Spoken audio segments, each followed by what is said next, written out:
my apologies. I just realized I picked the world's worst snack to eat while I'm streaming. I'm eating crackers. Rice crackers, and they're super crunchy. But that's okay. Sorry. There's not a lot of voice acting in this game anyway, so I guess that's good.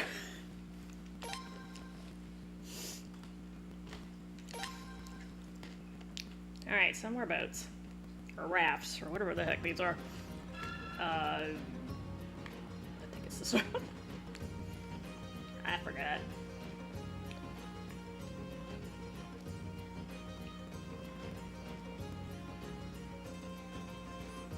Alright, so I'm supposed to save raft fleet. That's what I'm supposed to do. We'll see what happens. Oh, okay. Just kidding, I'm talking to the wrong person.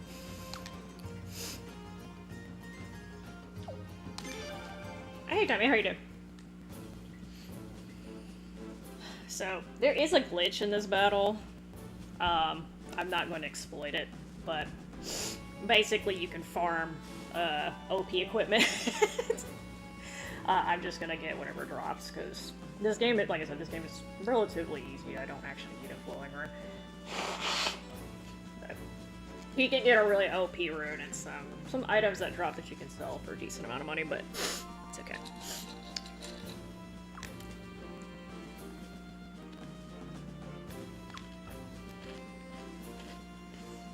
I'm doing good, Tommy. I'm doing good. It's officially my favorite holiday. It's actually not, but everyone calls me.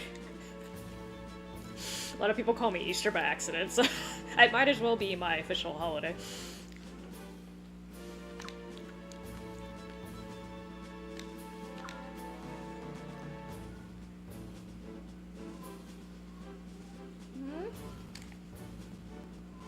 What's wrong, Muff Muff?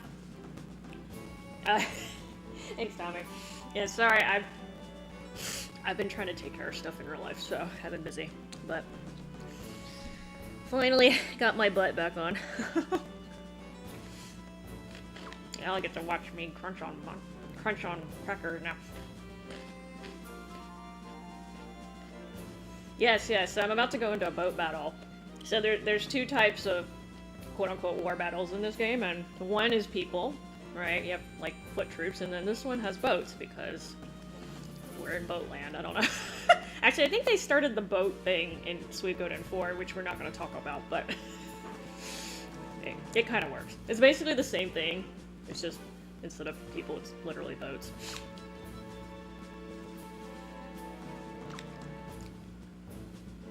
So, we're being attacked by the evil people who took over the palace, but it's okay, because we have a trap for them.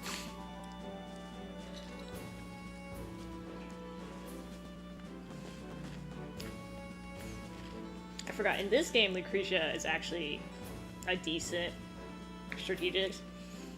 Actually, they're usually pretty... Actually, I don't remember in 4, to be honest. Like, who is your strategist in 4? I forgot. It's gotta be one of the silver... It's probably one of the silver birds, right? But... Suikoden 3, Caesar was just annoying. His plan was basically, let's just camp it out. I'm like, okay. Which is fine, but...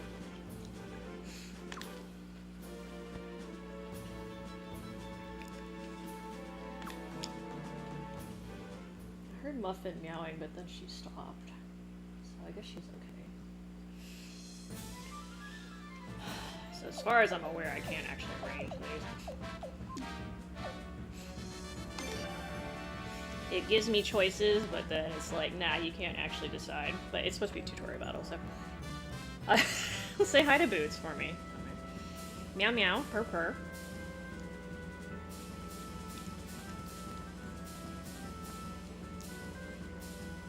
So this is supposed to be an easy battle, but you can still mess up. I kind of forgot which boats are weak against what. I know it's like the same rock, paper, scissors concept, but I always get the boats. There's like... There's the rams, and then archers, and then there's combat ships. Anyway, I have the guide up, just in case, because I can't ever keep them straight. I don't know nothing about boats, apparently.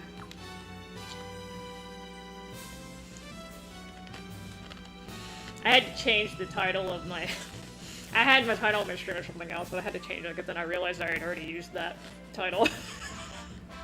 It's not quite as fitting for this one anyway. I don't know if I should say it out loud. Am I getting trouble? Well, you know what? All the crap that I say.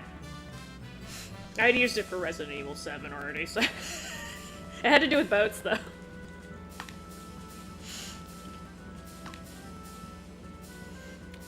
How does this guy... So this guy apparently was... the guy who served under Admiral Raja, who is the head of Rat Fleet, and somehow he looks older than her. Somehow. I don't know if it's the hair.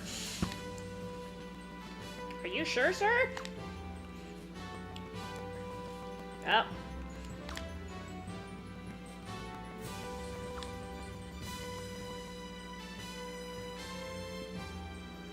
See, this is one of those things. They couldn't just leave.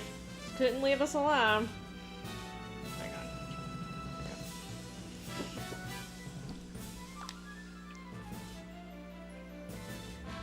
Cultural homogeny. Anytime you hear people saying that, that's not good.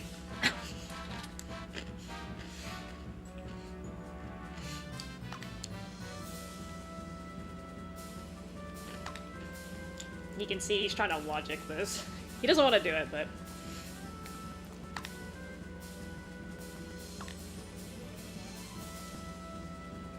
Yeah, that is a state amateur.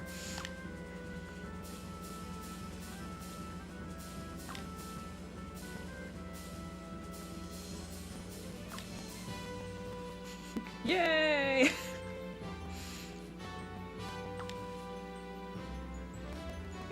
To be fair, I only contributed 2 boats. They already had 4 boats. There's 6 boats total on my side, so I'm not helping that much, but hey. I did give them Lucretia, though.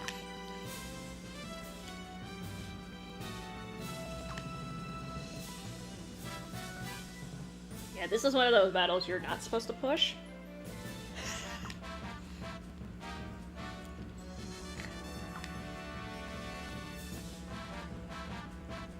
Hi, Giz.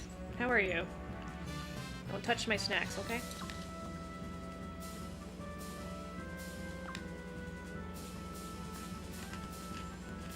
To be fair, lowering the river water, regardless of what's about to happen, would not be a bad idea anyway. Because he's got really big ships, and I have relatively small ones, so... Anyway. Here they come, here they come, here they come, here they come! I don't know if she's saying kuru kuru kuru kuru in Japanese. That would be my guess, but maybe kuruzo? Kuru kuru kuru kuru.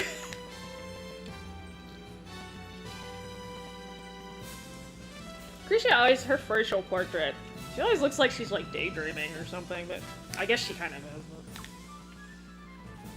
But... Okay, so it should be the same. I say that. It sure is.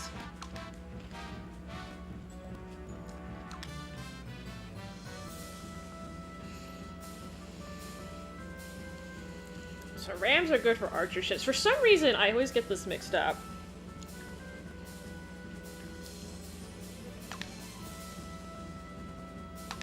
I'm gonna keep forgetting this too, because it's just like easier for me to remember cavalry versus archers versus assault infantry.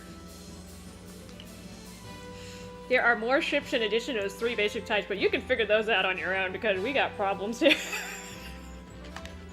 Oh my god, what the hell did I just eat? This thing is hot. These are rice crackers. There's not supposed to be anything hot in here. Ooh, I went out of kick. Your leadership will determine the fate of Wrathfleet, so I want to see you give it all you got. This is from the lady who's asking me for help, but that's okay. Okay, I'm gonna... So...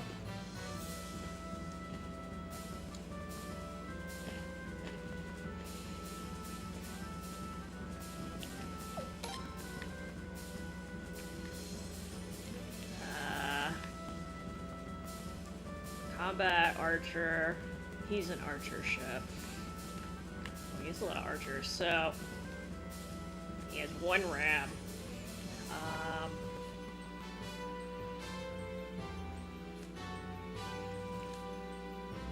Okay, so I have a lot of archers. Actually, I haven't said anything about... No, I said rice crackers. Those are different. And they're not wet, okay? I'm not a heathen, okay? I don't pour water in my crackers. Like, what the... Good to see you. Rice crackers. I like how dice it. I am the Dahak. You cannot classify me, so it's an archer ship. Okay, so I have a shit ton of archers. Hold on. So he's only got 1 ram ship. Alright,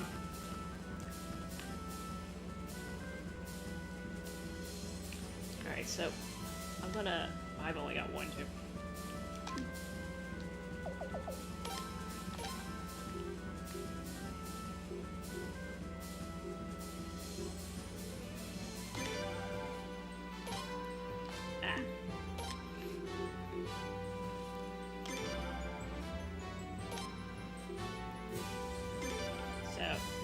Too far up. I will bump into myself too, because I'm smart like that. Okay, I'm gonna hang my ass back a little bit. That sounded wrong. I don't know exactly where this congestion is either. I'm about to find out. Oh, there you go. I ain't worried. How you doing? I've been taking care of some stuff in life. Sorry, I'm busy. Good to see you though. I get busy too, okay? Battleship 1. Did they actually... No. I'm used to ships having names. Battleship 1. Battleship 2. They seem to have hit something, sir. Nani?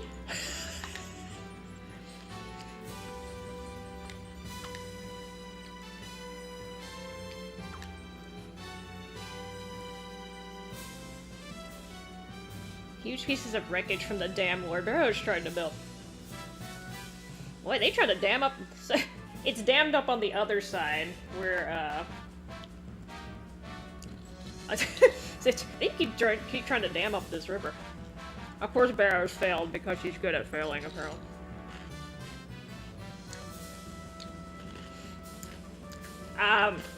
So, I'm not gonna say you don't see Arshtot anymore, True Light, but you ain't gonna see her for a minute, I'm not gonna lie.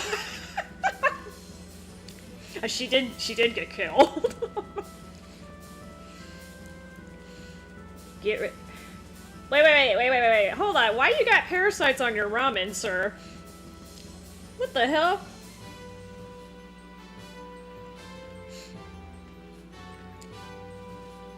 I mean, she's alive in our hearts, True Light, but yes, she did. I hate to push your bubble.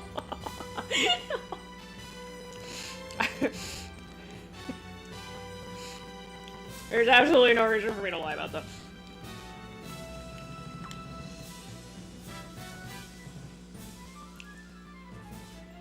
So, Lord Lake destroyed the dam. What? I don't remember that.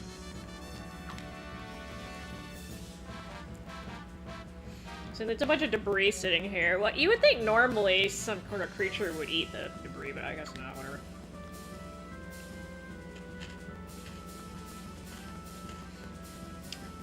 Well, okay, so if you wait, like, 30 hours, True Light, you'll see a body. Actually, that's not true. No, it's partially true.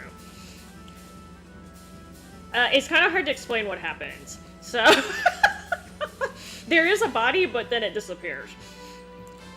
So what happens is you know the body cadaver cleanup crew that seems to be in every damn game? They got super deficient. They just, like, particleized her, from what I remember. They're really on top of that one. Battleships 3 and 5. Don't you have any attachment to your battleships? Give them a name! You could have named them, like, Bob. And John. And Aurelius or something exotic if you want to get there. I don't know. Because I'm sitting on rafts, you dumbass.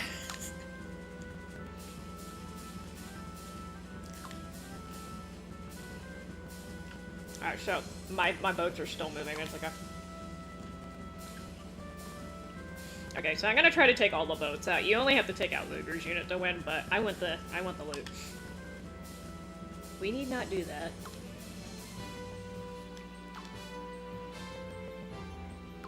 Nah. I'm definitely wrecking all the boats. Sorry, Raja. I want my loot.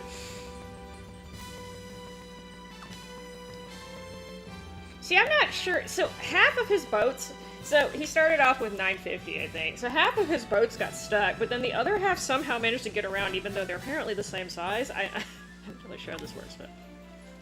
Oh, shit. Well, turn up.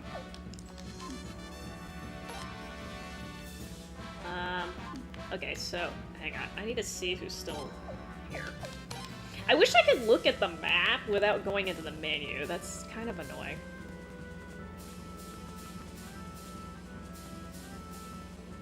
Oh. Well, what if I want to target these ships, huh? Huh? I guess I have to leave them alone. Wow. I wanted to be a bully. Okay, so I have 2 archer ships.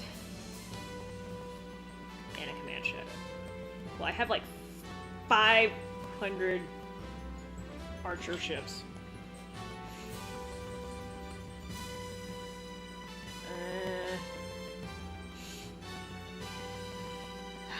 Okay, so I have 1 ram ship, so I didn't put him in the right spot. Alright, Boz, I need you to move.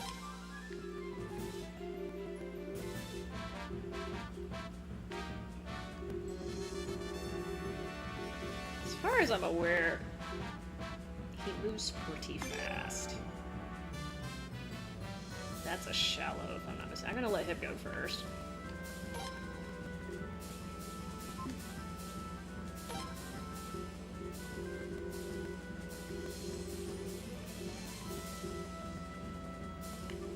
Damn it. Keep your ass there.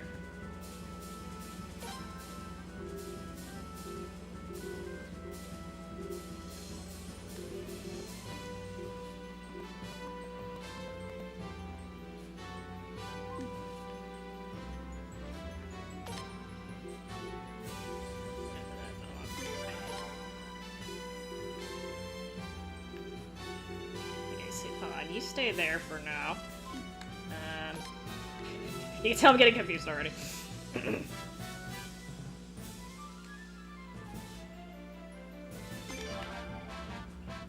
back a little bit.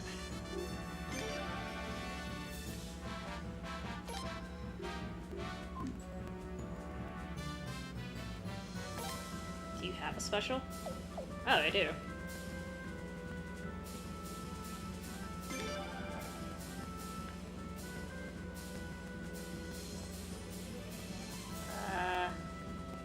Let's go ahead and do this. Fire! Fire! Oh, rip. Oh shit, it backed up. Okay, so I forgot they retreat in this guy. You know what? You back up over here. Oh shit. I don't think they're gonna get taken out, but... this is complicated, because I want to take out the other 2 ships.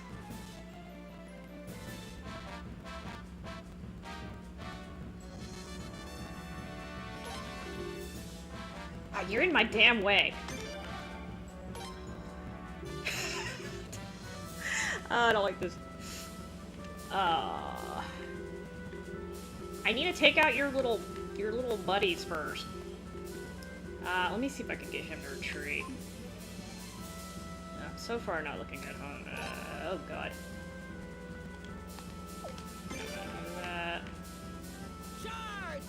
Ah, god. Alright, let me see if I can get a retreat. That would solve the problem.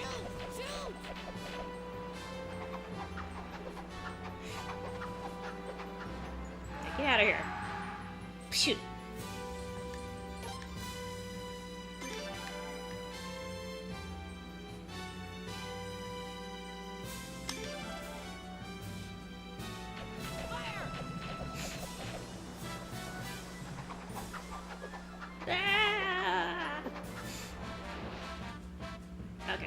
Got one of them.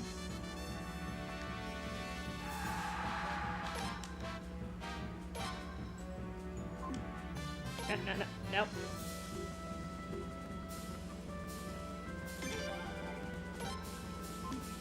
Like, no. We're having a little bit of congestion here. Oh my god. I can't even... This is what I hate about these battles. Okay, fine, it's...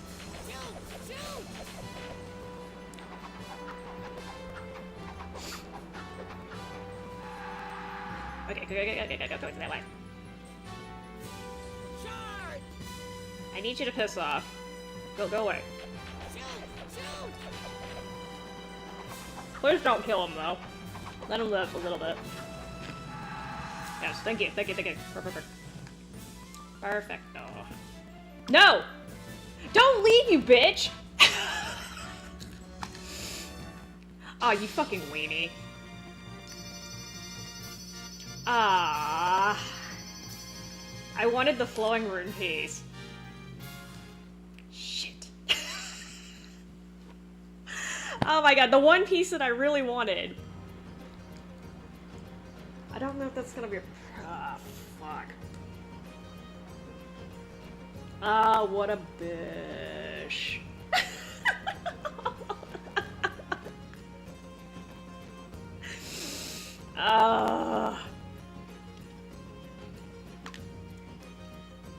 Okay, so they were going toward the south side. See, this is the part I don't like about the war battles. I didn't kill Arstadt, okay? You need to talk to George about that. Yeah, this is the part I hate about the war battles, is like, that's what happens. You guys get all stuck in like one area and then you start bumping into each other, and I'm just like, oh my god.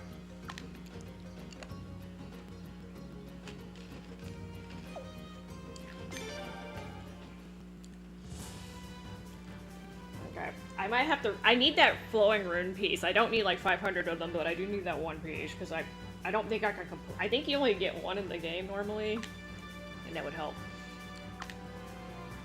Okay, let me see, because there is a glitch where I'm supposed to be able to do this again.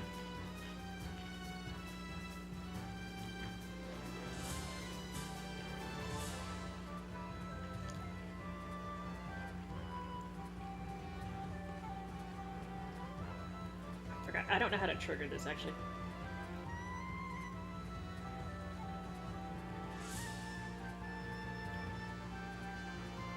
So I think you can just stay at the inn and trigger this.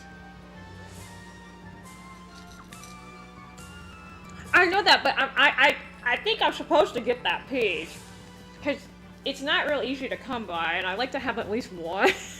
I don't need one. Okay, hold on. Let me see if I can do it. If not, I might have to do it real quick again. So annoying. Sorry, y'all. I was a little... I thought you actually had to sink his boat. I didn't know he was gonna run away like a weenie.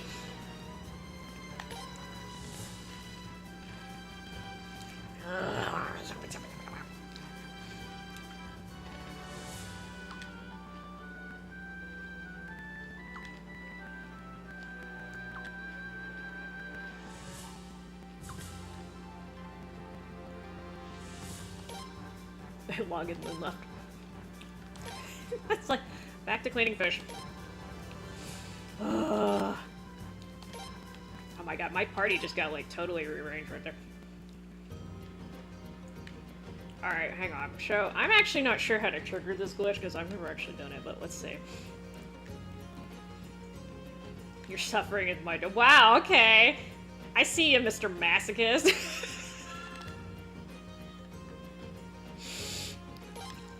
It's okay, that's pretty common in streaming. Hold on, let me show. Okay, pro.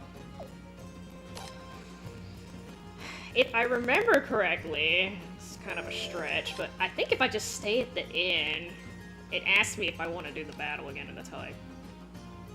Nah, I know that's a thing. I know that's a thing. I've seen people pay literally three digits worth of money to make a streamer play a really, really horrendous game, just so that they could get the reaction out of them. So I know that's definitely a thing.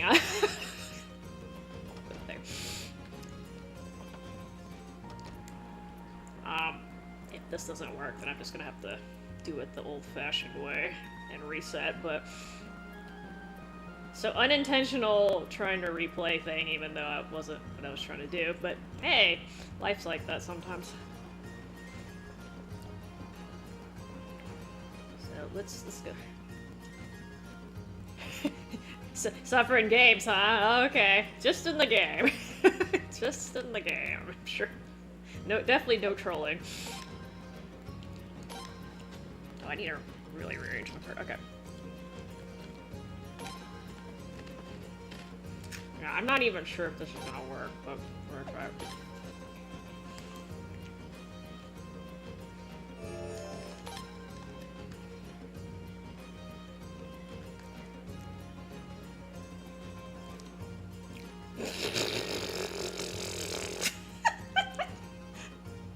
I would never troll you in my butt. Alright, hold on. Let me see. Because that would be a really simple way to do this, but... I'm not so interested in the stamina ring or whatever, but...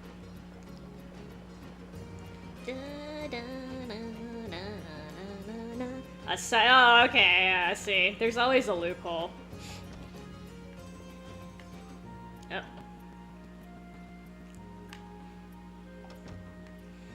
Alright, so... God, I just wasted my time. What else is new?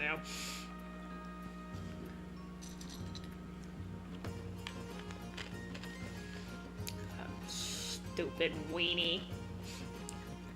Should have stayed in the battle like a goddamn man.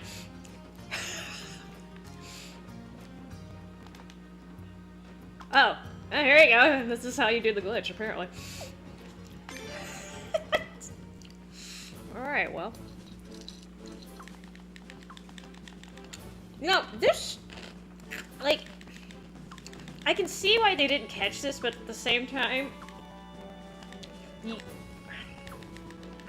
Now, this is way back before they could patch crap, but...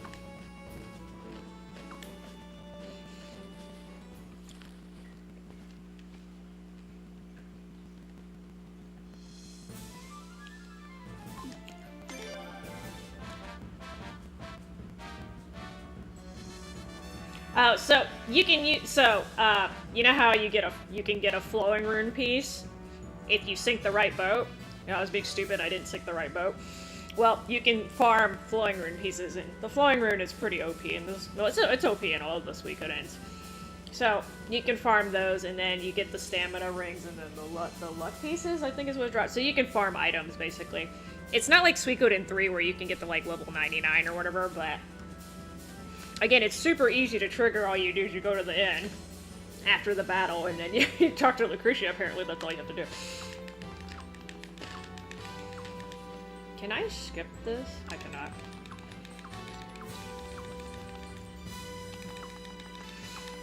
That being said, you'd think they would be smart enough to send more people in the first place.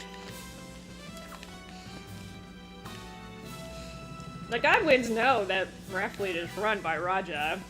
You know that she's a former admiral. You'd think they would send more people after and take her more seriously, but whatever. Ow.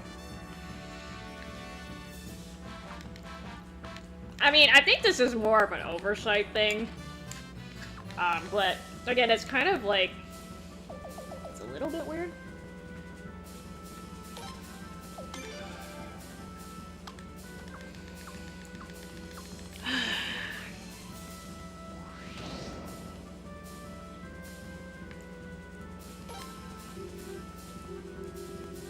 Okay, so I got a little clogged over here.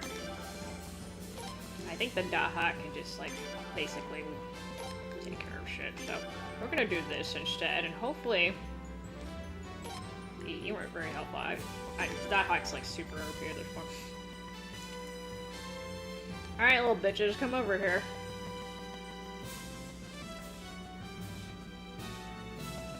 Ah! Ugh.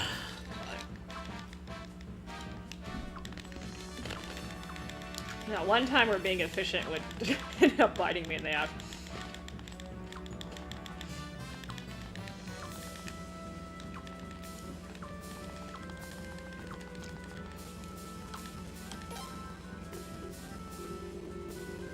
Alright, so come command ship's coming first. Yeah, honest to God, I think the Dahak can handle it. Just by itself.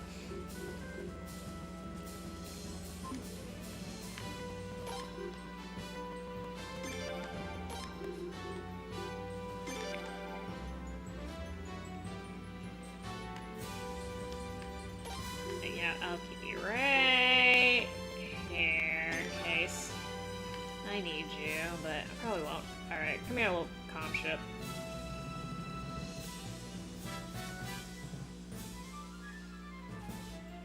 Come closer!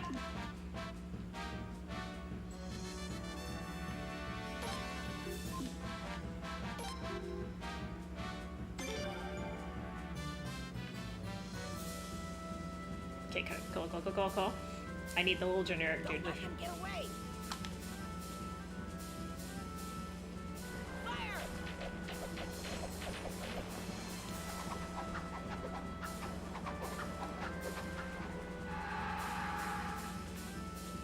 Oh, don't cock block me!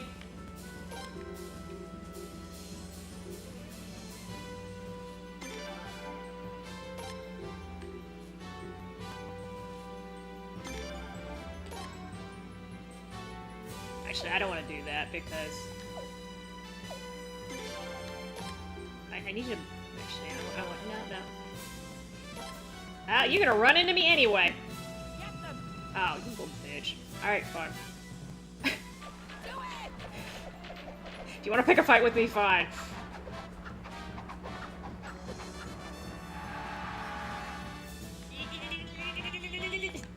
Sir.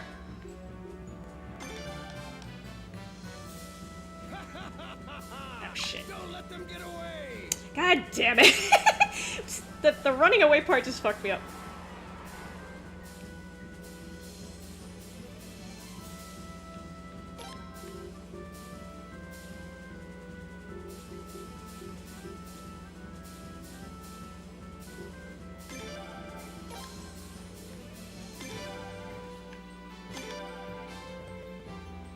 Fire! Oh my god. This is annoying.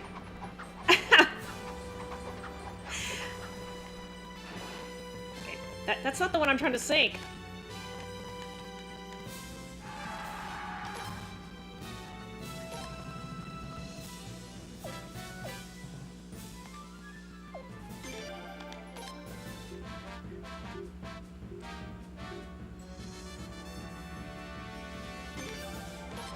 Oh my god.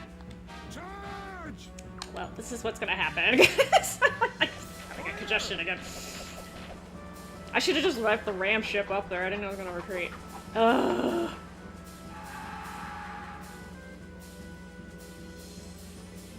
Charge!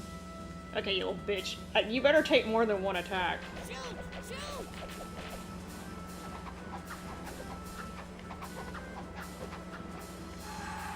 Okay. I'll be a complete weenie. Alright, we're all... Okay, I know that's a weak link. Oh, here. We are all bum rushing your ass. You're gonna die. Oh, Dahak, I need you to not advance right now.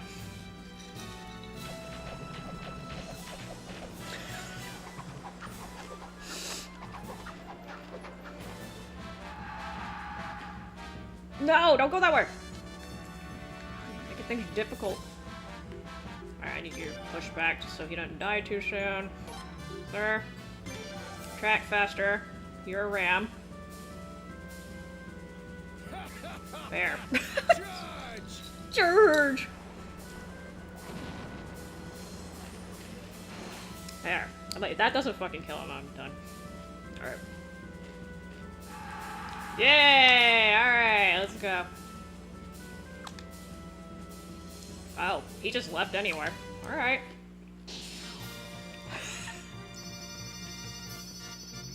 Well. Boy, he spooks really easily in this game. Okay, cool. That's all I wanted.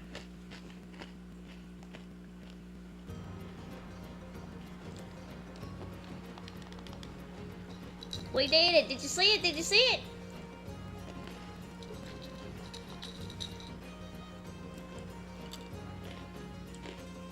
Alright. I can finally move forward.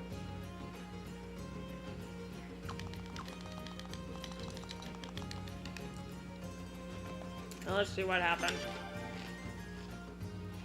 Oh, see now Auntie's yelling at me. Okay. I don't think it makes a difference.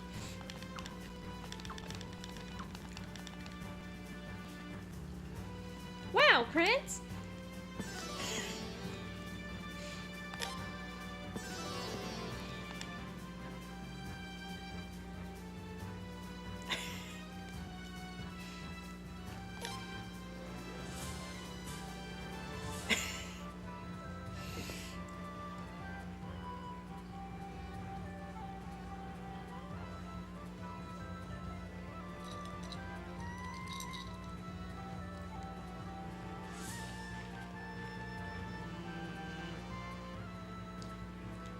So, I can recruit another, sorry, I apparently can recruit another character.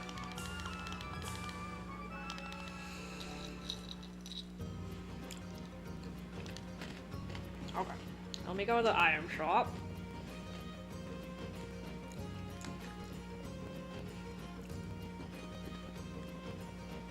Well, the glitch is good when you fuck up when you're streaming, huh? Even if you're not exploiting it. I do have an extra ring now, though. It's okay.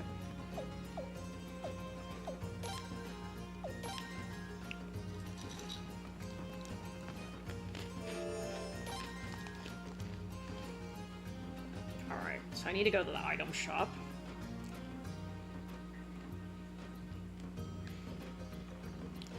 Yep.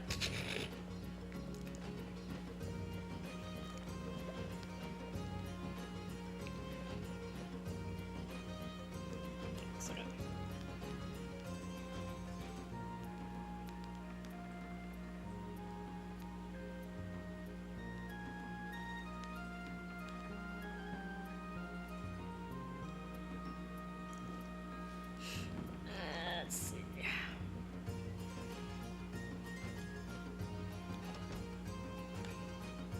I think it's this way.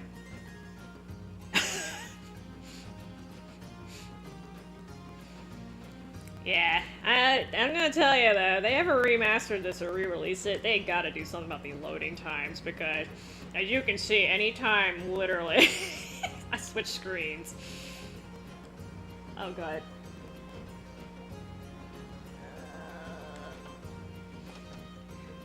I kind of forgot where the item shop was. I think it's on this side, but... I get lost in here real easily. I mean, I get lost in every game, but... Oh, okay. Well...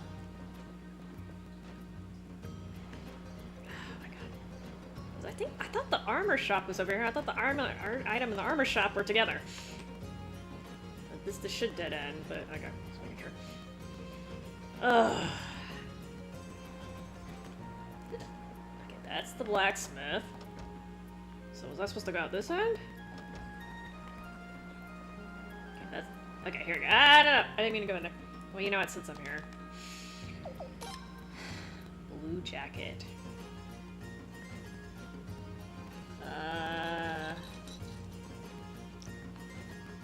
Man.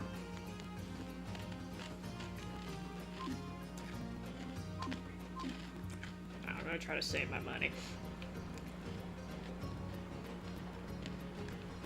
Since I decided not to farm all those things. Hi!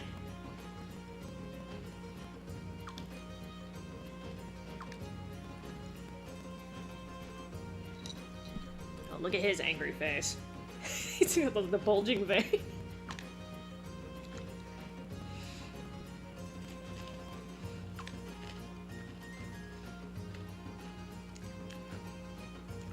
Why? A lot of parallels between real world and this game, which I'm not sure if that's a good thing, but it's actually absolutely not a good thing. But anyway. Yeah, when you cut off free trade, it's bad for business. This is a well-known fact.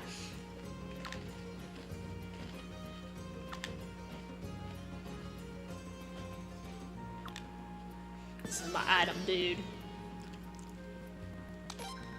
He sells me items.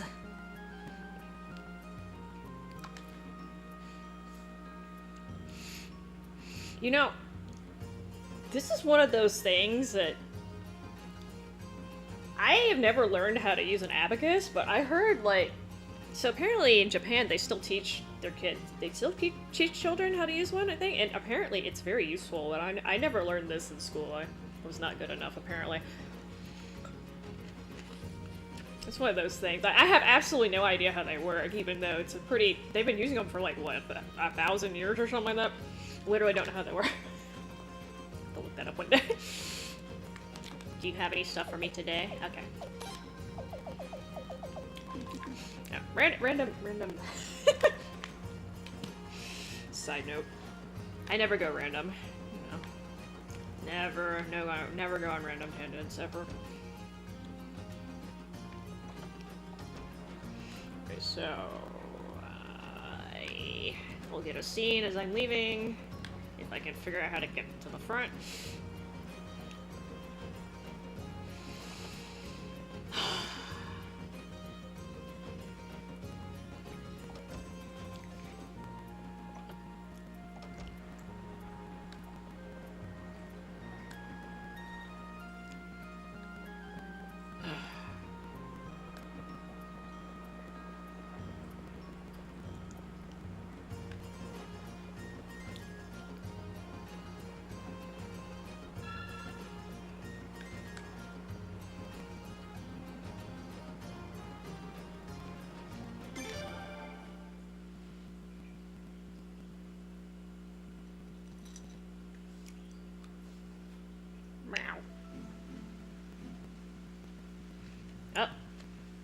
Elsewhere. Meanwhile. And I guys remember the old JRPGs. They would do that and be like, meanwhile, and then it would like warp to the other side of the world to show you what's going on. Meanwhile.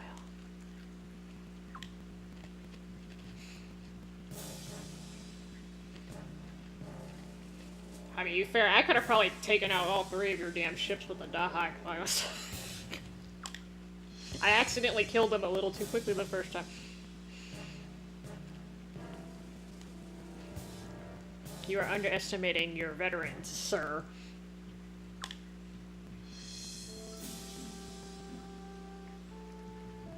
Ah, Marscal's not as smart as I thought he is.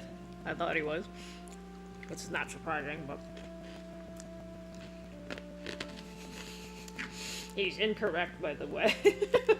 You should surround yourself with capable people, not loyal people, when you're ruling.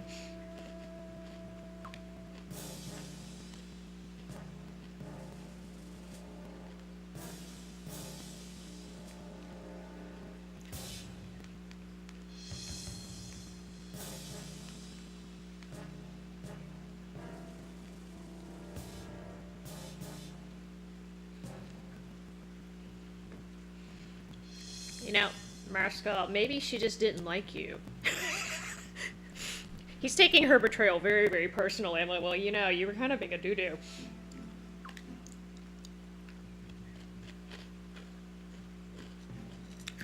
If you weren't a doo-doo, she wouldn't have betrayed you.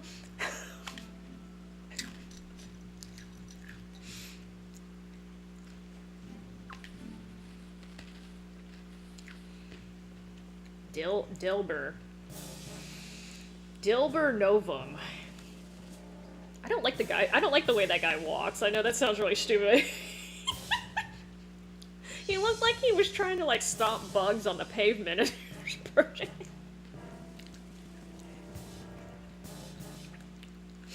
Look, he started it, okay. He wasn't a doo-doo. I went ahead and started singing.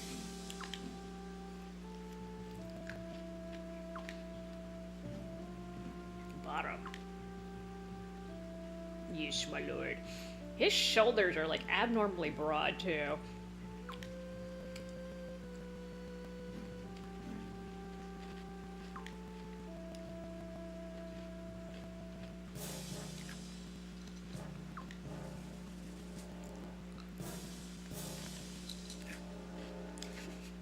think General Novum's trying to get a promotion because he just dissed.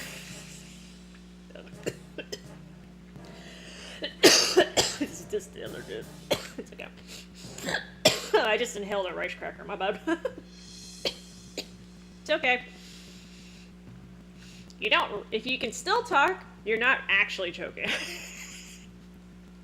If you hear me go totally silent and then a big flop, then I'm dead, but it's okay.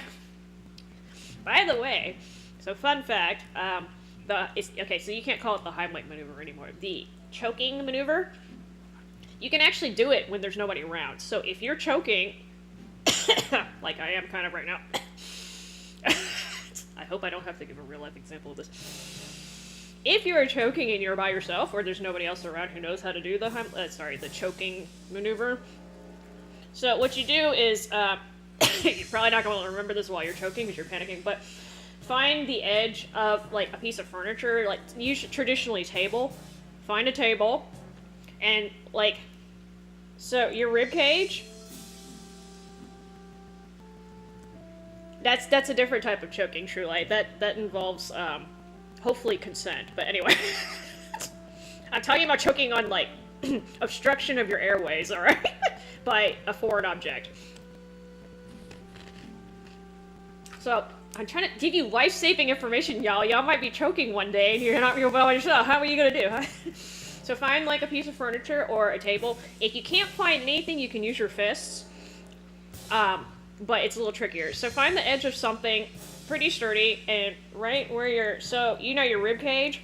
So like right where your rib cage ends, like in the middle of your chest, or your abdomen I should say, that's where your diaphragm is and that's where you're aiming. So right where you feel your rib cage end, like mid abdomen, like right above your belly button basically, just like literally throw that part onto the edge of the furniture. Like just like act like you're like literally tossing yourself on the furniture. And if you do it well, if you do it right, you should be up chucking whatever the hell you're choking on. If you need to do it a couple times, keep doing it, but that's the part you're aiming for, because that's kind of where the reflex is. If you don't have any furniture around, or you don't have anything else you can do, so this is a little hard for me to explain, so what you do is make one of your No, I'm talking. No, that's different, True Light. Okay, not that kind of foreign object. Okay, so will you let me finish my life-saving lecture?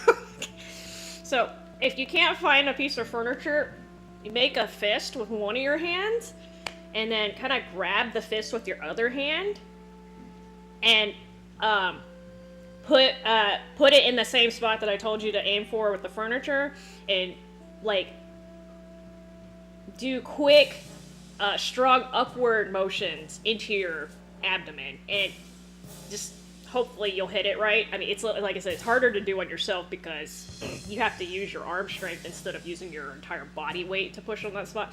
Anyway, that can sometimes trigger the reflex too. But if you are curious, you can look up better instructions online, but that's the gist of it.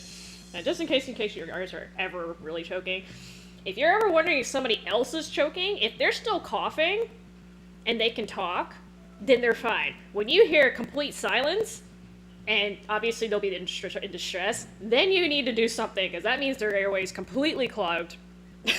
But if they're coughing, that means there's air still flowing. So they should be okay. Maybe a pat in the back is okay. I wouldn't go straight to the choking maneuver thing, because, I mean, even if you're trying to save their life, it's kind of rude to make people barf all over the place if it didn't need to be done.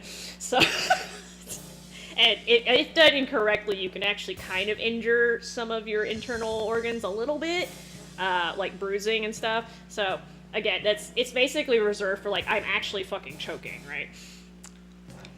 And I'm trying to keep this fucking PG-13, and this dude over here be like, look at that, what if it's that you're choking on? Okay, so I gotta stop talking about this, because, unfortunately, just mentioning this can cause people to get queasy, and that's actually a reflex too, but I'm not gonna talk about it, I won't get into it, but that's a social reflex, but yeah, that's actually a thing. Anyway, fun fact.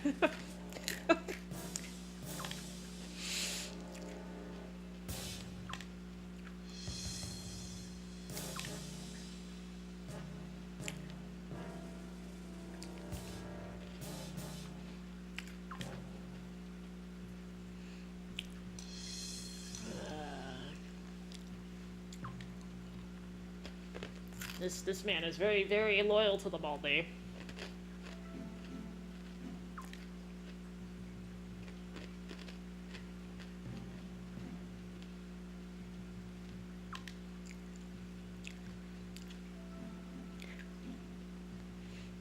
Okay, well, in medicine, True Light, that typically, yes, that's exactly what it means. It's you're choking. Well, oh, so in theory, yes, you can choke on something that's not a foreign object. So, but it's a lot harder to do that. And by foreign object, I mean that's something that's like not part of your body.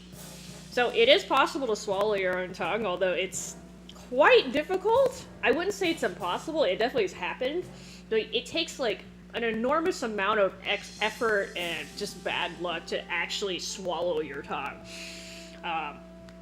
Like, you just have to be insanely, like, if it happens to you, like, Jesus Christ, you probably would have got hit by lightning or something. There is a way to save people who have swallowed their tongues, but I don't know if you can do it on yourself. I think that's something that normally somebody else would have to do for you. And even then, it's kind of risky. Like, they're literally, like, reaching down your throat and having to scoop it back out is what's happening. But, again, it's really stupidly difficult to swallow your own tongue. So, the chances of that happening are kind of low.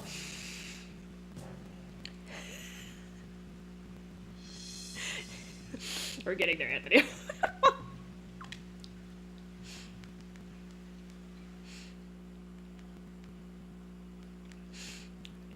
See, you always learn something new when when you're in my stream. It might not be something you wanted to know, but hey.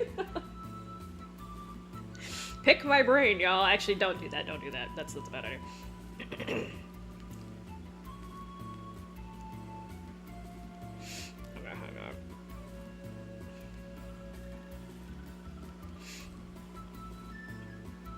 But yeah, the reason why you can't... So, it used to be known as the Heimlich maneuver because the doctor who discovered it, I believe was... I think he's German?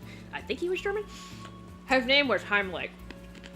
Dr. Heimlich, and he's the one who invented the technique. But then he got mad because people kept using his name or something, so they had to change it to choking maneuver instead because they had to remove his name, which... don't blame them necessarily. You're trying to shift a lot of the stuff in medicine to, like, where it's not named after a person. Because, like, a lot of times when they discover a new disease, they'll name it after the doctors that discover it. Or sometimes, I think, occasionally after the patient. But, like, that doesn't actually make any sense. So, like, for instance, like, Lou Gehrig's disease, like, they're trying not to call it that.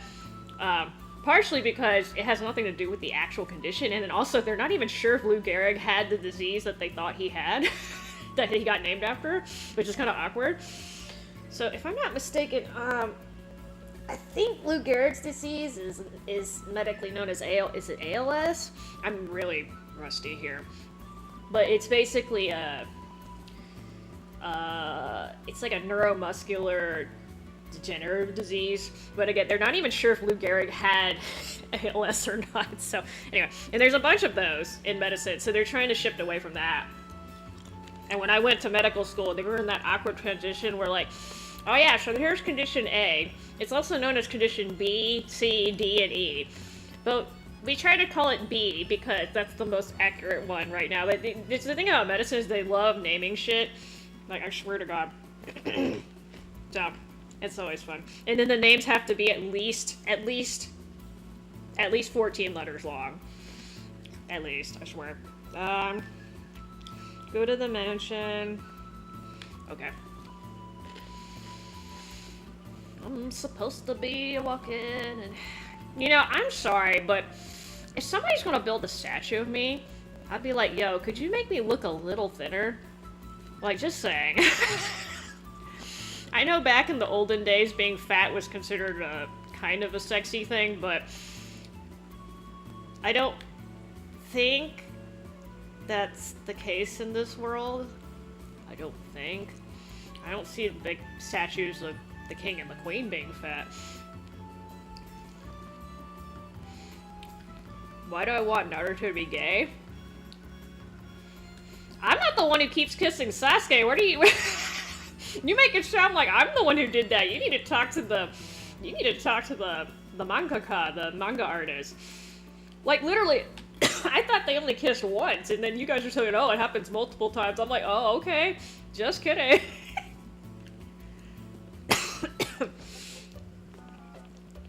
He is fat. Look at the statue, man. I mean, it does look just like, no, so I know the real reason why they didn't want to make a new model for the game, right? That takes effort, but I'm just saying, if I'm gonna have a statue constructed of me, or even a painting, okay, and I'm, like, this is gonna be hanging in a public place, I'm not letting them see my triplets that are, like, growing in my abdomen, even though I'm a dude.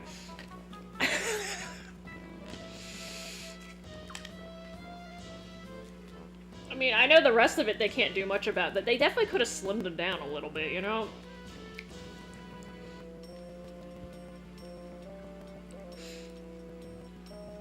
I mean...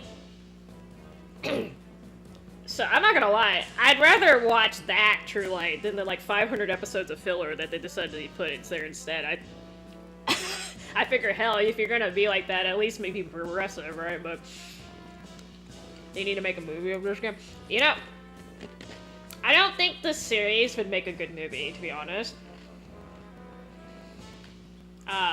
There's too much damn dial. The thing about Suikodens is, like, they spend a lot of time, like, building the worlds and, like, the culture, and that takes time. So, movie, like, you shrink this down to 2 hours, it's gonna be like shit. Movies, like, well, I was about to say Xenosaga would be a great movie, but how many fucking movies would that fill up?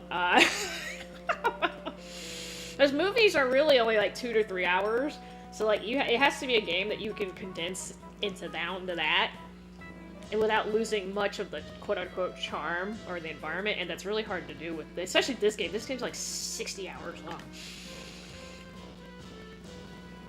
That being said, they did take Tales of the Abyss and basically made an anime series out of it, so it can be done. Although Tales of the Abyss, I would argue, is not nearly, like, world-wise, like, the environment is not nearly as immersive as this game. It's got some cool stuff going for it, but it's basically normal-ass world with magic in it. The lore's not real deep in that one. I mean, it's deep for a Tales game, but for RPGs in general, no.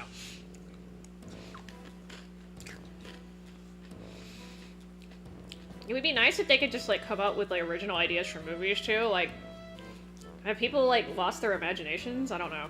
And then again, I look at most modern games and they're not real creative either, but... maybe they should make a movie about freaking choking maneuvers or something.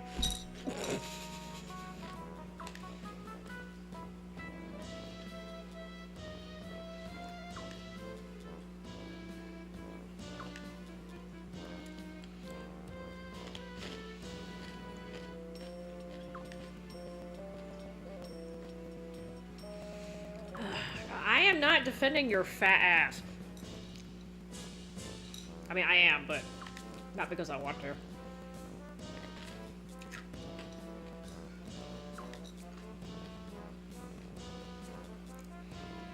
He said, he says everyone's beautiful. I think Lucretia is beautiful, but he says that to all the ladies.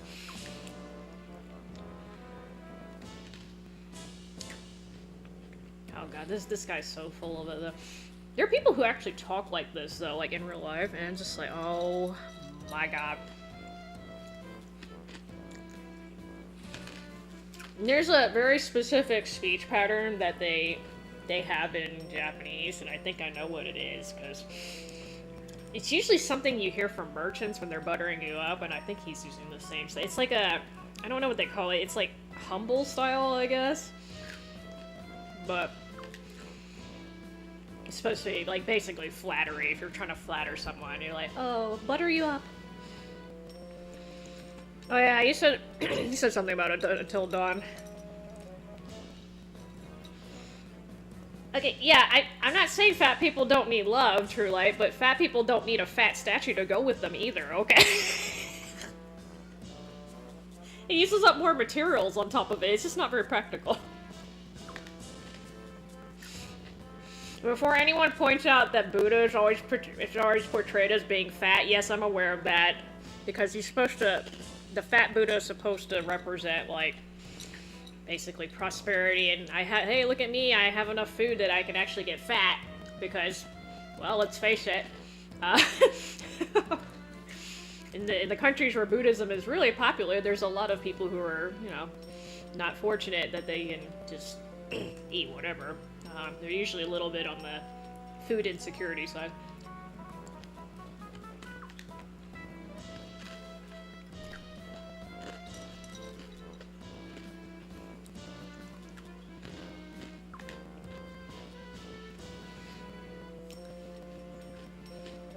I think Salem is the only fat person in this game, too, that I can remember. I'm probably forgetting, like, random person, right?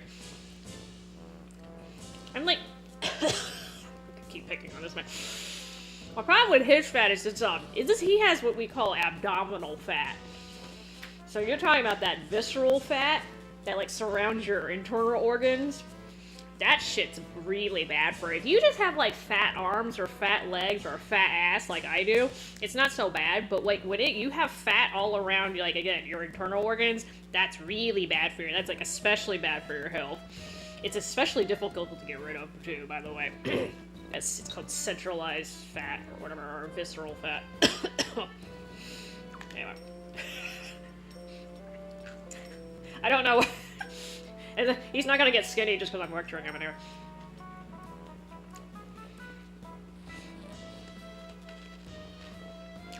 Who gives out soda for Easter?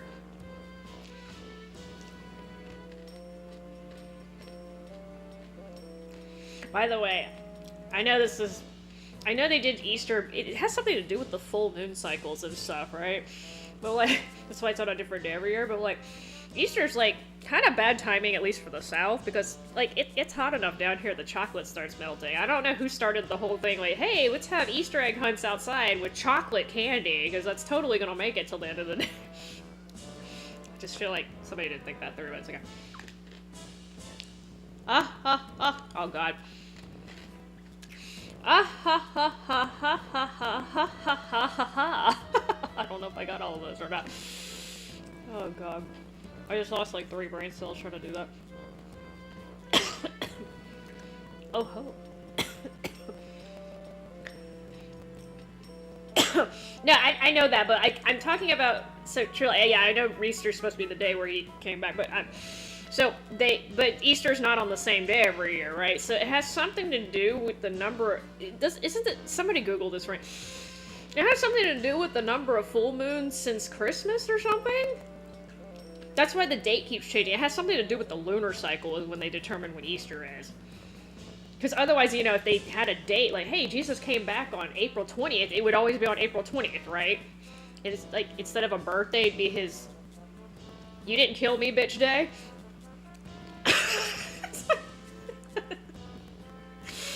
Right? So, it has something to do with the lunar cycle, because, yeah.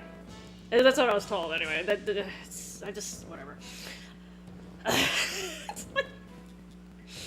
Well, okay, so what happened was, yes, originally it was the date where Jesus was supposed to come back, but then they started mixing in, I don't know why they did this. They started mixing in pagan customs into Easter. And actually, so this happened with Christmas too, but so the reason, does anyone really want to hear this? So the reason why eggs are part of Easter is because eggs were, in pagan culture, eggs were a sign of fertility, right? I mean, if you think about it, right? So, right. So, and fertility is a big deal, especially in older cultures. Actually, it's a big deal in modern cultures too, but especially in older cultures, fertility was a huge deal. And they also picked rabbits, because rabbits, well, I mean, if you know anything about rabbits, they multiply like crazy. Just ask Australia what happened with their rabbit population. Rabbits are an invasive species in Australia, by the way. So, so that's why you have the Easter bunnies, and then you have eggs. So they were both signs of fertility. And like I said, this was also a thing. So like the Christmas tree, the idea of a Christmas tree, I believe that was also a pagan. Yeah. Oh yeah, it is 420 on top of it. This is gonna be a wild year. Don't hit up the weed too much, y'all. So the Christmas tree is also supposed to be a symbol of fertility, if I'm not mistaken. And I think even Santa Claus had something to do with not pagan culture necessarily, but it's definitely not Christian culture either. They just kind of mix that in, I don't know, make it more palatable to peasants, or I don't know, okay. They mixed in some of the other local folklore so to get that St. Nicholas thing in.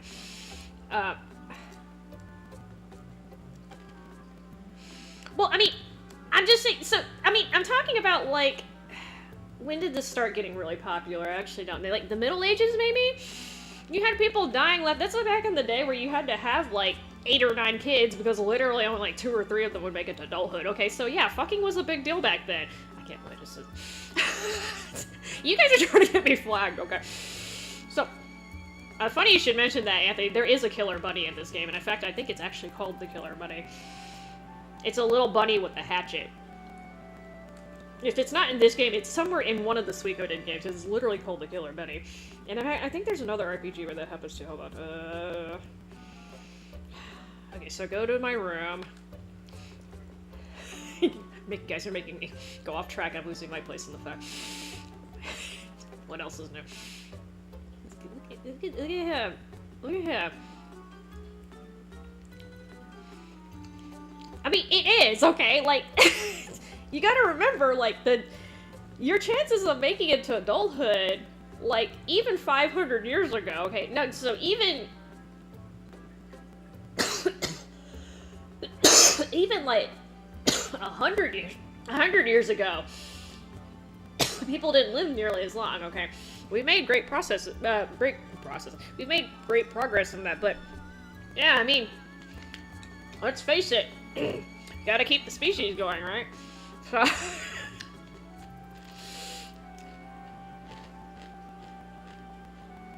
I mean, it's just facts, right? But anyway, that's where the Easter Bunny and all that shit came from, and I think they had some other things that were also mixed in, but I'm not remembering them off the top of my head. But those are the two big, like, pagan thingies that made it into Easter, but don't tell the conservatives that, because they get all mad when I point that out. Like, there's nothing wrong with it, if you ask me. Like, as long as you, like, remember the original, like, reason why we're celebrating Easter in the first place and Good Friday, right? You know, your basically your messenger of God sacrificed his life on that day and then came back and said, just kidding. So, yeah, I remember that part, right? But, you know, it's cool for kids and marketing and whatever, but, you know.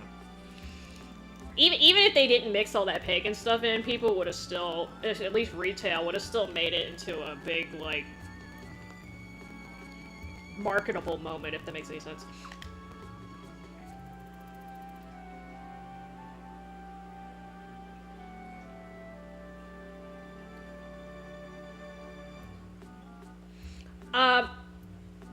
Well, like I said, I don't know exactly how the pagan stuff got mixed into the Christian culture, but it definitely did. I'm not sure, like, again, like, so, my jaded ass self, okay, this is just me. My jaded ass self is thinking, like, it got mixed in mostly because retailers wanted a reason to sell shit on Easter, because that's exactly what happened with Christmas and all the other major holidays, right?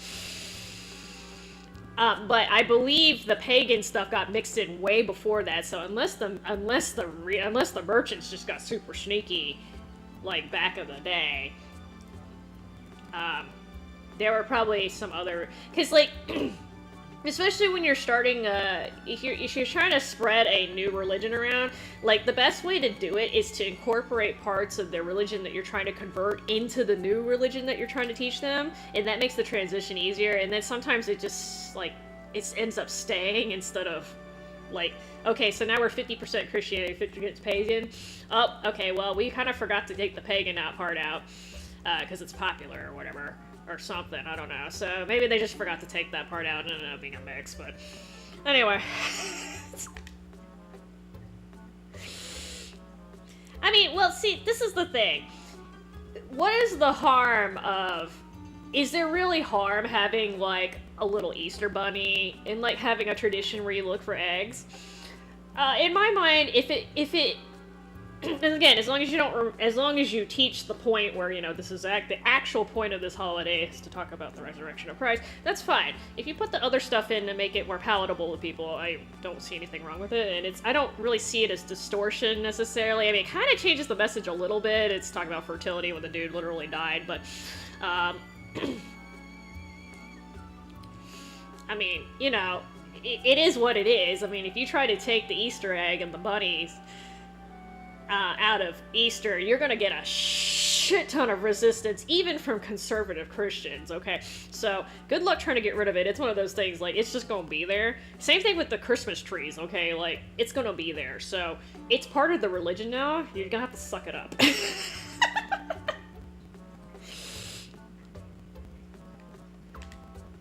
Well, I mean,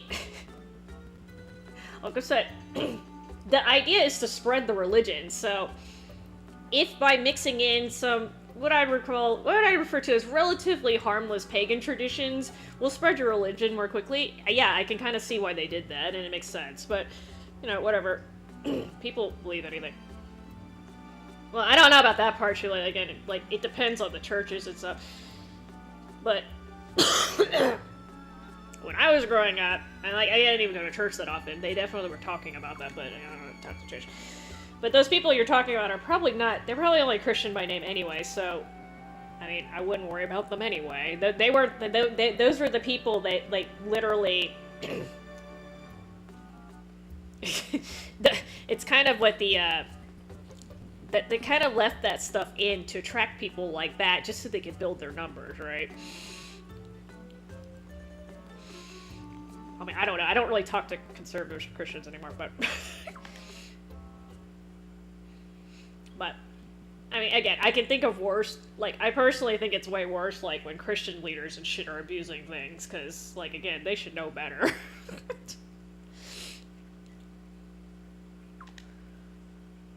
I mean, that's true, like, but that's not specific to religion either. There's a lot of people who are affiliated with a certain group by name only, and again, not just religious things, so people wear all sorts of masks and shit.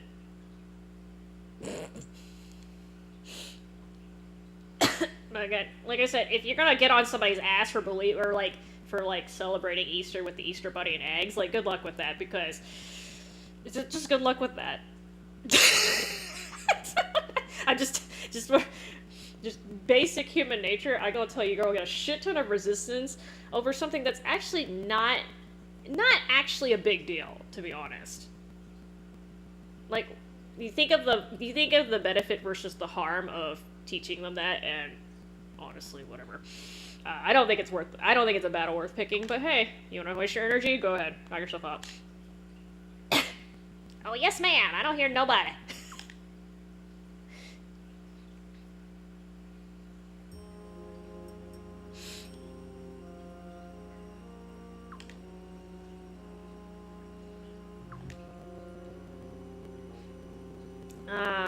Fatty's hiding something from me. Imagine that.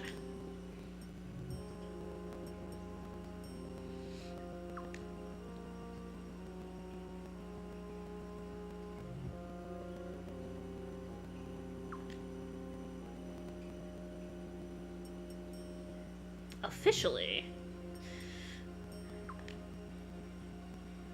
Wait, hold on. So, how many people live in Lord Lake?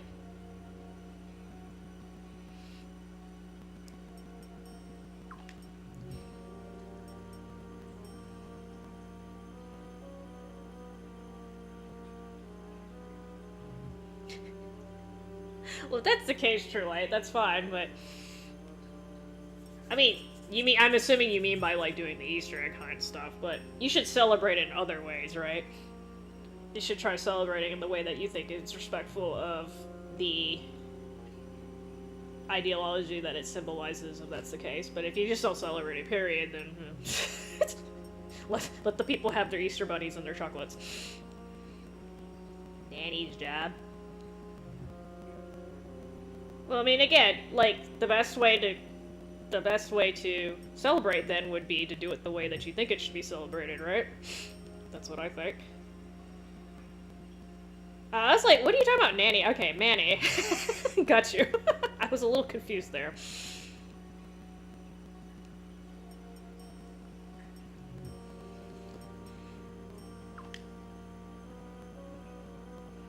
So now I'm having a detective. We have PIs in this, private investigators in this game. Overall.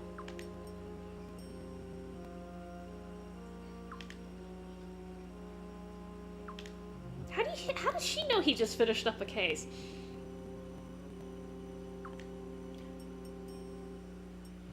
Wow, she just offered to send her husband and daughter down there knowing that they're kind of not exactly the most capable people.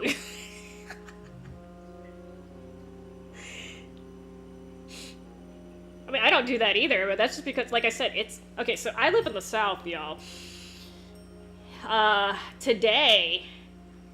Earlier today, I don't know what it's gonna be like tomorrow. Well, I should say later today, because it's technically Easter already. Earlier today, I think it was 75 degrees? It might have been closer. See, it's hard for me to tell, because when I go outside, or sorry, when I go out to run my errands, you know, I drive, right? Which normally is not a big deal, but my car doesn't have AC. So, if it's 75 degrees outside, in my car, it feels like 85. So I tend to have a slightly distorted perception of how hot it is actually outside, especially when I'm driving, because again, I'm sitting in a little metal can with the windows open. So it was hot though. It was definitely hot enough to melt chocolate. Which chocolate melts at like what, 72 degrees or something like that. Not very high. So. Again, for people in the South, this is not a good time to have Easter egg hunts anyway. And if you even like normal ass candy is gonna start like even like gummies and like just, I mean, except for maybe like lollipops or something, even like some of the softer candies are gonna start melting at the higher temperatures. Because again, if you leave them outside for hours, hidden, not necessarily in the shade either, right? I mean, they're gonna fucking melt. So I just. Bad timing for here. I mean, obviously, if you live north of the Mason-Dixie line, like, it should be cooler. I don't think you have to worry about that shit melting, but... And then you're talking about eggs, right? So, you don't really want to leave, even if they're boiled, right? You don't want to leave eggs outside for more than a couple hours, especially in really hot conditions. Like, even when I was younger, like, I would find the Easter eggs, but I sure as hell wouldn't fucking eat them because I didn't trust them. Not gonna lie.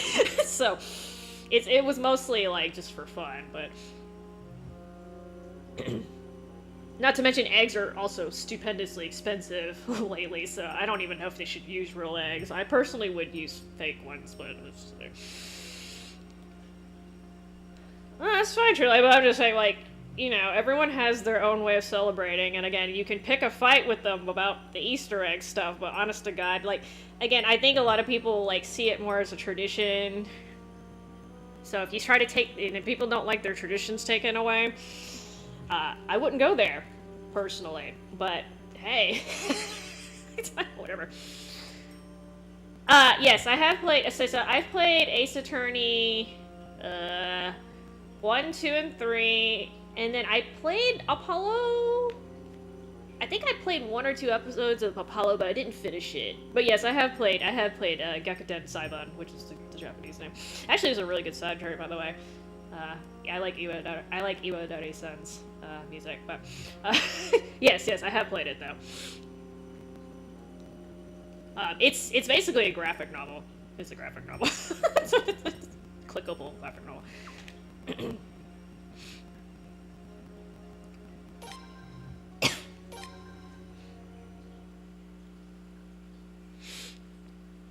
Well, I mean, like I said, truly, like, again, that's one of those things.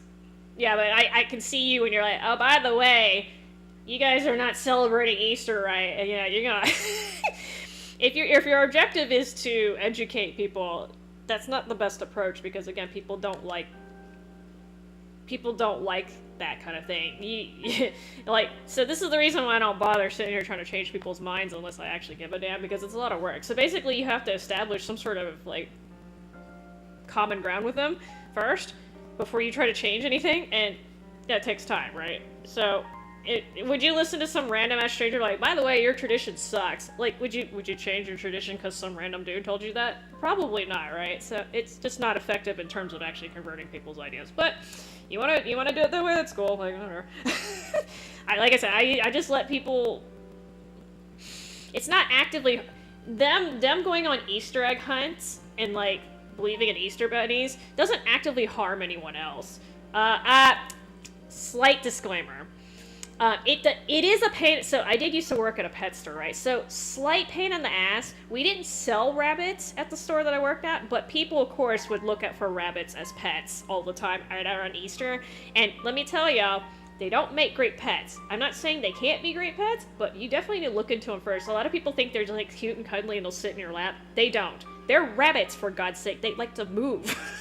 And those little shits, they will shit all over your place. This is something that I don't think a lot of people know. So rabbits, especially when they're in a new place, okay, an unfamiliar place, they scent mark, and they do that by leaving you little presents everywhere. So they're not like super easy pets, and no, you cannot keep it in the cage the whole time. You're supposed to let it out in your house. So they're a little bit too big, like especially for the quote-unquote rabbit cages they sell. Those are way too small. They can't stay in there all day. I used to let my rats free roam my house, and they're much smaller, and they had a humongous ass. Like, it was basically a ferret-sized cage that I had them in. I still let them free roam. And they're, like, again, they're, like 1/5 of the size of a rabbit, if even, like, maybe an eighth. So rabbits are much bigger than rats. So, anyway, that was the only annoying part about Easter. But that's kind of specific to people, like, looking for rabbits. And the same thing that happens with all the holidays. So Halloween rolls around, everyone's looking for a black cat. It happens, right? But again, that's something kind of specific to where I was working at the time. But other than that, I wouldn't consider any major harm done. It's not like they're torching people's houses to go look for Easter eggs, hopefully. But yeah, whatever. Oh, are there 2 Devil May Cry animes? I didn't know there. I knew there was an older one. I didn't know they came out with a new one.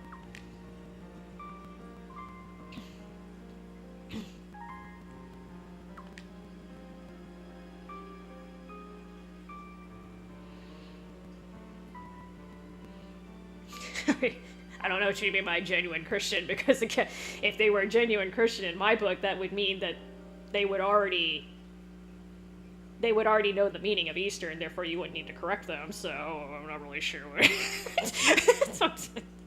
To me, that's kind of weird, but...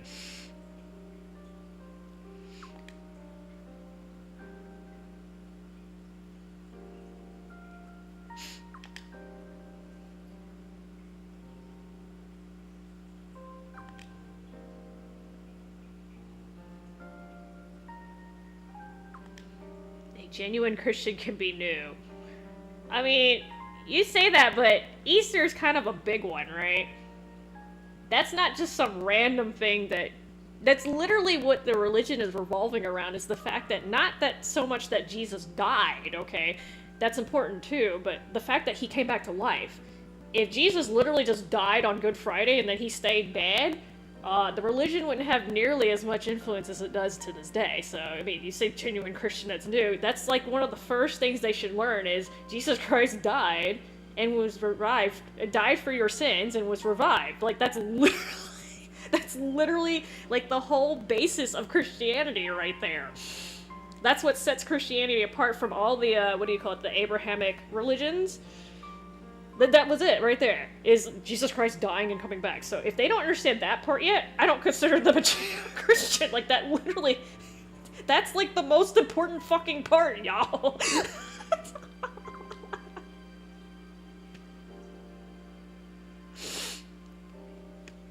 No, but that's what I'm saying. That's like the first thing they teach you when you're like getting into Christianity.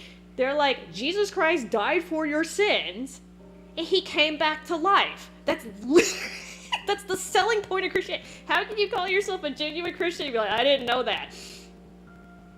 I mean, that's literally... I'm trying to give you a... Can I think of a real-world example? Like... I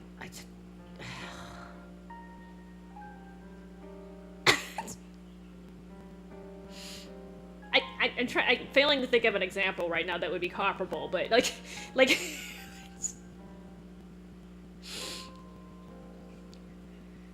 Well, Easter, like, again, a lot of it has to do with the tradition, but, like, during the Easter Day sermons, it should get brought up, because, like, literally, again, the whole fucking religion is, like, hinging on that. Like, that's why I'm like, okay. No, I'm just saying, though, like, this, so people go to church.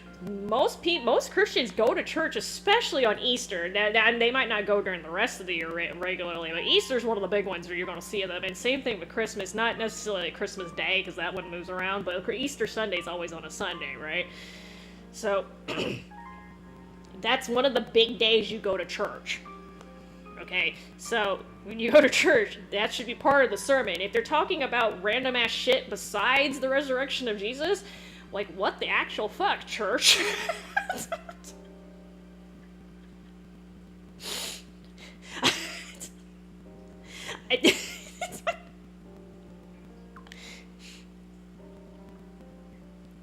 That's literally like a fail. If the church, and you go to church on Easter Sunday, they don't talk about Jesus coming back. That's a big ass fail in my book. Like, where the hell are you going? I want to know.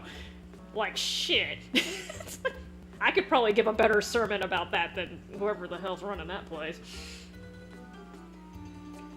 Okay, so I need to go to the beer.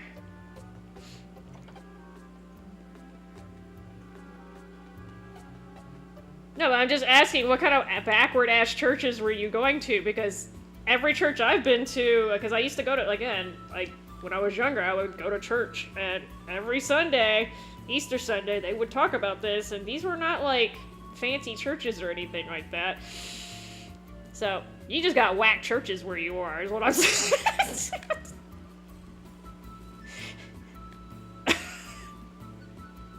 I mean, but that seems to be... I mean, you got whack churches and you have good churches, right? I mean, the churches I went to were like, they're okay, but at least they taught the basics.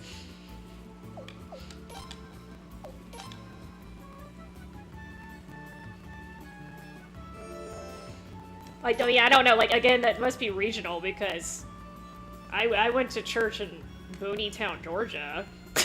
I'm, like, in the middle of the fucking Bible Belt, and even I got the basics done. So, again, just depends on... This looks so go-intoable, but there's a little, like, paddle in the front. Oh, shit. I keep forgetting you can talk to her.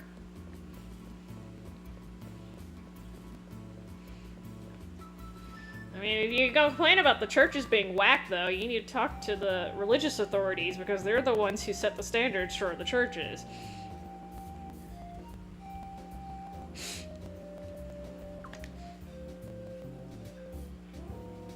A client.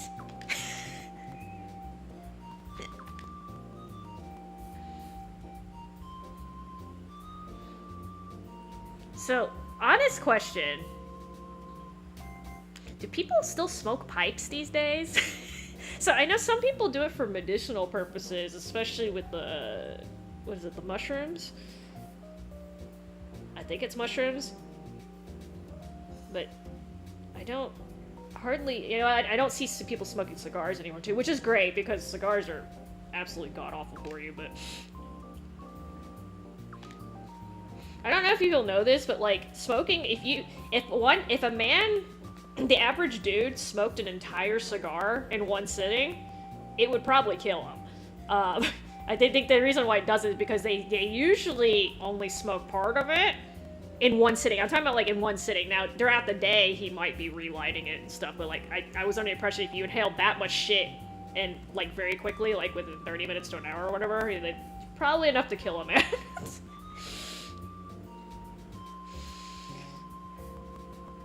Well, so, the reason why I made a distinction is because if you're smoking a substance to treat a condition, right? So, for instance, magic mushrooms have been shown to help treat PTSD and I believe depression, because I think they have a clinical trial going for this, so don't quote me on that, but they're doing studies that use the magic mushrooms, like those are the hallucinogenic ones, in case y'all don't know what I'm talking about. The magic mushrooms to treat mental illnesses, which is great.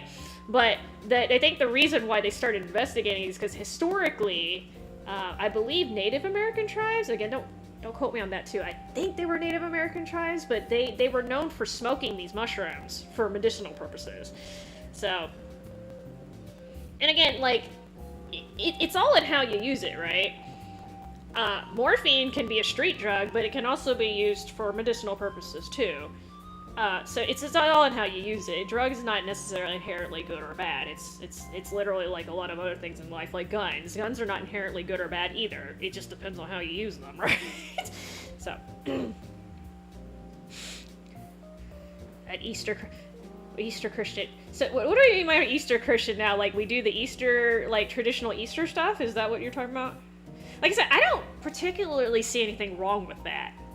Personally, like of all the things that I see Christians doing that I don't agree with, the Easter tradition is like really low on that list. And again, the only part that was really bothering me was like, we got to have a bunny right now type thing, because that's just irresponsible and it has absolutely nothing to do with Easter, right? And plus, again, rabbits don't make good pets. It's the thing. So and not only I had to explain this to people, but like these parents would be bringing their kids in on Easter Sunday looking for a rabbit, which we didn't sell. And I had to sit there and explain, like, A, you don't want a rabbit in the first place, but then I would try to sell them a guinea pig instead, which worked out really well because they're actually kind of they're not in the same family, but they're close. And guinea pigs are actually much better pets, if you ask me. So, sometimes I could still get a sale out of them because yay for retail, but, and no, I did not get paid on commission, by the way. I just thought, it's better for them to get the guinea pig than it is for them to get the rabbit. I mean, again, what is a hard drug? Again, morphine's a hard drug, but it has medicinal purposes, so there was a line I had to translate in Rebirth, and it's basically, I'm gonna summarize it, but basically, medicine in large doses becomes poison, and poison in low doses can be medicine. I'm really paraphrasing. That's not how I said it, but but it's true. It's all about the dosage, right? So I'll give you an example. I take a decongestant sometimes, and that has meth in it. Basically, it's basically meth. But of course, I don't sit there and crush it and snort it. Okay, I take it when I can't fucking breathe through my nose. All right. But of course, if you take high doses, then you get hooked on it. Okay, so it's all a matter of dosage and how you use it. Okay.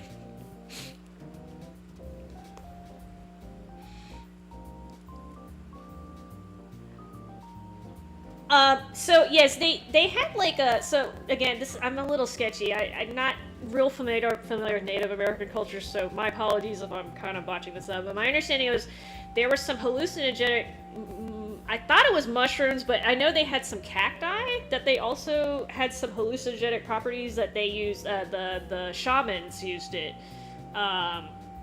But I believe they also found that it did have medicinal purposes too, because I believe people besides the shamans were also smoking those things, but they didn't just smoke it just for like wee, right? They had a purpose. Even when they were quote unquote having the hallucinations, like they did it. It was like a ceremonial thing for them. It was not just like, hey, yo, I'm bored. It's Friday night. Let's light up, right?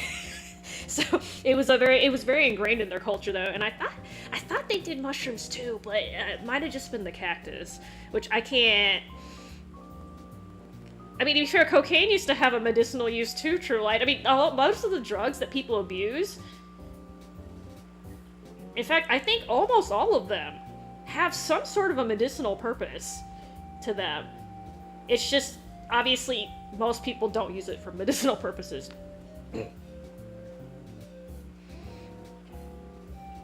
Wait, what? What is Elon splicing women and cat? Are you talking about their DNA? Is he trying to splice cat DNA and human DNA? Is that what you're saying he's doing? Are you talking about Elon Musk? I mean, I don't know of another Elon dude named Elon, but hey. So, first off, he's the absolute wrong guy to be doing that. People tout him as like some mega genius, and maybe he is in certain areas, but he's definitely not a genius in engineering, and he's definitely not a genius in science. So, I wouldn't trust him with that process, but hey, if he wants to make cat girls, I think that's what is that what he's trying to do? No, you said a cat and a woman. How are you getting bunny people out of this? Okay, so... I mean, that sounds like a bad joke. We're like, wait, what? So first off, our heads are not designed well for... So, I don't know... So, if you've looked at a cat's ears, right? You know they can rotate their ears, right? Because they have muscles, and, like, the ears are on the top of their head. Our ears are not positioned correctly, so... He would have to modify the gene in humans so that not only would the outer ear be on top of our heads, okay, because it would have to literally be on the top of our heads, not on the side. He'd have to modify the genes so that it would move to the top of our heads, and then we'd have to have more muscles in our ears, because that's the reason why we can't wiggle our ears and shit. We don't have that much musculature there, because the way humans developed historically, we didn't have a need to turn our ears. We turned our head instead, is what I understand. So instead of doing that, instead of turning our ears like cats do, they moved our head instead. So he would have to figure out to change the musculature. And then, of course, to get the shape, that's probably a little less difficult. But you'd have to change the... I don't know if you guys know this, but you have a shit ton of nerves and muscles in your face. Like, a lot. So it would be very, very difficult to reprogram all that shit without messing something else up.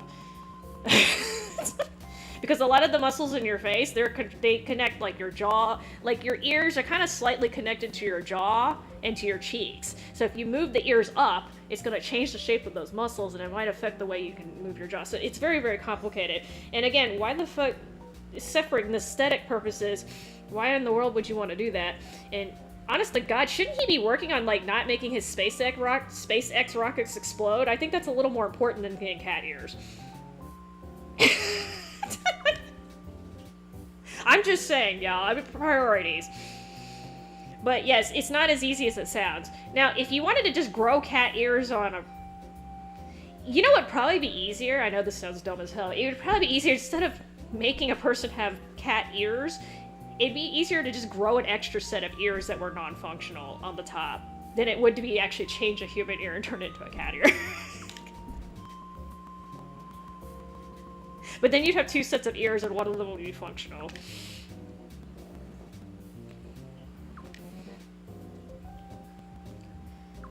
I'm just saying, like, in theory, it's possible. You can grow human ears on the back of a mouse. They've been doing that for a while. So all you have to do is you have to get some... I should be telling you that. So you just get some stem cells, and then you give them the right chemical stimulation, and it'll turn into whatever you want it to, and it'll just grow. But the thing is, like, if you want it to grow, like, in vivo, right? Like, on the actual body, and, like, grow up and develop like that, you'd have to change the chromosomal... You'd have to change it on the chromosomal level. And again, what the fuck? Of all the things that he's trying... So let me explain this. So he's supposedly CEO of Tesla, right? And then he's supposed to be running SpaceX. And I think he still owns Twitter. He's supposed to be running the Department of Government Efficiency too. This man also plays Diablo 4. Like, what the fuck? And now he's trying to make cat ears on people? Like, dude needs to focus a little bit. Like, I'm just saying, like, you shouldn't truly. I wouldn't trust him. So people, like, claim he's a real engineering genius. He bought all those companies that he owns. It's not like he invented Tesla. He didn't start the company from the ground up or anything. He doesn't even have an engineering degree, does he?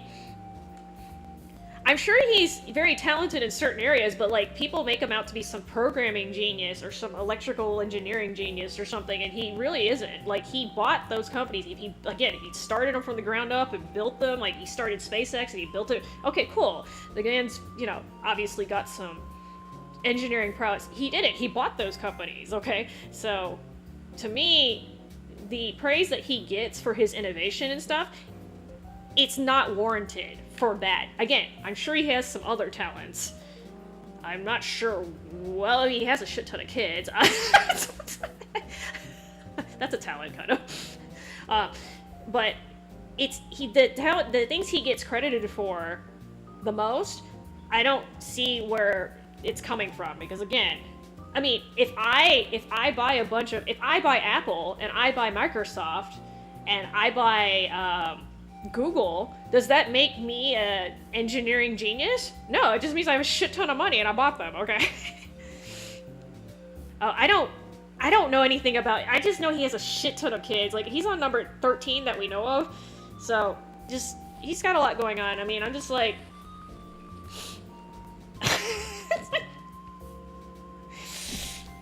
Yeah, but I'm just like, it's just, well, the reason why I bring that up is because if you look at it, right, like statistically, most people who have most men in particular, right, who have a shit ton of money, they don't like having a bunch of kids because every time they have a kid, they gotta start paying child support, alimony, and all that stuff, right? It's a big financial burden for them, right? Because, I mean, let's be honest, there are a lot of women out there who have zero problems having a kid with a rich dude just so they can live the cushy life, right? So, the fact that he has so many kids makes me wonder if, like, maybe he... I mean, yes, he is the richest man in the world right now. Maybe he just gives zero shits, and he's like, fine, I'll just pay it. Or maybe he just likes having a shit ton of kids, although I'm under the impression he's not even talking or seeing any of them, so I guess that theory's out the window. Yeah, actually, now I think the vast majority of his kids, he has a limited contact or no contact. So obviously, he doesn't give a damn about the kids. Well, okay, I shouldn't say that. It appears that he does not give a damn about the kids. Maybe I'm missing something, but I mean, I don't like him either. But I will admit he did a great job, kind of. He didn't actually develop the cars at Tesla, but he did a good job of building the brand, especially as one of the earlier electric cars. But as great of a job as he did, he basically took all that and threw it in the furnace the past, like, 6 months. So I don't know if I think it kind of washed out at this point. In fact, I think he did more damage to the Tesla name than he did building it up. But that's kind of a little more subjective. But anyway. But he definitely should not be digging around in the government shit. He's not an elected official. He has no responsibility. He has absolutely no reason to be doing that. Anyone who says otherwise is just got their head in the sand. I mean, it's the same thing. Like, you wouldn't want me digging through your social security numbers either, right? I ain't no business in there either. Well, same thing. He doesn't have any more right to be in there than I do. So...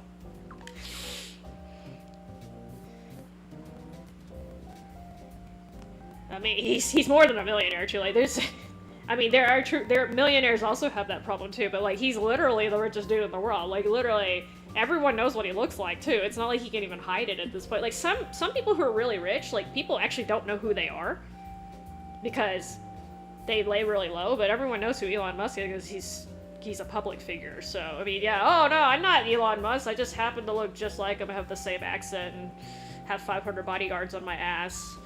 And have that weird bulge coming out of my chest.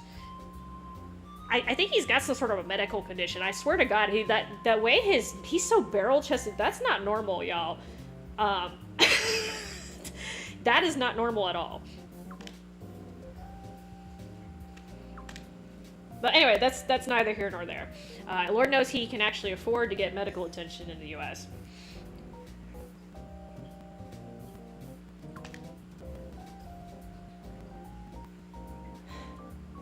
No, so that's the thing, True Light. He hasn't found anything yet. Like, all the stuff that he claimed to found, it's, like, practically nothing. And he's done way more damage than he has done good, because he's gotten a lot of departments basically dismantled.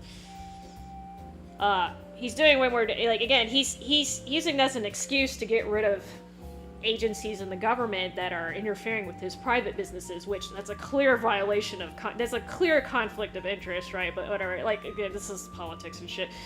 But he's literally not elected. Nobody voted like, hey, do you want Elon Musk to be the president or the head of this Doge agency? Literally nobody voted for this dude. He literally has no more right to be in there than I do, or you, or the dude up the street, or the homeless person, or anyone, okay? So that's kind of the point, right?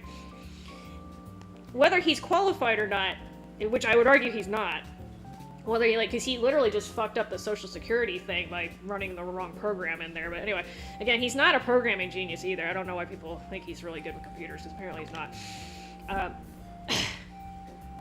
So, again, if he's going to be digging around in our data, we should have a say in it, is what I'm saying, the American public. I'm not a fan of him. I mean, I acknowledge that he's done certain things, but he's also done a lot of things that were just plain up straight shady and just dishonest and slimy. Like, again, like, 'cause he's, I mean, for example, like, he's basically crippled the FAA, and he did it because they were getting on his ass about his SpaceX violations. Because, you know, the rockets keep exploding. This is the man who wants to take you to Mars. Do you want to get on a rocket that explodes? I mean, yeah, I know he's trying to, like, iron out the kinks, but didn't he say, like, we were supposed to be heading to Mars, like, by now? He ain't ready, okay? I would rather get in that freaking Titan submersible. He had more experience. He had better luck with that. At least only one of them died. Only one of his little... I mean, granted, it killed him. I mean, I'm just saying, he has fewer failures than Musk does, and he actually was piloting himself. He had that much confidence in it. I don't see Musk getting in his own rockets. No. I'm not gonna pay, like, I don't even know, 6, 7, 8 digits so I can just blow up in the middle of the sky. Like, Jesus Christ.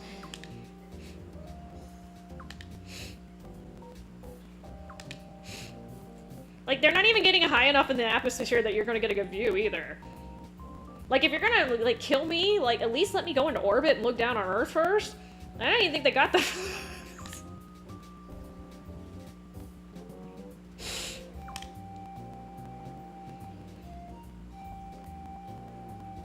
Yeah, I know. Well, they can afford to do stupid things, is the thing, true. Like, when a poor person does a stupid thing, sometimes it gets them killed, or seriously injured, or financially crippled, and they can't, you know, the consequences are a lot harder to deal with. When you're rich, you can just pay for shit to go away, for lack of a better reason. Like, for instance, when the SpaceX rockets go boom, right, the debris falls back onto the Earth and it disrupts the air traffic, right? Can you imagine if, like, average Joe Schmo caused that much trouble with the airport thing? Like, they would be fined up the wazoo. But, you know, he just writes them a check and it's okay. Even though, like, there's literally rocket parts falling out of the sky. You'll pay first. Well, I don't know.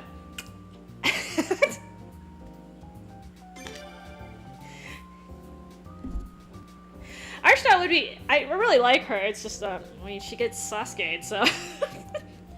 or more... Actually, she gets Georged. She gets Georged. Oh, 困りますし。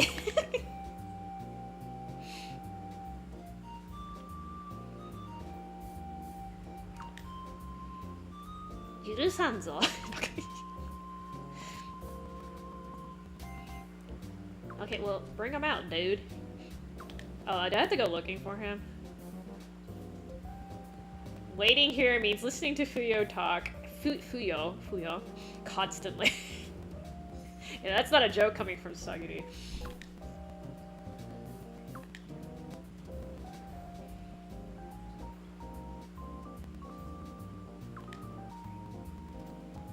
Okay, so... I guess he's not here? Oh no, I have to go out and then come back in, apparently. We'll be back later.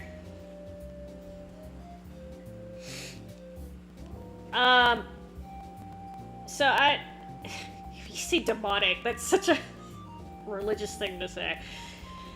There is something wrong with him, and like I said, I'm not, this is just speculation on my part, but I suspect that he's got quite a few mental disorders. I would not be surprised to find out that he's a high-functioning Asperger's. He strikes me very much as being on the spectrum. And no offense to people who are on the spectrum, by the way, but I highly suspect he has some sort of social disorder. at the very least, which spectrum is a social disorder, by the way. So, I think he's got some other shit going on too, but I mean, that's the clearest, like, most definitive thing I could say about him. And again, that barrel chest, like, I think he's got some physiological issues too, because that barrel chest is totally not normal. But I'll tell you something that's, in general, I'm not saying this applies to Elon Musk in particular, but a lot of super rich people, okay, I'm talking like the top 1% or even like maybe even the top 100 rich people in the world, a lot of them lack empathy. And one of the reasons why they have so much wealth is because they are willing to step all over people and take advantage of people and abuse people for their own needs to make money. And yes, if you do that to everyone, if you become ruthless like that, you can make a shit ton of money. And they're okay with it because, again, they lack empathy. So, I don't know if that's what you're talking about, True Light, but yeah. I wouldn't be surprised. Not all billionaires are like that, or not all mega rich people are like that. In fact, I can think of a couple off the top of my head that are actually very generous. But again, the vast majority of them tend to be like that.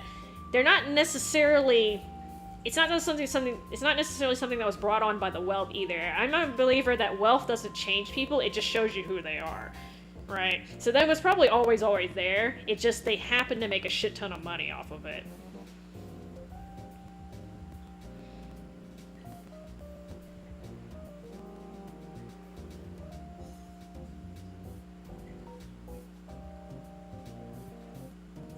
Huh?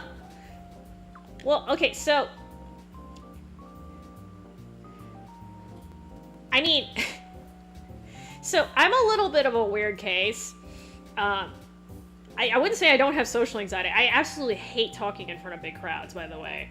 I hated doing presentations in school and stuff, so I definitely I am socially awkward. The thing is, it's just like, okay, so I can be socially awkward about a topic that people like to avoid, or I could just be straight up about it, because, I mean, I'm not saying anything that's necessarily wrong. This is something that most people know, it's just they don't want to say it out loud, right?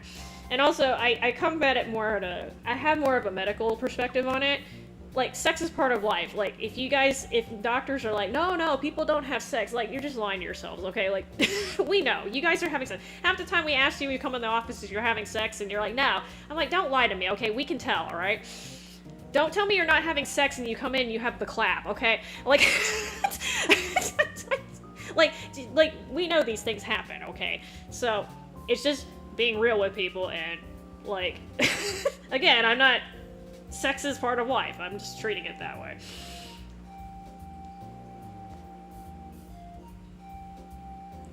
Well, lacking empathy, so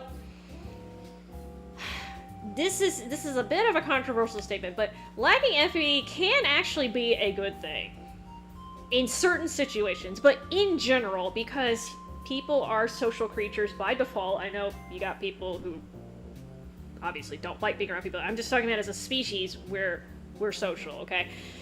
So having empathy is really important to having social connections. So when you lack the empathy, and again, this is why I think this is the case with Elon Musk, because he really struggles to make connections with people, right? Even his own children, right? Like I said, he basically has no contact with any of them at all, right? He doesn't have a real family relationship. And even his parents, I would argue, are kind of... So, and the reason why he struggles is because, again, the lack of empathy, and again, I think he's on the spectrum too, so I think he's got some other issues going on there with recognizing social cues and stuff. But, you know, it's just... when you lack empathy, like, again, people are literally just there for you to use, is the problem. And they see it that way. So...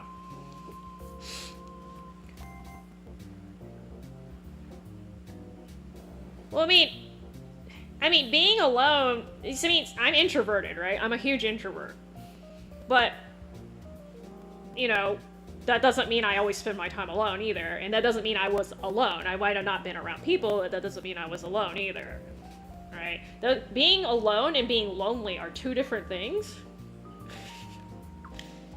So, And I know tons of people who are lonely and they're surrounded by people, and that's actually the problem. But you try to tell them that and they get upset. Oh god, he's hitting on Leon.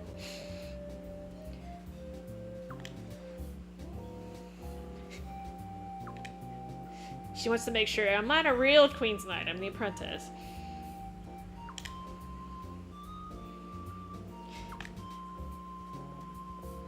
Well, yeah, anyone's gonna feel lonely if they have no deep connection to anyone or anything, even, right? Like, it doesn't even have to be a person. It could be a pet. It could be a hobby. It could be a nature itself or something. If you don't have any deep connection to anything, you're gonna feel alone. You're gonna feel lonely. So, I don't think people realize that. They think, okay, if I surround myself with people, I won't feel lonely anymore because I'm not alone. Well, that's not how it works. Yeah, your relationships were definitely not healthy, sir.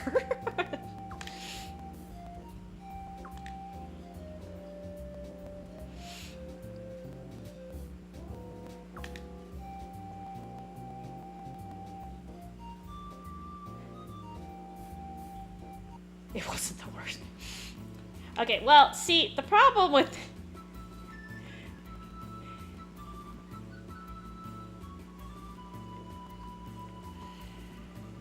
I'm gonna reserve that thought. People who have no direction in life, or no goal, or no deep passion, they try to hide that shit with, they try to hide that by, how do you put it? They try to distract themselves with, pleasure. So that's why you see people who are constantly looking for pleasure, but they're, at the same time, they're sacrificing their happiness by doing that, so... Oh, I don't think I actually have to go that far.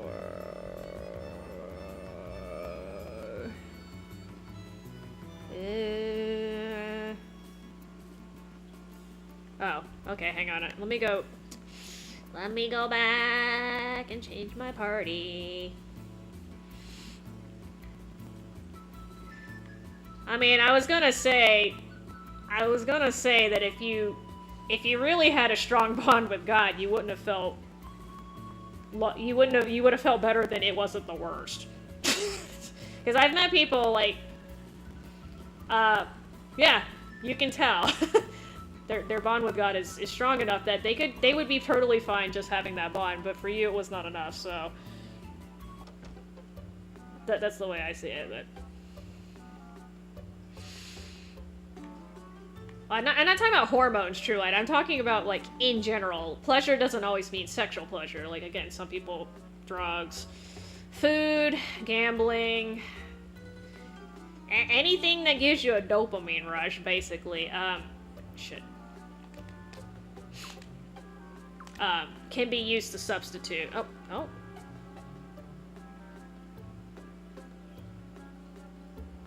Can I... Why do I have to talk to you twice for this? Okay.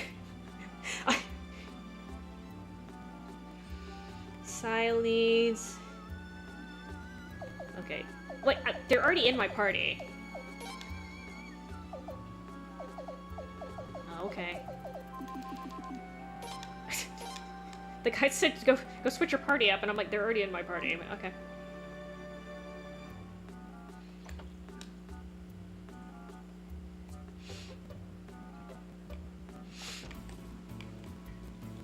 Oh, yeah! Sorry, apparently I figured out how to change the zoom.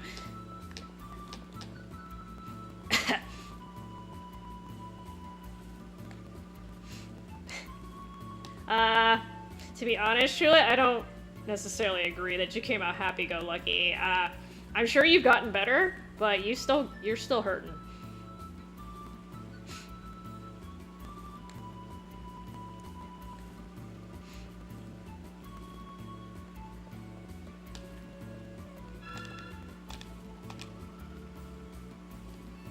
Yeah, no, you got a point. I'm just saying, you're still scarred though.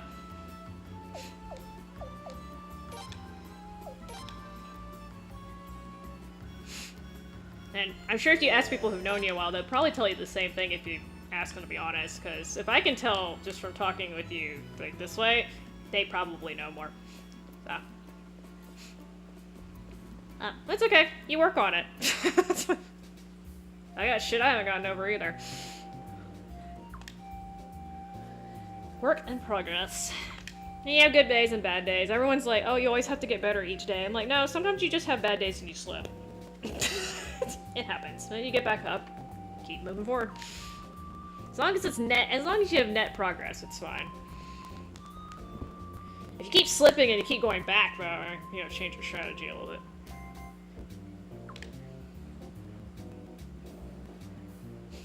I really want some cereal. Sorry, that just changed the subject. I have a buttload of cereal right now because it just happened to be cheap. I don't know why she's so surprised. Albora of the detective agency. Oh damn, you named the agency after yourself. Imagine that.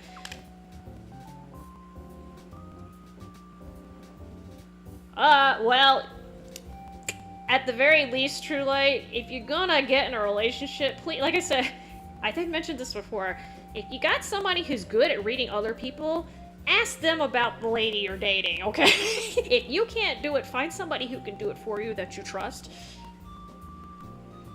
And it can be a guy or a girl, by the way. In fact, in general, I personally think that you should ask, like, so if I'm asking, if I'm curious about a guy I'm dating, I think it's better to ask necessarily the other guys as opposed to other girls that know that person. I think that gets more accurate information, personally. But that's just me. It kind of depends on the circumstances, but in general, same-sex friends of the person that I'm asking about is probably going to give me better information than asking about, like, opposite sex, because again, opposite sex, like, you don't know if it's a bitter ex you're talking to, you don't know if there's just some sort of something going on in the background. Usually, you know, you can get, they tend to be, what do you call it? Also, people just naturally sort of tend to be more open towards the same sex, like when they're talking, like with their friends and stuff. Not always, but like in general, women tend to talk more with women and men tend to talk more with men. So they have a kind of better picture of people.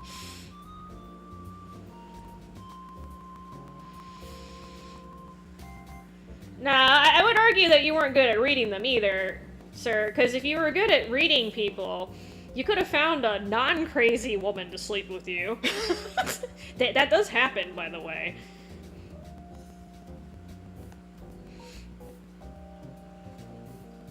Yeah, that's what I'm saying. There's plenty of people who are horny that don't end up in the relationships that you did, so. Oh yeah, I forgot he had... they don't have business cards in this world. They have magic, but no business cards. Snazzy. I like how Fuyo's portrait is so big, it's actually covering up part of the text box.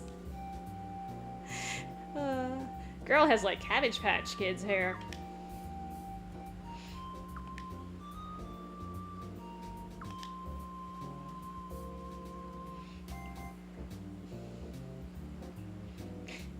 If you found a few non-crazy ones, then why didn't you stick with them? Didn't work out?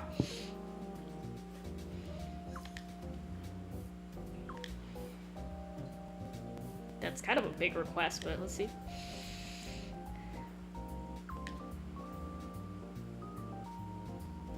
Two years ago is not too bad. If it was like 20 years ago, good luck, but...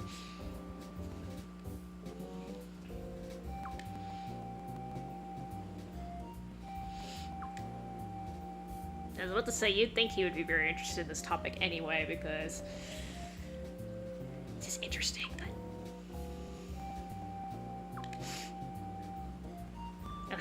Fuyo's protesting. I'm like, he's the boss, and he gets to decide. Oh, the fee. She's charging me. Wow. What happened to the royal benefits?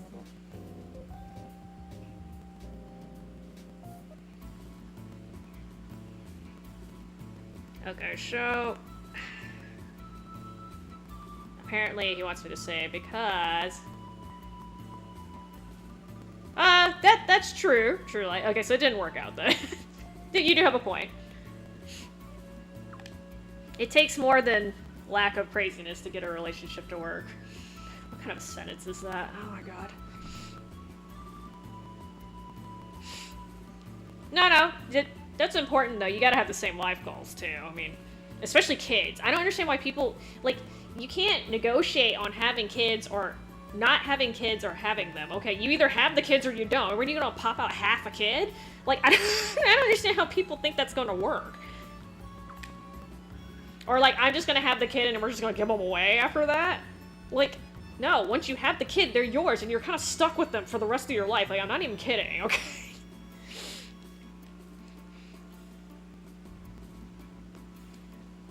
Problem solving? Well, that's a maturity issue, right? So, the big thing in relationships, it's not the only things, but sharing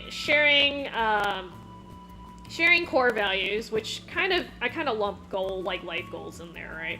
Sharing core values is very important. Communication, respect, and honesty, right? And compassion helps a lot too.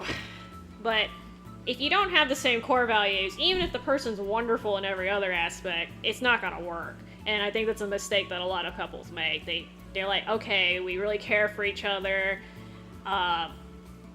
You know, we mesh real well, good chemistry, but we're not heading in the same direction. And that they don't realize how much trouble that's gonna cause later. Because y'all need to be heading in the same direction. Otherwise, when you diverge, whatever that point is, whether it's work, kids, where you're gonna live, like any major life decision comes up and you guys diverge, guess what?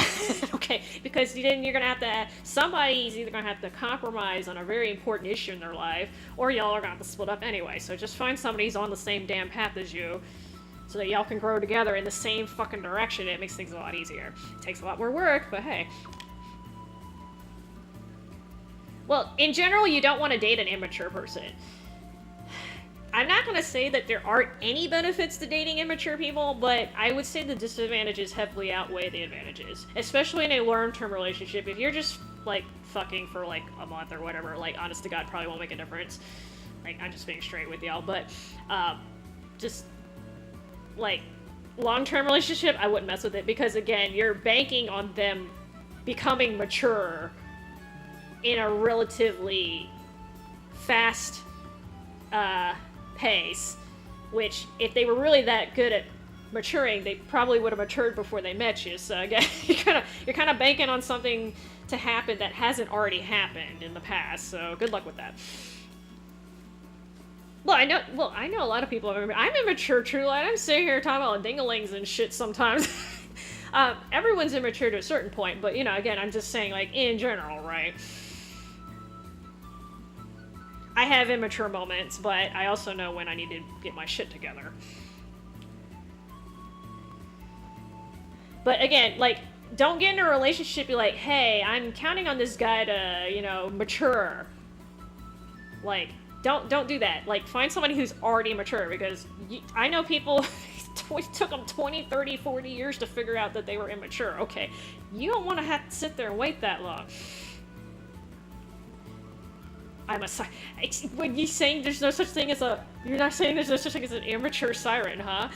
You think they're just singing and making sailors crash into the rocks because they're mature?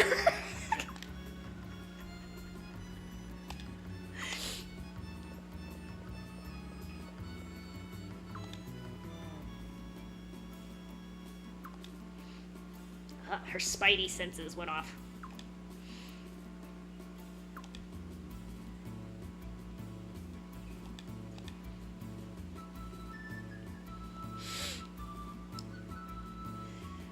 No, I mean, like I said, it's being a child at heart is a little different. Like, immaturity is different from being a child at heart, okay? Those are different. But again, if you're not good at reading people, you may not know the difference. Although it's actually not that hard to tell. If you want to see the difference between somebody acting youthful and actually being immature, just see how they react to problems, right? A person who is young at heart but is mature, they'll take the problem seriously and they'll tackle it appropriately, whereas an immature person is like, no, it's not my fault, or, oh, I'm not going to deal with that problem, I'm just going to ignore it, it's going to go away, or, oh, I'm not the one who caused the problem, it was that person's fault, they did all the trouble, so, you know, just see how they react to that, and that's how you figure out the difference. It's really, really easy, but, and it doesn't take much either. Like, people think it's, like, has to be something major that comes up. No, it could be something as simple as, like, the waiter got my order wrong type thing, right? I've seen people blow up over the dumbest, like, shit. And I'm just like, wow. So, yeah. Doesn't take much. I mean, you spend more than, like, if it's, like, real life, you spend more than, like, I would say in less than a month, you're gonna see them have at least one problem that they have to deal with, and you can kind of see what kind of person they are at that point. It doesn't take long. Online, it might take a little longer, because you don't usually see people every day online, necessarily. But,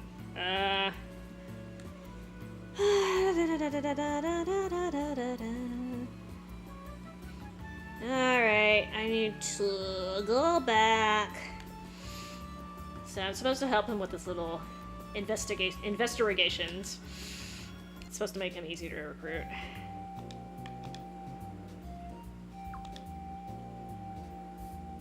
Nothing but the straight facts. I like crooked facts better.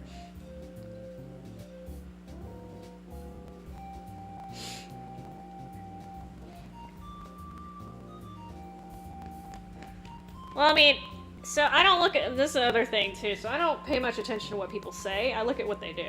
And I had a lot of people apologize to me for stuff, but they just kept doing it anyway, and I'm like, well, you know what? Your apology means shit. So, unless you change your behavior, I'm not gonna...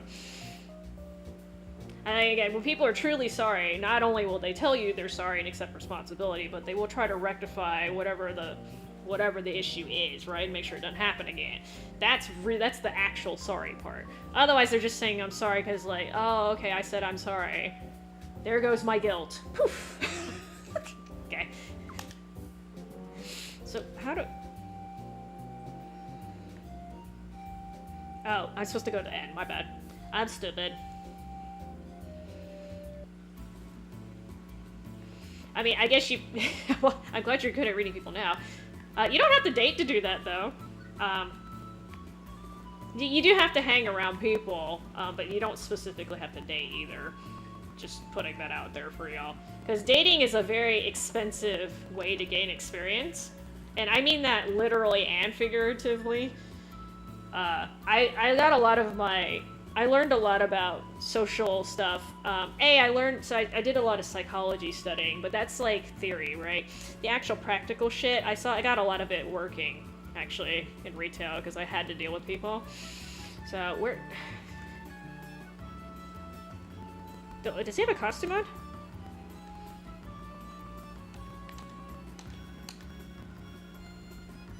Oh, no, that is a recruitable dude, but... Wait, isn't this the end? Oh, okay. I am supposed to talk to him, just kidding.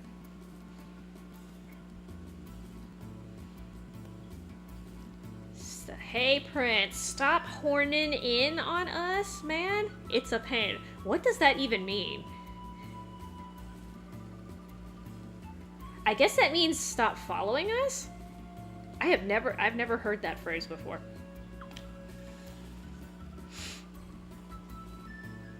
Well, yes, experience is the best teacher, especially when you suffer, unfortunately. That depends. So, I wouldn't say reading men or women are necessarily different, but we have different body language because of cultural differences, so that might be what you're referring to, but men are not inherently more difficult to read than women, if you ask me. So, like, 60 to 70% of communication is nonverbal. So, if you're relying on the verbal cues, then yes, there is a big difference there because women tend to be more talkative, which that can, like, make it more difficult to sort the information and stuff because you just have more of it, right? Not to say that guys don't talk, because they more certainly do, but I'm just saying in general, right? Typically, women talk more than men in most cultures that I can think of off the top of my head. So, but yeah, I'm like, I've never heard that phrase before. I'm not gonna lie, my mind did go in the gutter, but contextually, that's not what he's talking about, clearly. That's not true, Truelight. Now, okay, so guys can be more straightforward, but I wouldn't say that guys are, I would say that guys sometimes don't say what they mean either. I've had plenty of guys, like, I knew something was wrong with them, and I asked them what was wrong, and they were like, nothing. Like, they gave me the nothing card, too. Like, you know, women are known for that, too. Guys do the same thing, so... And then, of course, it gets super complicated, like, if you're talking to a woman and you're a man versus if you're talking to a woman and you're a woman, right? Because that's actually a little bit different. But, especially if you're seeing them in person, I would rely more on the body language at that point. Because, again, people can say whatever the hell they want, but it's really hard to hide body language. So, that's how I learned how to read people, is I read their body language. So the body language between a man and a woman are actually pretty similar. That's a cultural thing, Truelight. Yeah, so that depends on the... That one is cultural. Although I would say a good chunk of the world is probably like that, where the men are supposed to kind of repress their feelings, or at least not express them in public. I personally don't have a problem with guys expressing their emotions. That being said, those of you who like to rage everywhere, like, you might want to take some anger management classes. There's a difference between expressing your emotions and just, like, having a fucking fit over everything, too, right? And yes, women do it too, I'm aware of that, but I'm just saying, like, there's some dudes, like, they literally explode over the dumbest things. So, like, I had a guy, he literally yelled at me because, I was, like, you know, you have that awkward moment where two people approach the door at the same time. So, I got there first. So, I opened the door, right? Because I got there first. I held it open for him, because I'm like, well, I have to open the fucking door anyway, right? Dude literally got on my case for opening the door for him, and I'm just like, I'm not undermining your masculinity, dude. I literally just got there first. He got on my case about it, and I'm just like, what? Okay. So, you know, sometimes I'm just like, that kind of situation, I'm like, literally, he was yelling, like, in my face about this. This is how mad he got. And I'm just like, dude acted like I just spit in his shoe or something. I didn't like him either. It was just a practicality thing. There were two of us heading for the door. I got there first. I had to open the door anyway, so I just held it open for him. Like, to me, that's just common courtesy, but he took it as it bruised his man pridehood or something. But I'm just, I've never been, I literally just, like, never been yelled at for holding the door open for someone before. Like, I mean, I understand if I slammed the door in his face, he'd be a little bit mad, but I was just like, what the? So, yeah, I don't...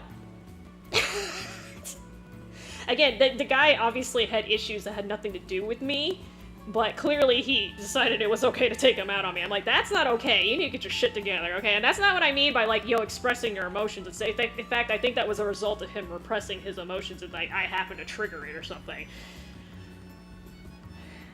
But I'm just like, that kind of thing, get your shit together. And the same thing with the women, by the way. It's not okay for a woman to do that either.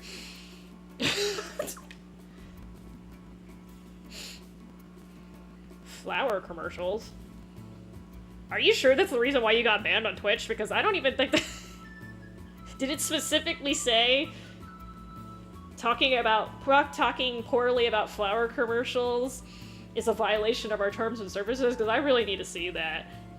Really? Do you have a screenshot of that? Because that's just bullshit. There's probably something else going on, too.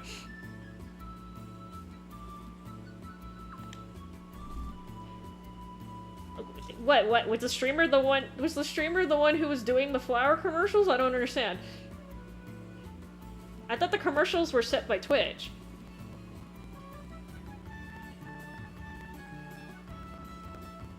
Or was he, like, advertising flour, or she? I don't know.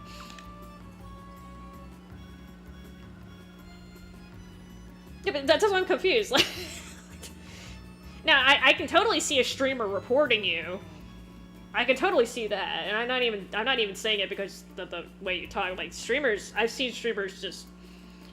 I've seen streamers, like, somebody literally came in, said hi, and then they got booted. And again, I don't know if there was something going on. Maybe they recognized the name, and that was somebody they knew. But from my perspective, I was just sitting there, and I just saw somebody say hi, and then I saw them go, boink! And I'm like, okay, well, I didn't think a hi was considered offensive anymore, but...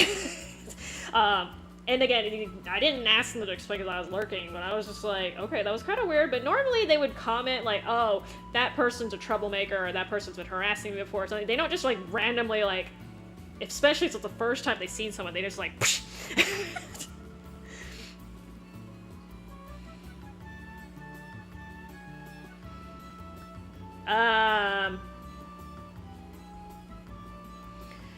Okay, so this is...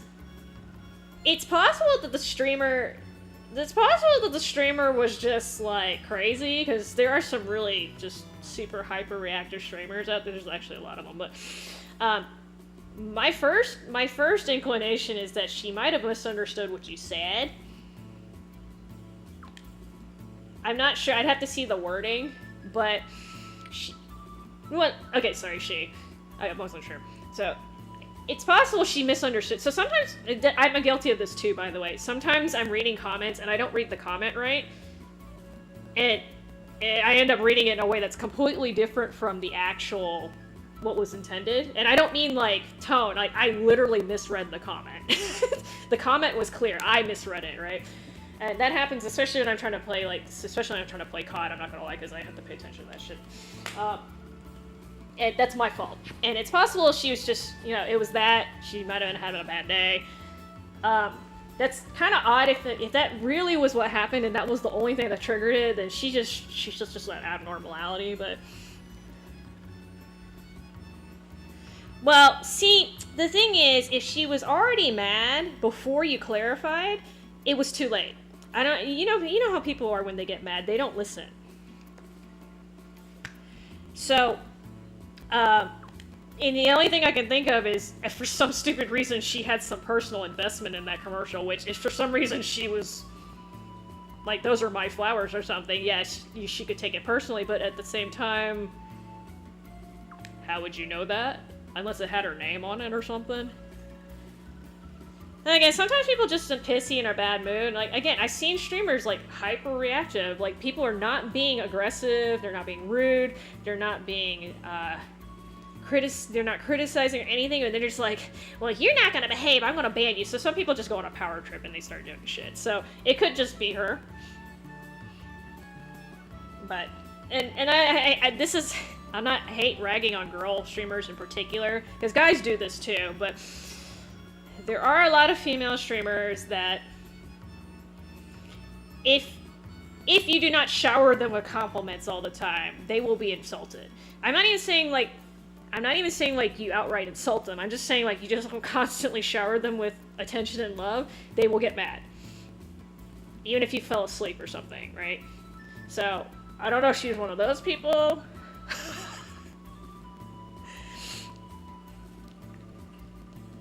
I mean, again, like, I wasn't there. Hard for me to say. I don't know if that's the norm, or if she just decided to take it out on you. I have no idea. I do find that's more common with females, but I have seen males do the same thing. Especially when especially when they get monetized. It starts getting really ugly there. But, again, it's a thing.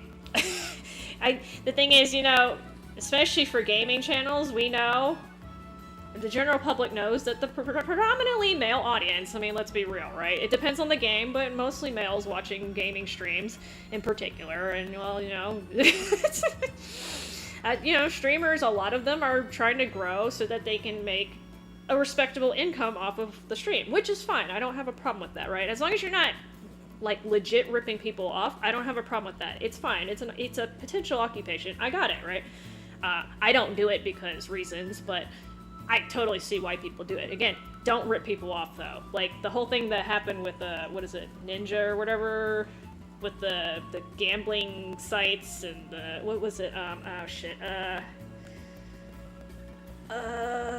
Was it the Rainbow Six thing? They were some sort of scandal with the they were promoting a website and they didn't disclose that they were invested in it, and it was basically a gambling site kind of.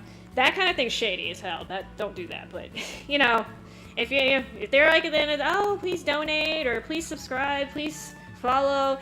I mean shit, all the streamers do that. Okay, that's just promoting. And again, they're not making you do it either. Okay, so. And don't be like, oh, if I subscribe, I have a chance with her. No, don't be that guy, okay? Like, please.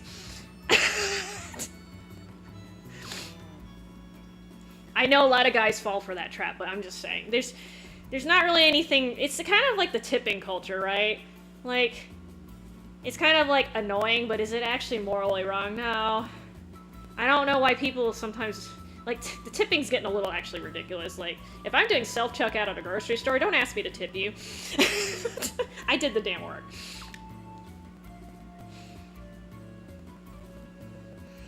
Okay, so I'm gonna follow because why not?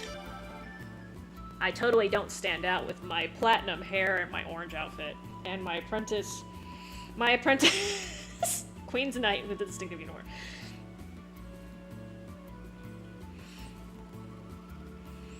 See, so in that case, you were asking for it with the Christian streamer. Yes, I know you're not supposed to use the Lord's name in vain. Yes, I admit that I do it. I'm also not a super devout, like, hardcore Christian, so get off my ass. Clearly, I'm not a conservative, traditional Christian. Clearly, okay. I think anyone can figure that out. I'm not a conservative anything, really. But yes, that's how compliments are supposed to be, truly. Like, if you're using it as a flattery technique, it will actually backfire a lot of times. Same thing with women, too, by the way. Women do the same thing to guys. I'm well aware of that. But yeah, you were kind of asking like that, Truelette. I'm not saying what you did was wrong, but I'm not surprised you got mad either. That's human nature right there. I'm just, you know, you should have been expecting that reaction. If you were surprised, then, well, I don't know, I guess you're gonna be surprised some more. No, I mean, like, me personally, like, if I was really bothering me and I wanted to get the point across, I would have kind of put you shouldn't use the Lord's name in vain, LOL, or something like that, and try to pass it off as a, like, passive-aggressive joke, which is not the best way to communicate, but they probably would have gotten less pissed about it. But, you know, again, it just depends. He's gonna keep cussing, too, by the way.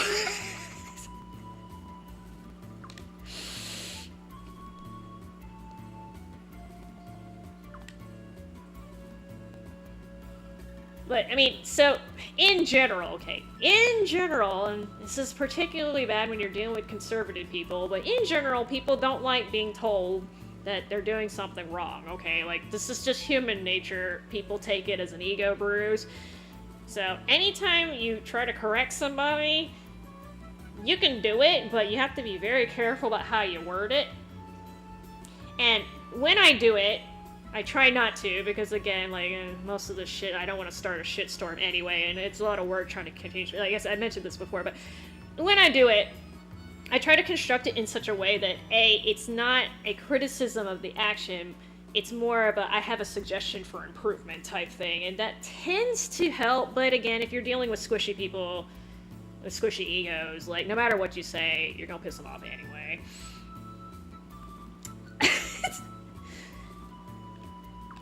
But if it took you a couple months for him to actually have an incident, that's not bad for a streamer. I don't know how often he streamed and how often you were in there.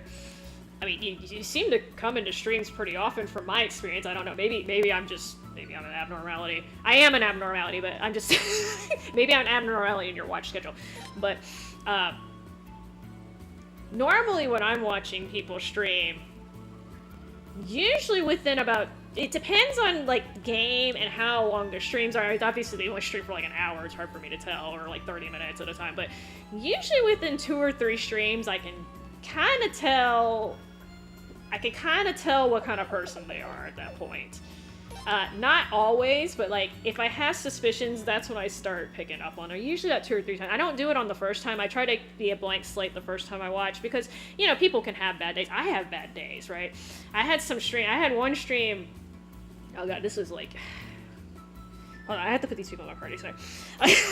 I had one stream about 3 years ago, and I guess I don't even remember why I was having a bad day. I was just having a bad day. I didn't start out bad, but like it got worse as I was streaming, and then I decided to stream for like an extra long. I was like 5, 6, 7 hours in, I think, at this point. And this was Call of Duty, so not exactly the easiest game to stream. And I kind of had a mini meltdown. I'm not gonna lie. Like I didn't yell at people, but like I was just kind of like I could feel myself like emotionally kind of melting. And it happens. Like I said, some people might argue that I melt down more often than that, but I actually would consider that a mental breakdown that I had at that point. I didn't take it out on anyone though, but people were messaging me like, "Yo, are you okay?" Because they could tell I was having a problem at that point. So, but yeah, like I said, that's why I don't judge on the first try, because I mean, shit, it happens, right? Well, I mean, hey, sirens have problems too, okay? Damn it. Oh god, I lost track of what I was doing. Walk south toward the crystal. Okay. But that's why I try to give people at least 2 or 3 shots before I come to any conclusion, because again, it's very easy to have a bad day, and again, depending on the game, like, sometimes the game just talks and you have to deal with it. But, you know, some people, like, streamers have different expectations of their audience. And this is something that I don't know if is immediately obvious if you haven't streamed before, or if you don't stream often. But I can't really speak for everyone, because I can only speak for, like, the general, like, way of, like, most of the streamers that I watch, and then me. But, like, me, I'm okay with people lurking. I actually don't have a problem with that. Like, some people I've noticed, like, I've been in streams, I was lurking. I tend to lurk in streams, by the way. It's just, I'm doing other stuff, and I usually don't know the person who's streaming, so I'm just watching them, because I like to be creepy like that. That made me sound really creepy. Anyway, I like to observe human behavior, okay? I'm collecting data. Not in a bad way, but anyway, so I lurk in a lot of streams, and they'll have 10, 15 people in the stream, right? Which, I mean, shit, that's more than I usually get, right? And that's fine. That's cool. But then they'll be like, I have 10 or 15 people in here, nobody's talking to me, and I'm just like, they'll complain about it, basically. And I'm just like, I know a lot of people who would kill to have 10 or 15 people in their stream. So to me, I feel like that's kind of like, your expectations are a little off there, but I'm watching Norden be super, super drunk here. And there's a lot of streamers that are like that. They're basically like, I feel like their attitude is their audience is supposed to entertain them. And I'm like, I think that's reverse from what most audiences think, though. They watch the streamer, and the streamer's supposed to entertain the audience, right? So it leads to this weird, like, conflict of expectations. Like I said, I don't give a shit if you're lurking. That doesn't bother me at all. Because I know people gotta do stuff while they're, you know, some people just have the stream up and they're doing stuff around the house or they're at work. I'm perfectly fine with that, okay? Like, I'm just glad that you're actually taking the time to be in here and listen to my weird-ass rants about shit. I'm even okay with people, like, criticizing as long as they're doing so in a constructive manner. If you're just gonna be like, you suck, bitch, and then you have nothing to add to that, then I'm just like, okay, well, you're just having a bad day. But if you're like, hey, Esther, your aim looks a little windy today, I'm like, yeah, it is. It's always windy. And they're like, you know, and then sometimes they're like, hey, you know, you could improve your aim if you, I'm specifically getting COD examples because this is where I get the most shit. You're like, oh, you know, if you lower your sensitivity, you can, you know, improve your aim. Like, that kind of thing I'm cool with, because, like, you know, I see they have a legit point. And not only do they have a legit point, they're actually giving me a way to correct it. But, you know, if you're just gonna be a bitch because you want to complain and get my dick, just like, I don't know. I like ruffling feathers for absolutely no reason, then fine, I'll just ignore you. I mean, yes, there's a lot of ego involved too, because again, the nature of streaming is it puts you out there, right? Even if you're a nobody. All of a sudden, you are the center of attention. Usually. You're supposed to be the center. I should say, in theory, the streamer's supposed to be the center of attention, but that actually doesn't always happen. Sometimes somebody in the chat will hijack attention. Or sometimes there's somebody you're playing with that will hijack. Anyway, that's the... In theory, you're supposed to be the center of attention, so yes, it tends to stroke people's egos, and then, you know, when that happens, then it starts building up arrogance and stuff, so, whatever. But... yeah, that has to do with their maturity as a person, right? It would have this happens to them in real life too. It just so happens that the streaming gives them the opportunity to be the center of attention conveniently from their home. This little shady character looks like a little kid because of the angle, but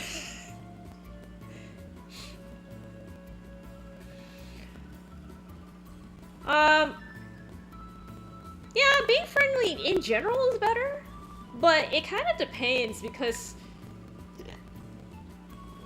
sometimes people are friendly towards me, but I'm not necessarily... like, sometimes it feels weird even though they're being friendly. I don't know if that makes any sense. And I'm not talking about them hitting on me either, because that's a completely different issue. Sometimes I get weird vibes from people, though, even if they're technically being nice. Does that make any sense? See, I'm like that too. That's why I said I'm introverted, right? So like, I don't like being the center of attention, and I realize that unfortunately because when you stream, you're kind of putting yourself out there. But that's also the reason why I don't have a face cam and all that lovely stuff. So, the only reason why I started streaming in the first place is because people asked me to. I actually wasn't gonna do it because I didn't like the nature of the streaming, and then I didn't know if I would be able to do anything with it either. But yeah. Hell, I'm playing the game, and I actually didn't have... financially, it wasn't a big investment. All I had to do was buy a USB mic, which cost me like $30. I actually had the capture card and everything else already. So, those people who spend like... hundreds of dollars to stream, props to them, because I wouldn't have spent that much. I wouldn't have spent more than like $50 to get this set up. But again, I happen to have most of the stuff I needed to stream, so I'm like, well, fuck it, I might as well just try it, because what's the worst that can happen, right?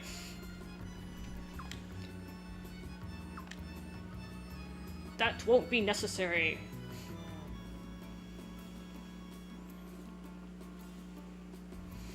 Okay, Alboro looks really, really funny. It's very stilted.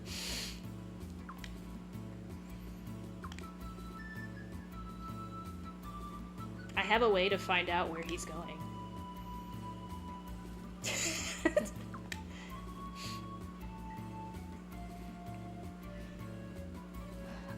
Yeah, there are people who simp. Which, again, me personally, I think that's very awkward, but, you know, that's just me, and I realize I'm the outlier there. See, I'm a little bit weird. There's only certain streams that I'll talk in, and it's usually because I know the streamer personally. And even then, sometimes I still... because, again, sometimes I'm, like, literally washing the dishes or something. I can't sit there and chat while I'm washing... I mean, I could, but I'm probably gonna, like, barbecue my phone. And, like, a lot of the times when other people stream, it's during the day. So I'm nocturnal, y'all, if you guys haven't figured this out. I'm nocturnal. So during the day, I'm either sleeping or I'm doing errands or something. So a lot of times I can't actively chat, or sometimes I can't even watch the stream. If I'm driving, I can't watch it because I don't get unlimited data. I only have 2 gigs per month, and I have to use that on my navigation shit and for emergencies. So yeah, it's just in general, I during the day when people tend to stream, when other people are tending to stream, I just not available or I can't talk. So unfortunately, that means I lurk. Well, see, the thing is, simping is really not good for any guy, right? So this is the reason why I say this, and I'm sort of, hold on. I'm sort of again, I'm an outlier here, so don't take this as, oh, this is how all girls are. It's definitely not. In fact, again, I'm in the minority here. But from my perspective, offering, as a dude, I would not recommend offering money to a female streamer strictly because she's female and you want her attention. Now, if you just want to support her as a streamer, like you think she's a good streamer, she's entertaining, you're not trying to get something like alternative motive type thing going, that's fine. That's no different than supporting a male streamer, right? My point is, the women who really push for donations regardless of your intent, you don't want to be giving your money to those kind of people, okay? And then the women who are like literally just trying to stream and not milk y'all, like, if we think you're simping, it makes us uncomfortable, okay? So it's kind of like you lose both ways, is what I'm saying. But again, if I've had people donate money, but most of the people who donated to me, they're my friends, so it wasn't that awkward. But like, you know, if some random dude came in here, this is like not gonna happen, but you know, say some random dude came in here and just like dropped a $1,000 donation and like started talking to me, I would feel super fucking awkward at that point, right? I'd just be like, yo, right? That doesn't happen, but I'm just saying.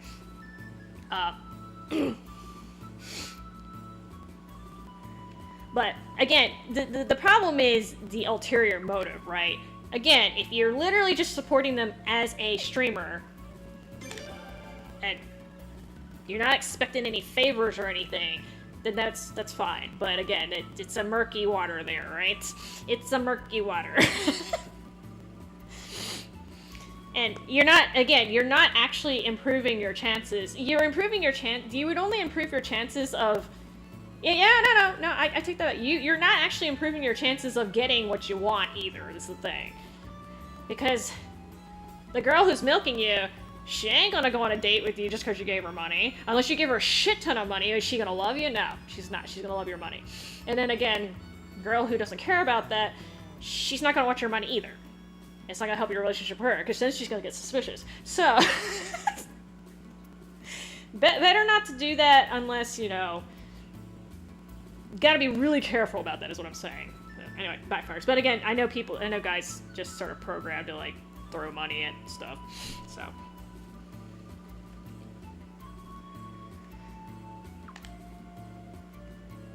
Yeah, see, that's where you start going into like OnlyFans territory, and again, like murky ass waters. But anyway, and again, I'm in the minority, so don't take my word as but most female streamers, especially female streamers, do not share the same opinion as me. A lot of people will tell you, no, throw the donations, we love it, and of course, I don't blame them for saying that. Well, I mean, again, like I said, like. I'm literally just doing this because A, I'm playing the game anyway most of the time, and B, like, I'm just chilling, so, and I don't expect y'all to talk to me anyway, so, this is, for me, it's just like, I just stream because I can, I have the equipment, and if something happens while I'm doing it, great. If not, I get to play through the game in peace, whatever. I'm investing the time anyway, so I'm just streaming while I'm investing the time in the game. That's the way I see it. So I'm sort of just being more efficient. But if nothing else happens, like if I literally come in here, that's what I decided when I first started streaming. If I start streaming and I get 0 viewers or 0 people watching, that's fine. I'm gonna keep streaming anyway. It's fine.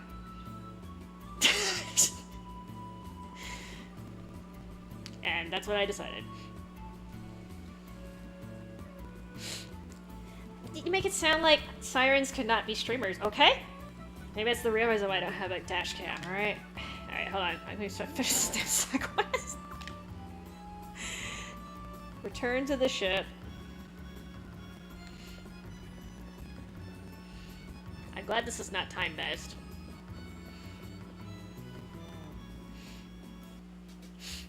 It's a lot of the siren hate, damn it. Wait. Wait. Oh, oh. I missed a paragraph, my bad. This is what happens when I rant. So I'm not gonna lie, I was part of the paper generation, so yes, I do use tablets and stuff, but like, one of the things I can't do on a tablet very easily that I can do on paper is I can't like scratch things off as I complete them. Maybe there's a way to do this, but I don't know how to do it. On GameFAQs at least. Because this is what I normally do, and I have a checklist, and I'm kind of like bouncing back between doing the checklist and doing something else. I would mark stuff off as, it's a cute little rat. What is the name of that rat from? I just got distracted again. What's the name of that rat from Wild Arms? Hunpun, right? Kind of like Hunpun, except not blue. Was he blue? I forgot what color he was. No, it's a rat. That's a rat, sir, ma'am. So in Japanese, Nezumi can mean mouse or rat. That is definitely a rat. Mice do not get that big. I'm sorry. I played Wild Arms 1 and 3. I had started playing Wild Arms 2, but for some reason I never finished it. I actually don't remember why. But I didn't play 4 or 5.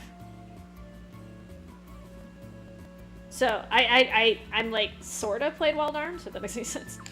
I never finished the remake of 1, actually, when I think about it. Squeak! So anyway, that's a rat. Just saying, mice do not get that big. Absolutely not. They're not the same thing either. A lot of people think that mice are like baby rats, and I'm like, no, it's a completely different species. In fact, if you put a rat and a mouse together, the rat will kill the mouse. And this includes domesticated mice and rats too, by the way. It's not just a wild thing. So it's competition, basically. So mice and rats in the wild compete for the same living spaces and food. So the rats are bigger, so they'll just kill the mice because, again, competition. And it gets a very strong instinct because they'll do it even in captivity with domesticated, like, you know, domesticated pet rats and mice. Well, they still do it because, unfortunately, we had an incident at PetSmart one time when I was there. One of the rats managed to get in the mouse enclosure, and it was a massacre. Like, I was just like, oh crap. So it's a very deeply ingrained instinct. Anyway, fun fact. But yes, they are actually two different species. They're not the same.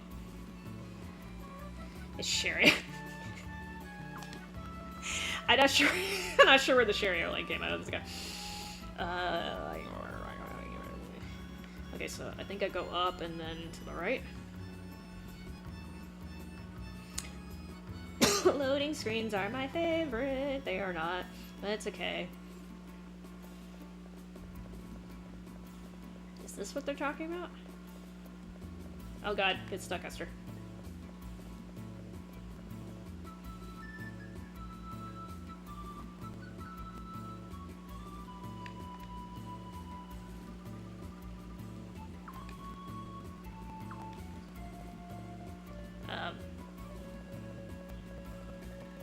Wait. Okay, walk north up the stairs to continue. Keep moving to north to the 4th tier, then head east to the garden area. Isn't this the garden? It kind of looks like our garden. They made it sound like I was supposed to trigger something over here. Is this the wrong area?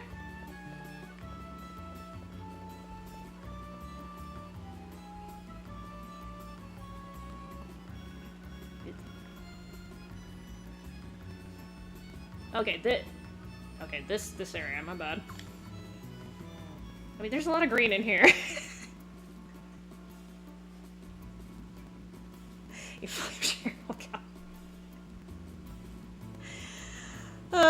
you must hate teenage girls, though. Yeah, she's literally a stereotypical teenage girl, is what she is. Which is fine. She's actually a teenager. I understand that. I don't understand when women are in their 30s, 40s, and 50s, and they still act like that. Again, maturity! It's a thing. Or not a thing, depending on who you're talking about. So, my rat is very, very smart. It's probably your cheapest employee, too. What's with the tail, though? Look at this. It's got like a Pikachu, like half of a Pikachu tail. I object. Their tails are not supposed to crinkle like that.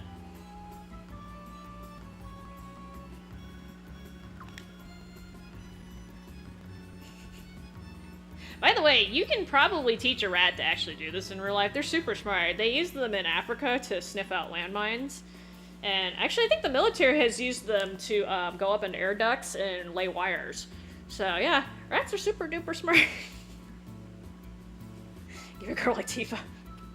Oh, you're a Tifa guy, huh? Not Aerith?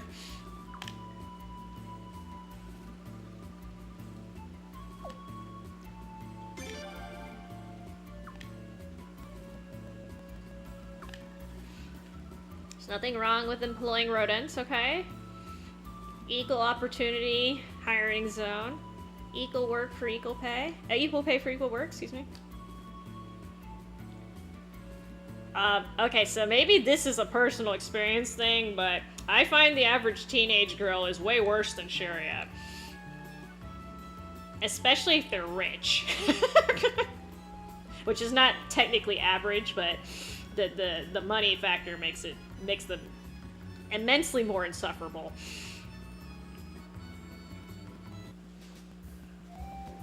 Oh, I was just asking because it seems like so there's basically three groups, right? There's Team Tifa, there's Team Aerith, and then there's Team Yuffie, right? I mean, because that's basically. I mean, I guess you could argue maybe Team Sid or something like that, but yeah.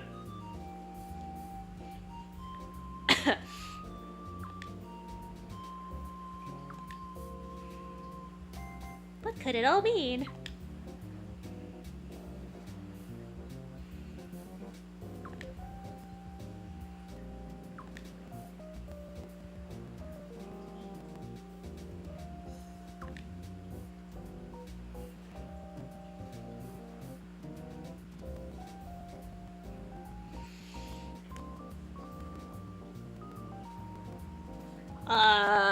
Okay, so hold on. It's been a long time since I played Final Fantasy VII, and B, they obviously rewrote the story. So, if I remember correctly, Cloud did go to Shinra to join Soldier because he was trying to impress the people in his hometown. I guess indirectly, Tifa. But he was also like 3 inches tall when he did this. I'm talking about the pixels, the polygons, sorry.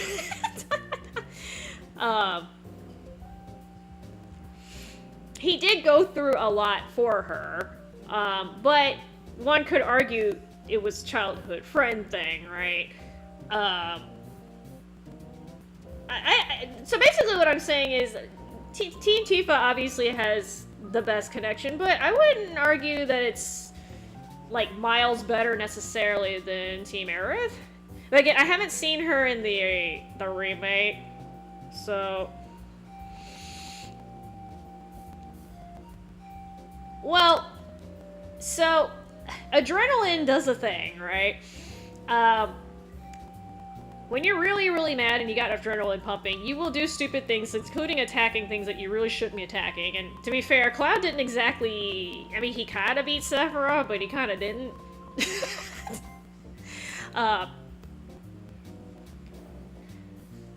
But he definitely... The reason why, again, I'm going on the original... I was more under the impression, and this is before Aerith gets skewered, okay? I'm sorry, Sasuke.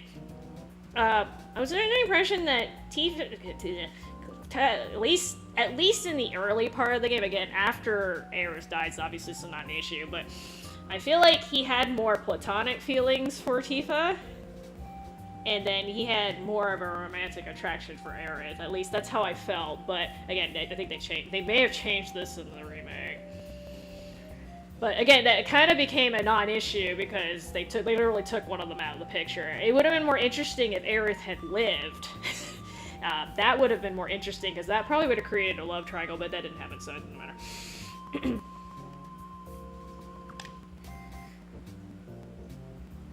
Well, I mean, again, he was really young when he made that promise, and yes, he did fight Sephiroth when he was an adult, but he was really young.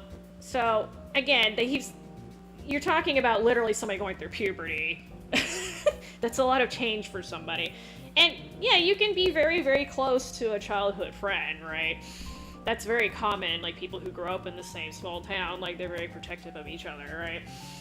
Yes, a lot of times it does lead to romantic feelings, but sometimes that doesn't happen till way later, and sometimes, like, they don't even, like, necessarily realize that that's what's going on, right? Because they grew up together. Or they won't admit it, right? Because that's actually kind of what's going on with Sharia and Asbel, right? Like, Asbel's just like, I grew up with you. At this point, he's not even, like, seeing her as a romantic interest because he's just used to having her around. So, it gets tricky. But given the amount of time that he knew Aerith and the connection that they built in that short amount of time, which is relatively short amount of time, remember? Because again, he'd known Tifa for a lot longer than he knew Aerith.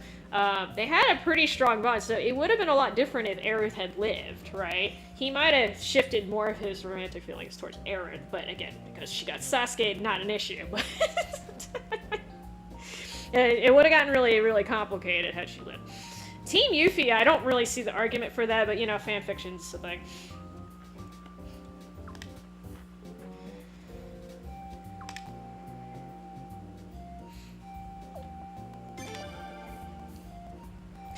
Same here, this is so exciting.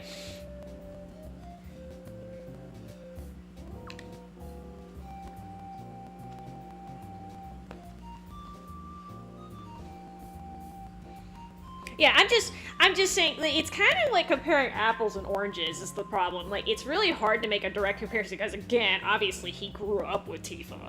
And then, again, if he had spent a decent amount with Aerith, I think she would have had a better shot. But, like, he literally meets her, and, like, I don't know what the time span is in the original timeline, but it wasn't very long. Like, they couldn't have known each other for more, I would say, a year tops.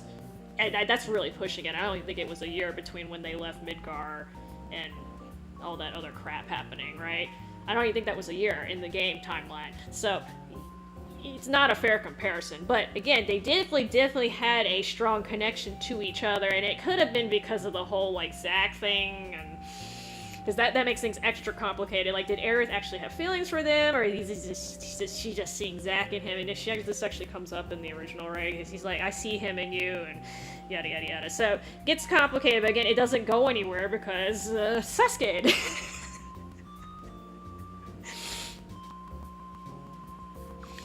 Well, yeah, that's what I'm saying. Like, you know, they had a lot more time to build up. They had a lot more time in the game to build up the Tifa connection, and then in the actual history of the game, they obviously have more history because they grew up together. So again, it's kind of like comparing apples and oranges. You can't really say Aerith. What I'm saying is Aerith. I can see the argument for Team Aerith because considering the amount of time they knew each other, she made some progress. I don't know if that's what their relationship made a lot of progress, I should say. I mean, they knew, technically, right? Like, Cloud knew Barrett a lot longer than he knew to Aerith. And I'm not even talking about, like, emotional, like, romantic relationship, right? He just knew him longer. Unless they changed the timeline in the remake, which I don't think they did. Because he joins Avalanche before he meets Aerith, right? So, but their relationship is not nearly as... I mean, they could have gone, like... I'm not even talking like a bromance, I'm just talking about, like, I don't think they're best buddies, right? And they had more time together, so I'm just saying. Okay.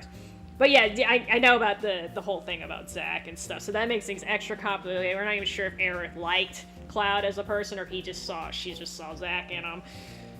Ugh.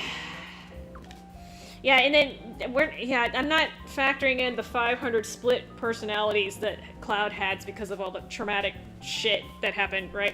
So that's the thing, like, Tifa must have been really confused because she must have been like, what the fuck happened to you after you left?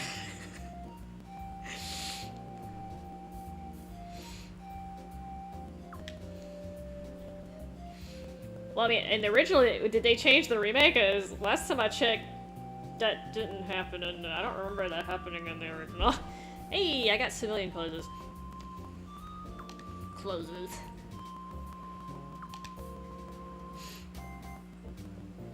Boy, they just came out of the wall. I know they came in through the door, but the angle's bad. The original Japanese. Well, I mean, have they even gotten to... Like I said, I haven't played the remakes. Any of the remakes I don't know, so they probably fleshed that out a lot more, but I haven't played those, so... I have to go with the canons. I have to go with the old school canon shit right now. Oh, okay. What, this is only the Japanese version?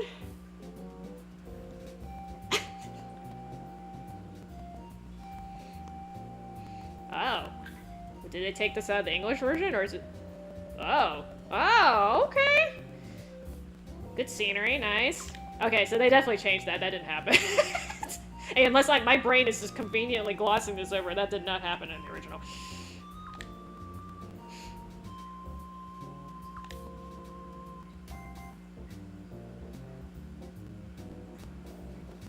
Damn, does Leon look that different? She just changed her clothes.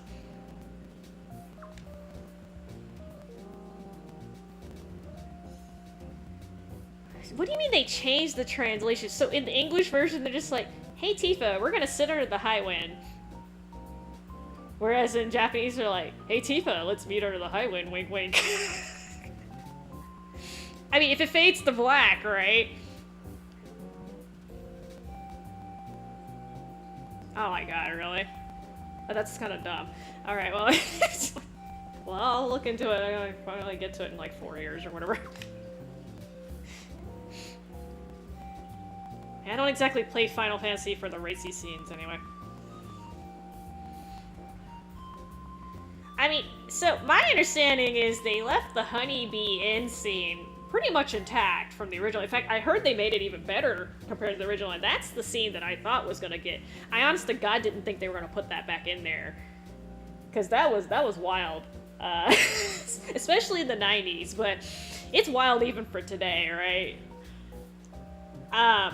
That's just not something you expect. Especially in a game that had been mostly serious up until that point. Don't expect that, but hey. So I thought that part was gonna get axed, but apparently they decided to axe the Nicky time. So like, actually I don't know this because I haven't played it, but is the American version like it's only in English? There's no dual language version on there? Because a lot of games these days, a lot of the JRPGs these days have dual language on them, so I didn't know if you had to have the Japanese version to see the translation.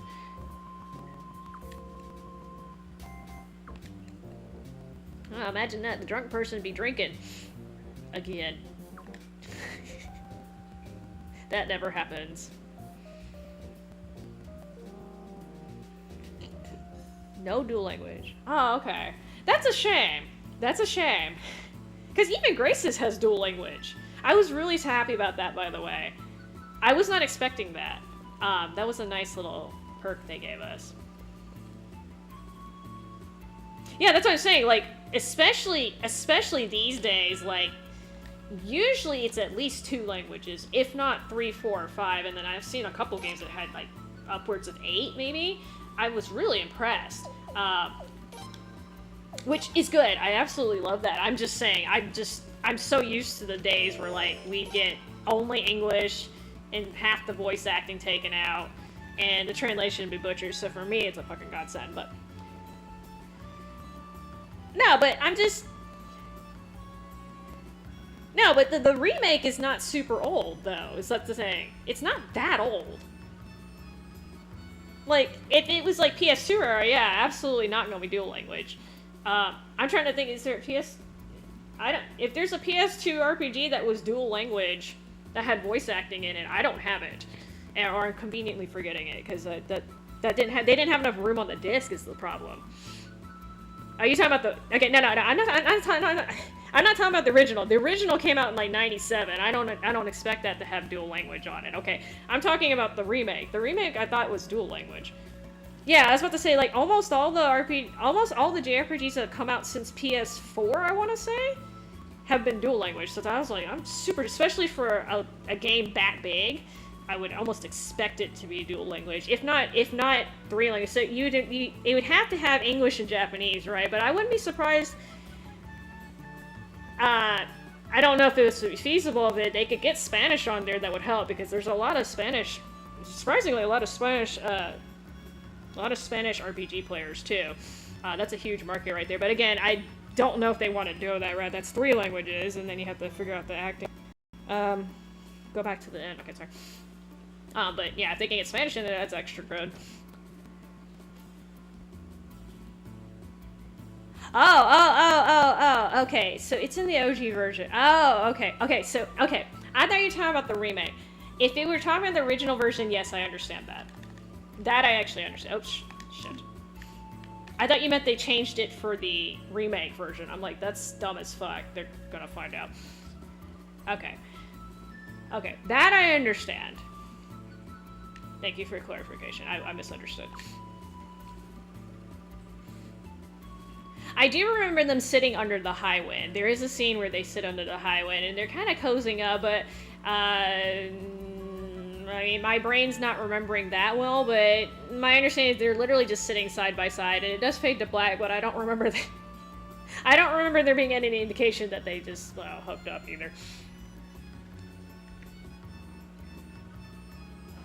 See, that's the thing. If it's affection level rated, then I'm not necessarily sure if I would have seen that scene. Not that I was particularly mean to Tifa, but...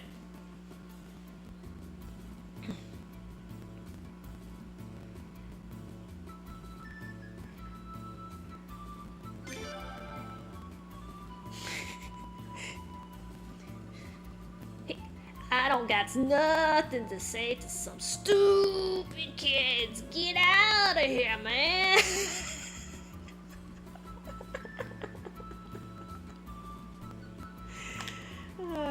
Well, okay, so, like I said, that was back in the day, man. That sort of thing happened. If that was the only censorship that the game went through, then that's not too bad. Do you wanna know what happened to my Tales games? Okay, we either didn't get them, or like I said, they cut the voice acting, which kind of, I understand why they did it, but that's annoying. Or they just cut content, okay? We're talking, so this is PS1 era, okay? So look, this is what happens with Tales of Eternia, okay? Tales of Destiny 2 is released as Tales of Destiny 2, sorry, Roman numeral 2 in the US. Okay, they actually cut all the skits in that one. Like, they didn't just cut the voice out, they cut them all out. There's a lot of them, by the way. I actually started recording them for shits and giggles just because I got bored one time, but then I don't even know where I put the files.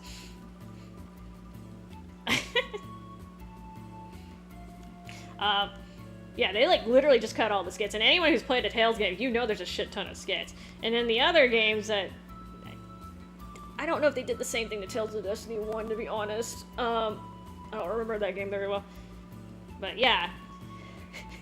Like, that actually removed a good chunk of content from the game. I was a little pissed about that. Which version of Tales of Fantasia did you talk about the Super Famicom version? Because it's been released, I'm not even kidding, like there's like 10 different iterations of that game. And we got the worst fucking one, I hate that.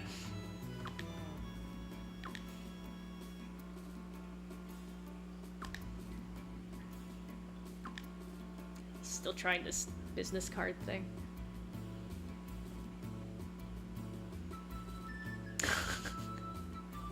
So business cards used to be all the rage when I was growing up. In fact, when I was in medical school, okay, like I hadn't even graduated yet.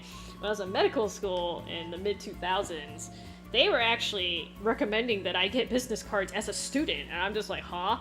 But then they started dying down after like 2010-ish. Although I think they're making a comeback now. It's amazing, like sometimes people will like pull them out like months later, like, oh yeah, this person gave me a business card, but yeah. Still not as good as social media for marketing. Okay, so I'm assuming you played the Super Famicom version. But again, it's Super Famicom, they released on PlayStation, Then they did the PSP remakes, and oh god, there's just so many. There's so many versions of Fantasia. It's crazy. Almost as bad as Symphonia. Almost as bad as Symphonia.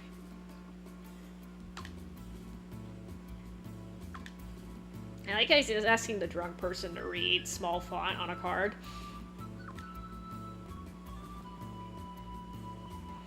Oh, use a detective, man.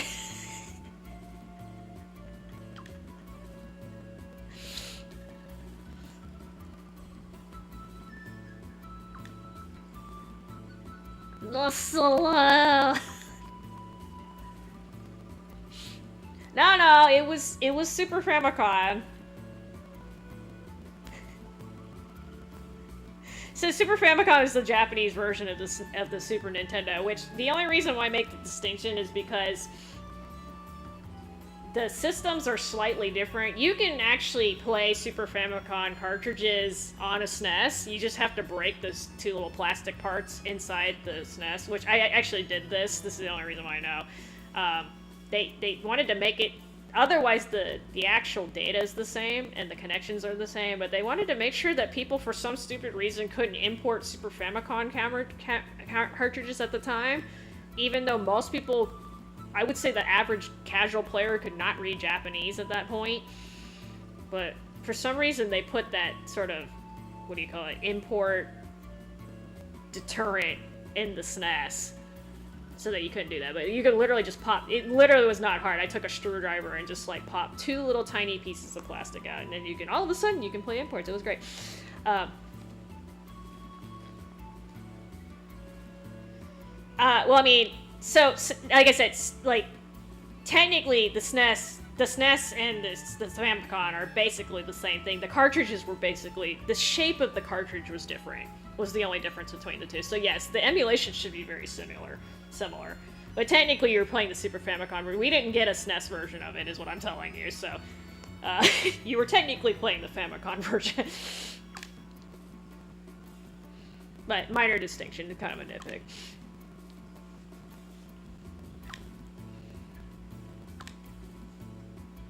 Yeah, because they called it the Famicom in Japan. It was the Famicom and then the Super Famicom, and then when they brought it to the United States, or rather, when they brought it to the English-speaking world, they called it the Nintendo and the Super Nintendo. I'm actually not sure if Nintendo is any easier to say than Famicom, but... Oh, Famicom actually is a portmanteau in Japanese. There's... I forgot which two words they squished together. I think it's supposed to be a shortened version of Family Console. I think? Nobody quote me on this. So I think that's the reason why they didn't call it that in English, because obviously it would have sounded really funny. So then they just named it after the company, which was Nintendo. I think that's correct. I don't like sit here and like research like console release history. I just know that it was called the Famicom and the Super Famicom in Japan because I actually was importing a little bit at that point already, so. Yeah, I mean, not a big deal, but again, like, names were getting changed left and right back in that day. In that era, lots of name changes and number changes. That's why the Final Fantasy numbers were so fucked up for a while. It's because they kept changing the fucking numbers. And again, the name changes, like for instance, Tales of Eternia here was released as Tales of Destiny 2, and those are some actual Tales of Destiny 2. Although I understand that one because that was a copyright violation.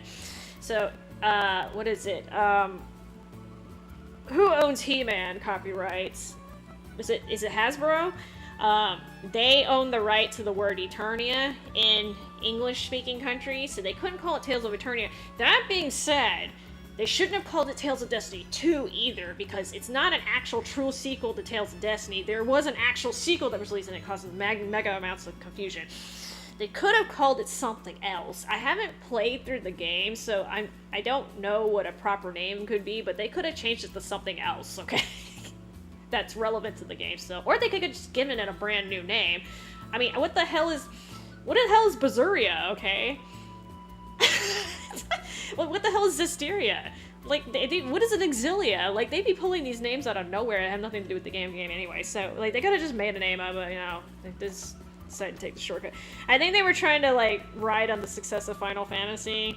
Like, oh, we're gonna sell this as a Tales series game, and that's why they started numbering them, and then Eternia didn't end up selling well, so they're like, fuck that. Bamco back, no, sorry, it wasn't Bamco, Namco back in the day didn't make the best decisions, so whatever. No, I'm dead serious. There were Team Yuffie people back in the original PS1 Final Fantasy VII days, okay? She was a girl, and they were Yuffie fans, and they made it work, okay?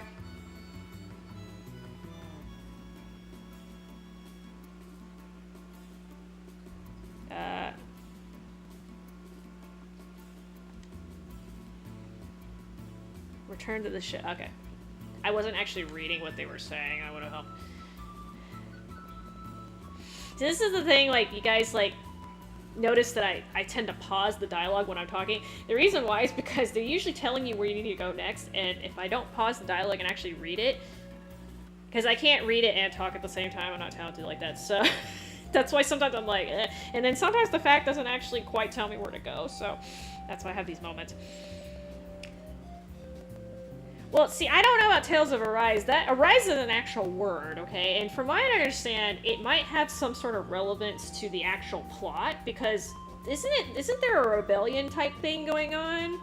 Don't tell me, because I haven't played the game and I actually don't know much about it. We're trying to keep it that way, but I thought it was actually relevant. Like, what the fuck is a Zisteria? Like, I literally don't even, like, they'd be pulling names out of their ass. In the game, the names don't always match, I got it. So Tales of Symphonia, to be honest, I think Tales of Symphonia should have been...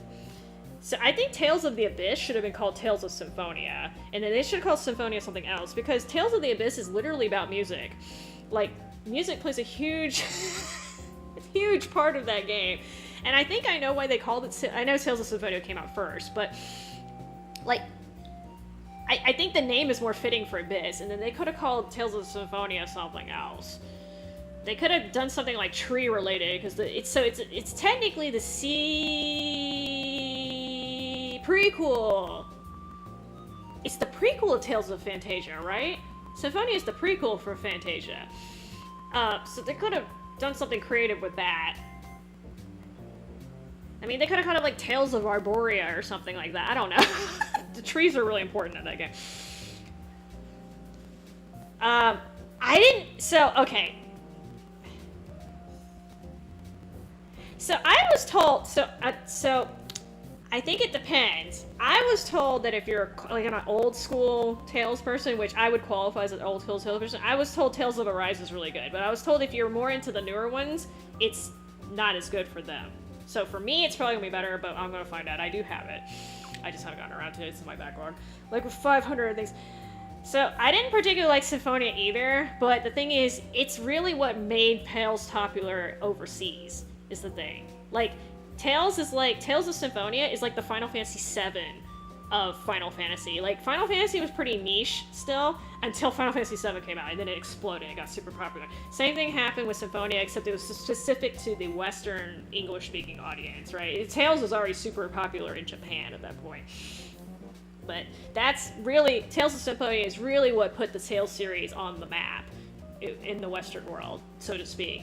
So for that purpose, I'm grateful, but I don't like all the rehashes that are coming out, especially since they're all essentially the same. I'd rather they put that effort into newer games or older games that have not been rehashed 30 times. I heard they still haven't fixed the frame rate either, which is crazy. Because the GameCube was if I'm not mistaken, the GameCube version is at 60 FPS, and then all the other versions after that were 30? I'm just like, can't you figure out how to get it back to 60? I don't understand, like, what are... But... I mean, I personally think as a game, it's kind of mediocre, though. Especially since... I'm trying to think... I think Tales of Rebirth and Tales of Symphonia came out about the same time? Which is crazy, because Rebirth has a way better system. I know the characters are some would argue about the characters and stuff, but the battle system in Rebirth is 30 times better than Symphonia is, if you ask me. Yeah, but that's the thing, like, where I kind of understand where they got Tales of Abyss from. I kind of understand that one, although, like I said, I think it'd be better off named... Graces, I understand where they got the name, but some of these, like, I feel like they're pulling them out. Like, what the fuck is a Vesperia? Literally made up a name. Anyway. But yeah, like I said, I'm really, like, old school Team Destiny type, so... It just... I think Arise will cater more to my taste than, say... Like, I didn't think Exilia was that great. I heard the second one was better, but to me, it was like a watered-down version of Graces. That's just me. Whatever. I haven't actually played Hysteria and Berseria. I'm just making fun of their names, so shouldn't judge them without... And Exilia, I started it, but I didn't finish it. So I shouldn't judge them before I finish it, but the names are just weird. That I can... I mean... Unless they directly address this in the game, I don't understand where the names came from.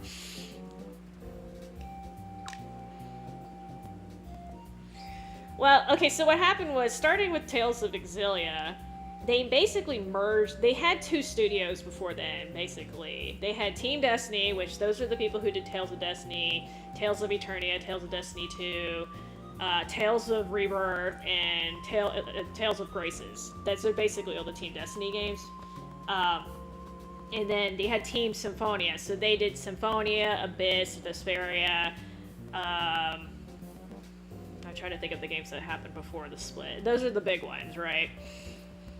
And then starting with Exilia, I was under the impression they kind of combined the two studios, which in theory would have worked really well, but it didn't actually end up working as well as I thought it was going to.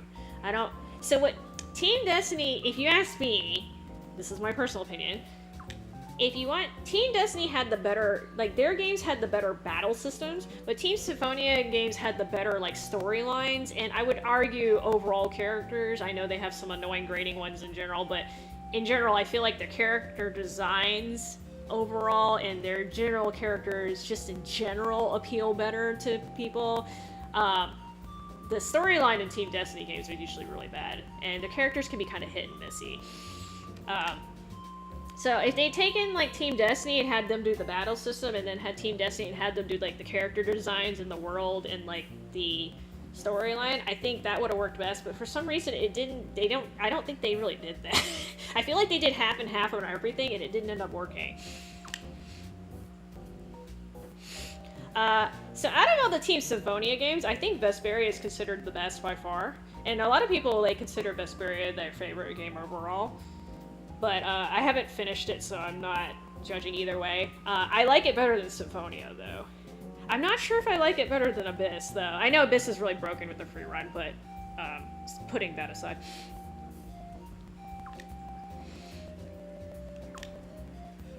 But I haven't finished Vesperia, so I can't accurately give a review on it. That being said, I do like Yuri's personality. I know he's kind of like the anti-hero, and Flynn's more like a traditional hero, but it's nice to have a mix-up. He definitely has that, like, Bishonen thing going for him, though. Well, not Bishonen, but you know what I'm talking about. It's like, hey, look how low-cut my shirt is, haha!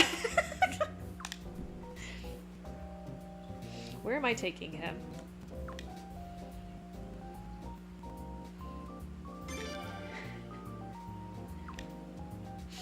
It's somehow... Oh yeah, do I warp my ass all the way over there? Because this is a long walk. Well, so the thing is, like, Luke, nobody plays as, like, especially like early on hours of Luke, nobody plays like that. Like, yeah, I love Luke, he's great. Like later on, after he cuts his hair and shit, he's more tolerable. But yeah, as a person, I think a lot of people can relate more to the sarcastic, like. Because Yuri has a sense of justice, but it's not like a traditional sense where I have to stick to the rules thing. He kind of follows his own form of justice, and I think a lot of people kind of admire that or understand it or relate to it better than Flynn, who's supposed to like the traditional, like, I'm a knight, I follow my orders, yada yada yada type. like we just sailed off.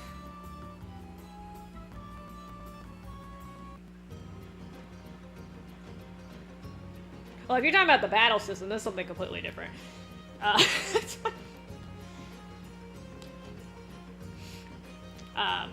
The battle system in Vesperia is way more sophisticated. That being said, I do like the phone. Maybe I'm just kind of weird, but I kind of like the phonon concept. I know in practicality it can be difficult to actually get some of those arts to activate, but I kind of like the phonon thing. It's a little bit gimmicky, I admit, but I did like that part. That was a nice touch. Cannabis. Okay, make sure I'm going south. I was like, I think I go south, but...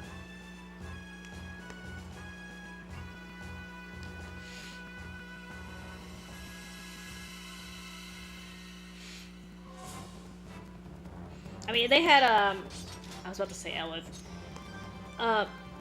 What did they call it? Oh, Jesus Christ. Oh my god. I'm thinking braces. Yeah, they have basically something similar to phonons. I mean, if you think about it, like, almost every Tales game... okay, I shouldn't say almost. A lot of the Tales games have some sort of quote-unquote magic source. So in Tales of Destiny, the Swordians are actually the sorts of magic, and that goes out the window in the second game because everyone can fucking cast magic. Lens. They said lenses were their source of magic, basically. And then I don't know what's going on in Eternia. I didn't play it enough. And then Rebirth, it's Force, and then Abyss, it's Phonon. Symphonia, it's the freaking mana, right? And then that's the dam.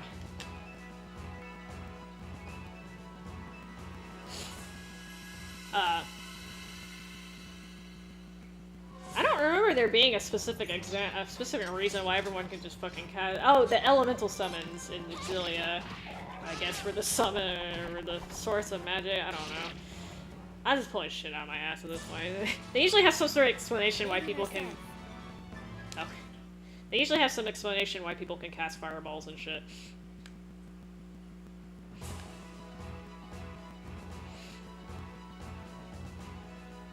Is it air? Yeah, okay. I couldn't remember what they called it, but...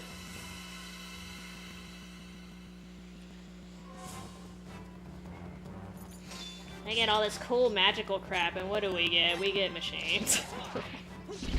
Yeah, Blastia, sorry. Blastia air. I mean, same thing in this game. In this game, it's runes. It's all runes. All runes all the time. Yeah, the Blastia basically contain the magical power so that you can use it, right? That was my understanding. Because, like, they have something similar in Symphonia where you had the cores. I think they called them cores.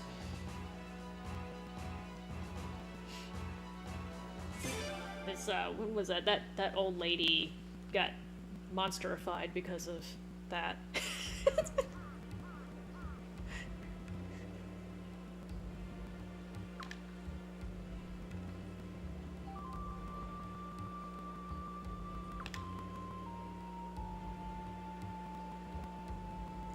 Which father?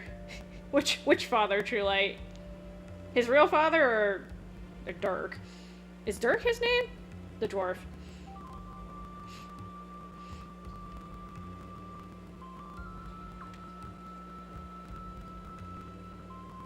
Dude, look at the size of this bottle, man.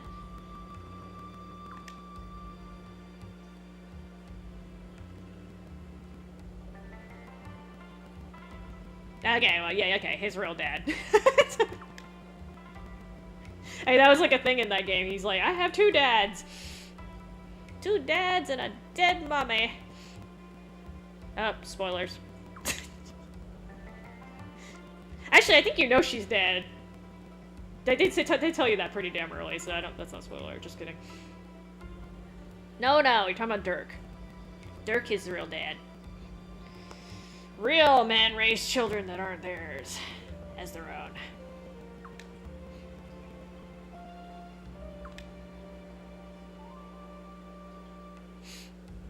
Watching these birds in the background. I know they're kind of like supposed to be bobbing their head up and down, but they look like they're dancing to me. I don't know if that's intentional. I just got stuck in that motion.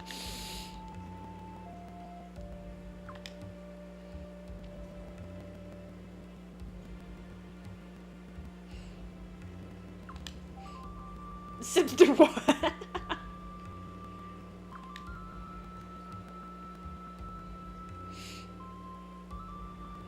I mean, I wouldn't mind, like, especially at my age, right? Like, a lot of men have children at this age, so I was okay with raising somebody else's child. It doesn't have to be mine.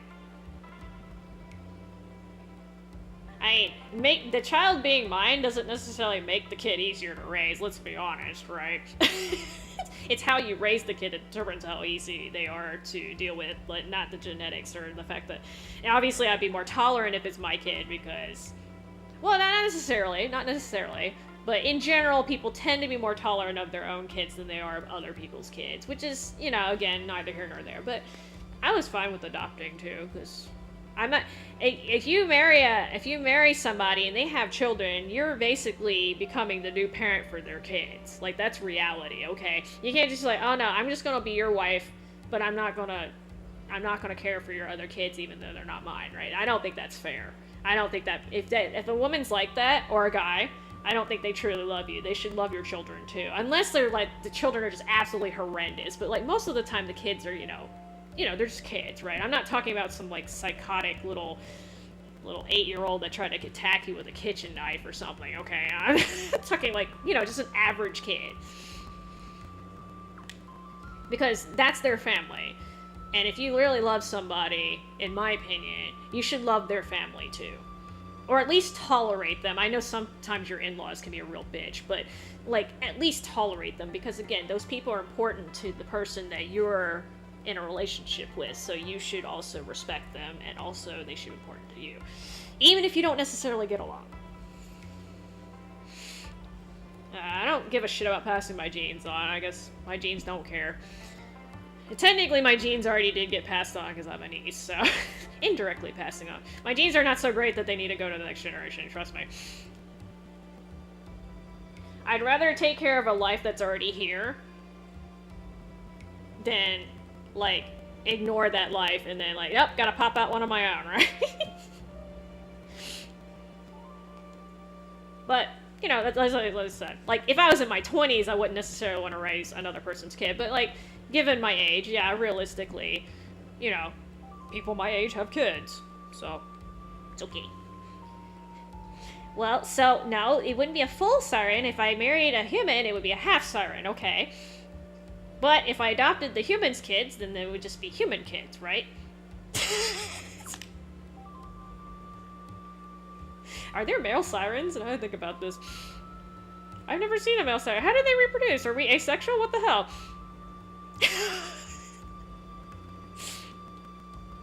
Why am I asking these questions?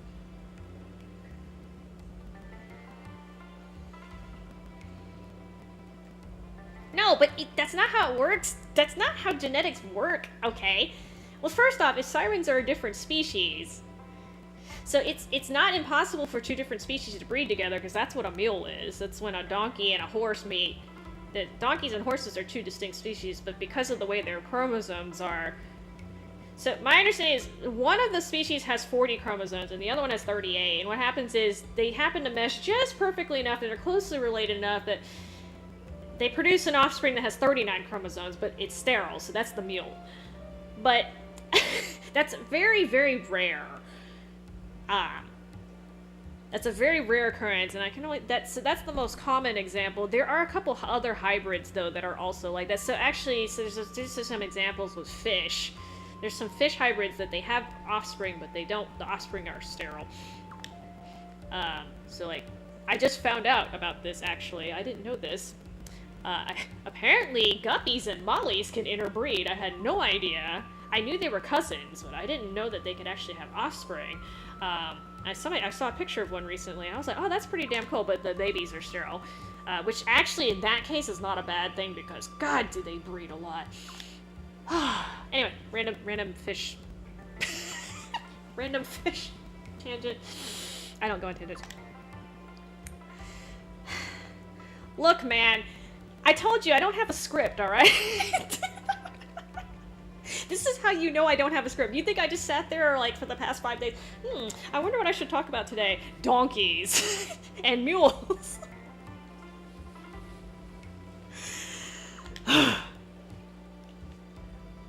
Well, my tangents are definitely random. I realize that. So in my brain, they kind of make sense, but I can totally see why you're like, huh? I understand. I understand the confusion. It's okay. Alright, so we got to see Lord Lake get barbecued. I swear, every time I've streamed, we've seen a picture of barbecued Lord Lake, because why not? Okay.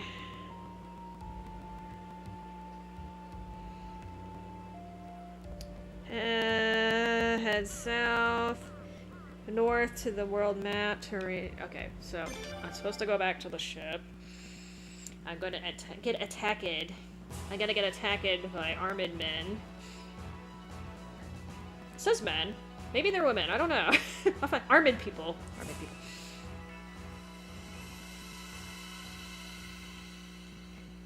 I mean, to be perfectly honest, I shouldn't be like gaming streamer. Nobody comes in here and watch me play games. I should have one of those like just chatting streams, which apparently are kind of a thing on Twitch. I probably should do one. I honest to God should probably do those instead. That's more up my alley. It's okay. It's a game in the background and we're just chatting.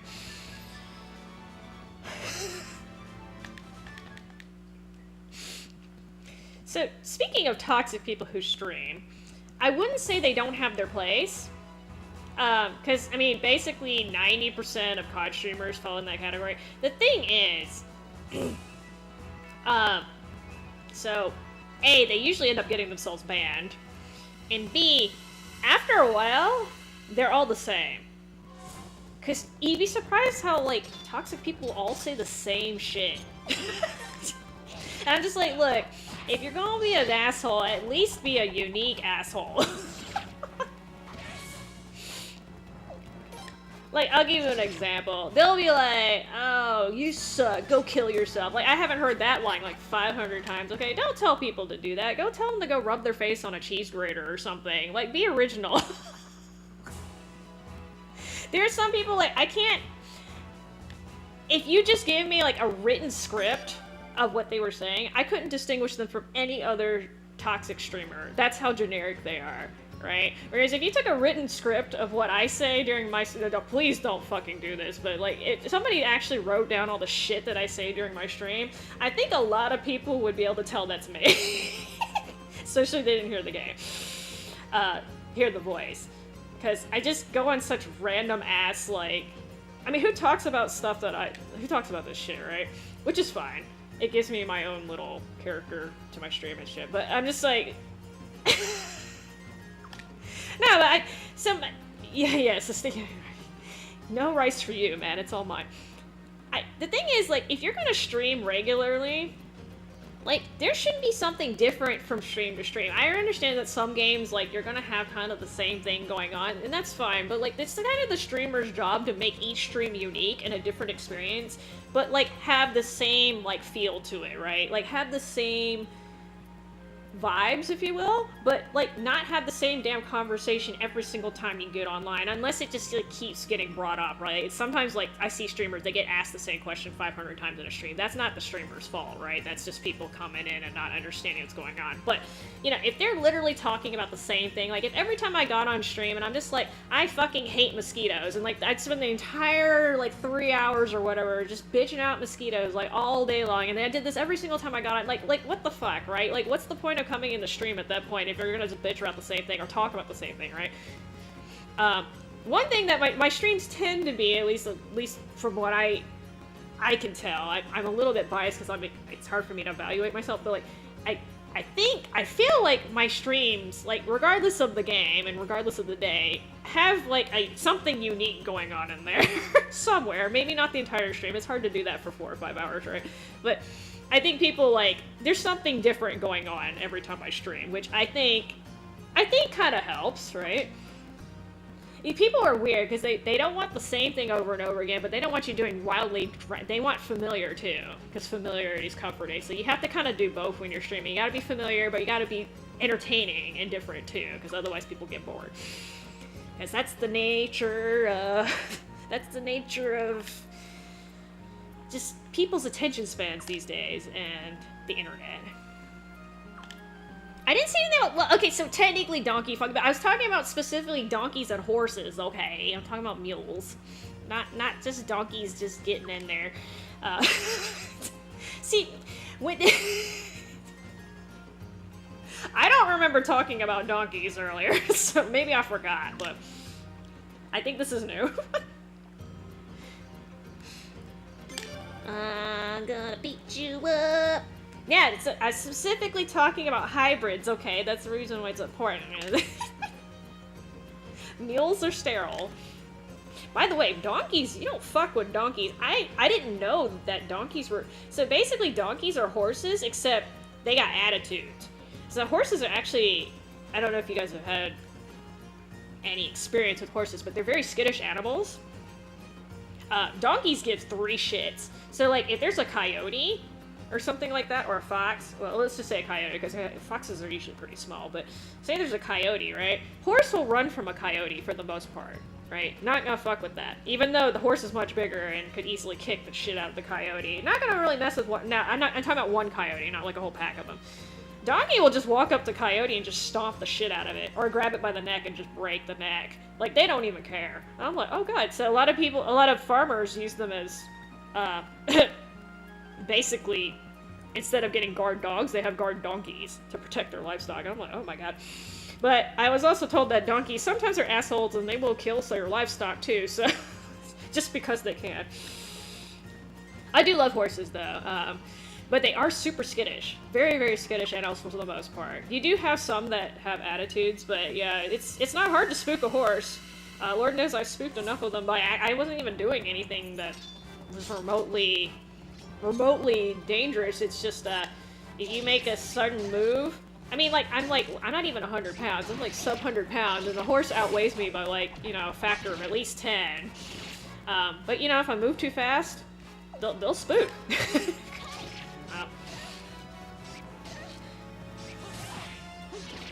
But horses are very, very attuned to energy, so, oh god, Siles, why are you getting your ass whooped? Oh, I have magic. Haha. Alright, I'm probably not gonna need this, but I don't know why she's getting so beat up.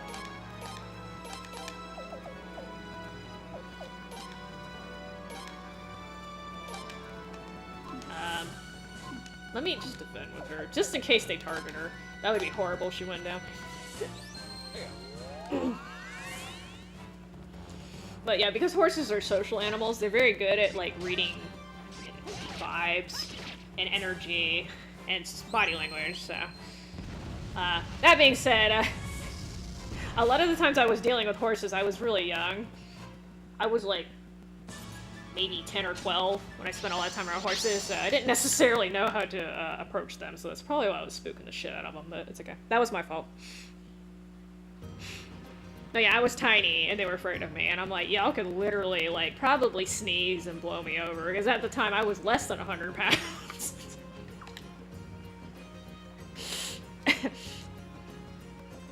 I was so small that, I didn't even get to ride the horses is the thing. I was so small that, like, they would always give me the pony to ride on, which makes sense, right? You put the smaller people on the smaller animals, right? But the ponies would be like, fuck you.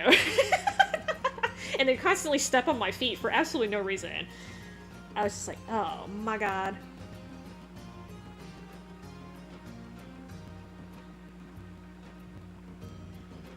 You mean Final Fantasy Tactics, right? I wish I could fucking stream it. So I can stream off a PSP, but it's really annoying. So basically I have two options. I can either stream off a PSP, I can stream off of the tablet, or I can run an emulator. But I'm just like, why can't y'all put this on the PlayStation Store? I don't fucking understand. I mean, unless they just put it up there recently. But last time I checked, it still wasn't in the store. And I'm like really disappointed, because that's really one of the games they should re-release. It should be super easy too, because they did it for iOS and tablets, so obviously they have a digital format of it. We found a new guy. Do you ask him about donkeys? See, I don't like to. So it's not so, like, I don't mind emulation or circumstances, but at certain circumstances, like, it's not like a moral thing. It's just I'm really bad with technology, so the amount of time it would take me to figure out how to emulate it properly, it would just be easier to hook up my fucking PSP and record off of it that way, even though the quality would be worse. But I really don't want to have to do that, and, like, there's nothing really special about the way I play Tactics, so... and there's other games that I would rather play instead. I'm talking about, like, streaming purposes. There are other games I'd rather stream than Tactics. But I'm just talking about for me personally. I would like to have a copy, just so I don't have to pull out my PlayStation portable thingy. Make a generic. Well, see, I think it would be extra cool if they could release it for PlayStation 5. Because that, like, so, actually, this might be the reason why they haven't done it. Because, you know, they had the co-op missions and stuff. It would be a lot easier to match up for that. Because a lot of people that I know who are still on PSP, right, they can't do that because people don't go online with their PSPs anymore, so they basically just have 2 copies of the game, and they play against each other like that to get items. Which is kind of, like, I understand why they're doing it, but, like, it's kind of sad they have to do that. And then, like, people like me, I just never did the co-op missions in the first place, so I just went without it. But there's a lot of cool shit in there. So if they re-released it on PlayStation Network, in theory, you could start, you know, you could revive that community and you could start playing with people online through PlayStation Network. But I guess that's the reason why they haven't done it, because they'd have to integrate it with PlayStation Network probably, and I guess they don't want to do it. But yeah, I own the game. I have a copy. It's just on PlayStation. It's on the PSP. Because they added that functionality to the PSP version specifically, because it wasn't in the... I mean, obviously it wasn't the original PlayStation 1 version, because there was no online at the time. Well, a correction, there was, but it was super duper limited. Like, basically non-existent. It did exist. I do know about the modem attachment that they released for PlayStation, but nobody had that thing, okay? Let's be honest. And the internet was so bad back in the PlayStation 1 era, like, you wouldn't want to be trying to play online anyway. But yeah, it's honest to God, if you ask me, I think it's the best strategy RPG overall to be released, but for some stupid reason they don't want to milk it. I'm like, that's something you should milk. You guys have milked Tactics Ogre like 500 times. Like, let's have a third release of Final Fantasy Tactics, please.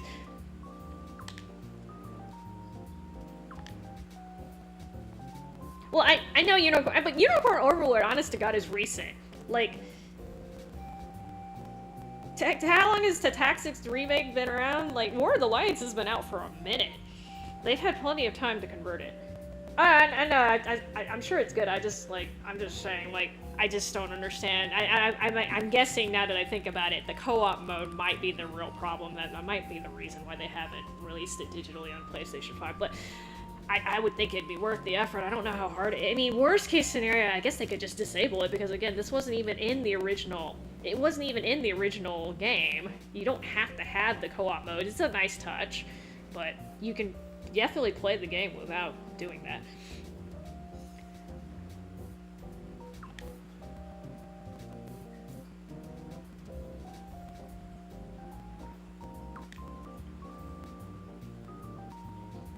What you mean besides War of the Lions? Because War of the Lions was basically a remake, if you ask me.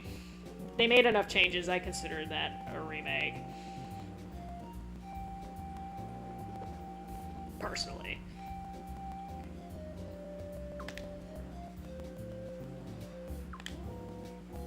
I like how this guy's casually like, yeah, they tried to kill me. Yeah, that sounds about right. Oh, he sobered up real quick. Thanks, Norden. We almost died. Actually, Sileeds almost died.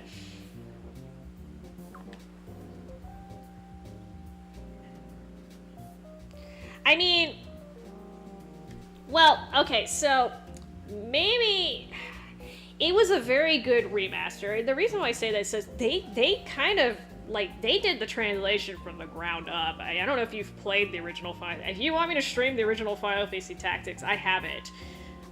That translation's funny as hell, I'm telling you, and not in a good way.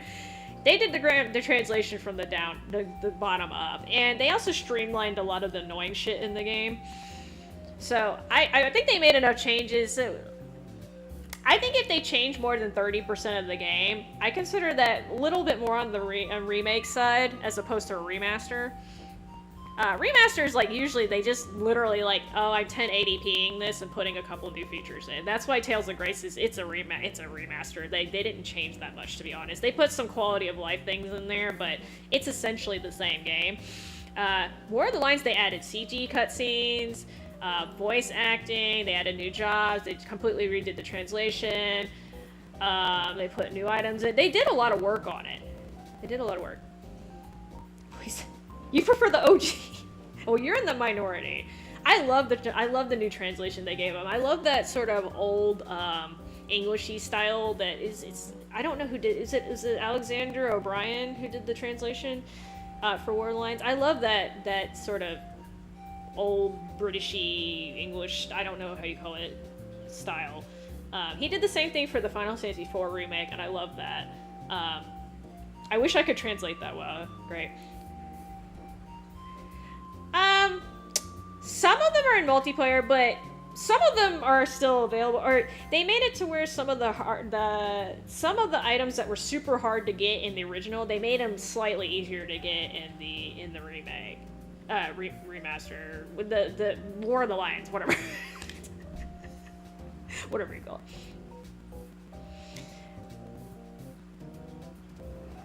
They did, yeah. I mean, yeah. The core of the game is the same, right?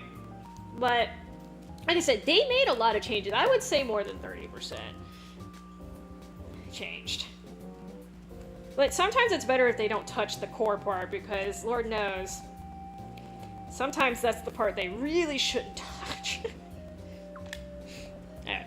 But I don't know if they officially, they literally call it a different game, because it's literally Final Fantasy Tactics and it's Final Fantasy Tactics War of the Lions. So I don't think they even really specify whether it's a remake or remake. They literally just like, this is just a different version of the game at that point.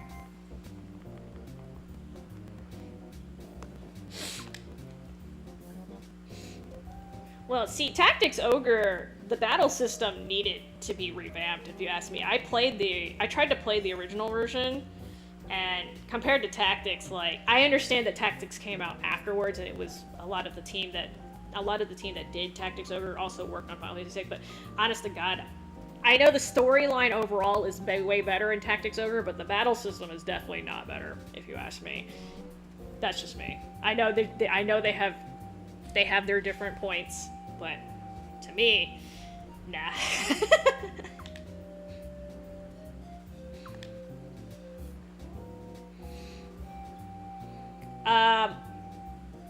I did play the PSP version.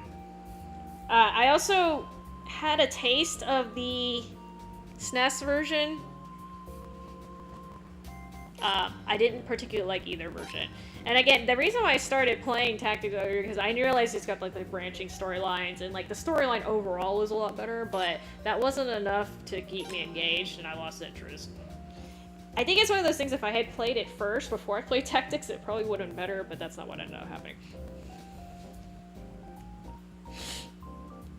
That's not what happened for me.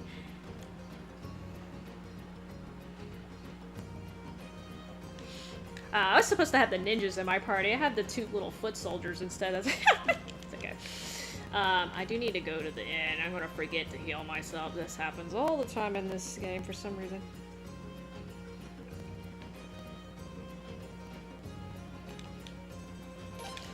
Rest my sad little feet. Okay, so now I'm supposed to recruit people.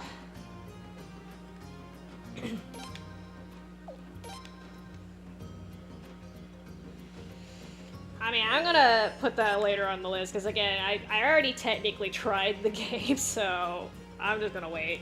And they keep remaking it anyway, so If I'm gonna play another tactics game, it would probably either I'm gonna finish up Landgrister 2, which I started streaming and then I've kind of left it, or I will do Unicorn Overlord. Although I feel like I normally, when I first play through a game, I like to do that in private, so I'm probably not gonna stream that, but that's neither here nor there. I haven't had time to do it. I've been busy with real life stuff and then trying to finish up. I'm already streaming 2 games, so I don't want to like spread myself too. Oh, I was streaming. I was streaming Okami and I totally forgot about that. And anyway, try not to spread myself too thin.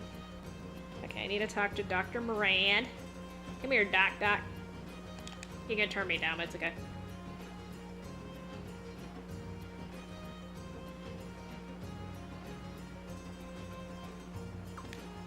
Well, the thing is, like, you basically... How much do you guys enjoy watching me try to figure out stuff in real time? Because that's basically what's going to happen. And you can already see that I get lost plenty, even when I have a guide and I've played the game before. So. Now, a lot of people do like watching me stream Resident Evil blind because just apparently it's funny watching me shit my pants. that I see merit, but like games where like you're supposed to be tactical, watching me try to figure out which class work against what, it may not be the most entertaining thing ever. We'll see. Anyway, like I said, I'm not gonna do it right now because I got too much on my plate. No, it's not that, it's just I need to figure out how the game works. So tips are nice, but like if I don't understand how the core game works, even if you give me tips, I won't be able to utilize them correctly, right? So I do have to figure out how the battle system works for myself, or at least have a grasp of it, and then when I understand it enough to ask questions, then it's helpful to have tips. But like if I absolutely have no idea what's going on and you give me tips, I don't know what to do with the information, if that makes any sense. So it's better for me to have some experience first and then ask for tips. Does that make any sense? And that, at least the way I learn. I played a little bit. I think it was March of the Black Queen. I think I played a little bit of it, but I didn't play very much. You know, you can join my army and help everyone. You don't have to not help them. Okay, I need to go to the Basca Mines. Am I going to go dwarf recruiting? Excuse me. Ugh. That's what happens when you try to sneeze but you're not trying to sneeze.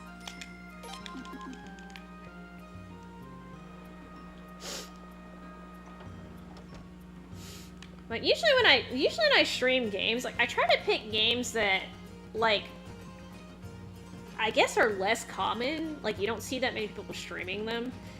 I do have like a really old game collection at my disposal, so it's nice to have people see that stuff. But and I try not to get games that got just released too, because everyone their dog starts streaming that stuff.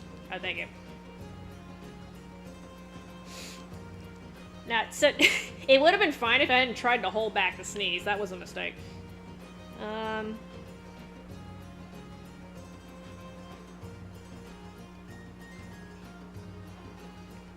Okay, so I just have to talk to them. I thought I had to bring them with me. No. I sneeze because there's so much pollen. It's fucking pollen season. Oh god, do I have to watch this? Can you just... No. Well, so Graces is a little unusual. I normally don't play games that right after they come out, and I actually didn't play it right after they came out. It was still a couple weeks later, but that's actually a little bit rare for me. It's just I happen to love Graces. So. Not necessarily the best person to compare to though, because I'm not one of those people like I spend like hours and hours perfecting combos and shit. I just find something that works. Because like I said, my backlog is absolutely horrendous. My playstyle is not particularly unique, is what I'm saying, so that's the reason, and, well, gonna be disappointed. Commentary is a little different. Donkeys.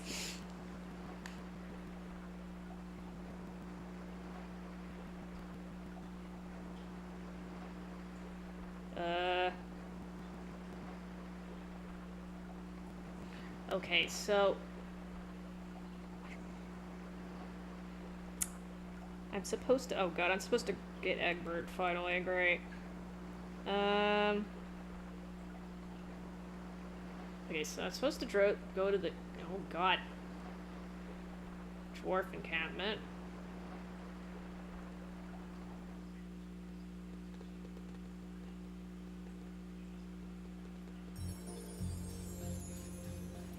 Well, I mean, so Grace is I'm a little bit more knowledgeable. Like, again, there are people who know way more than I do on Tales games, like way more. Like they can tell you exactly what each piece of equipment does, what each title does, what each spell looks like. I don't have that much detail in my. I do know, like, basic stuff about the battle system, though, just because I spent so much time. You can see I spend a lot of time. I spend a lot of time on that game. But comboing is not really my thing. I can't get, like, super high combos with people.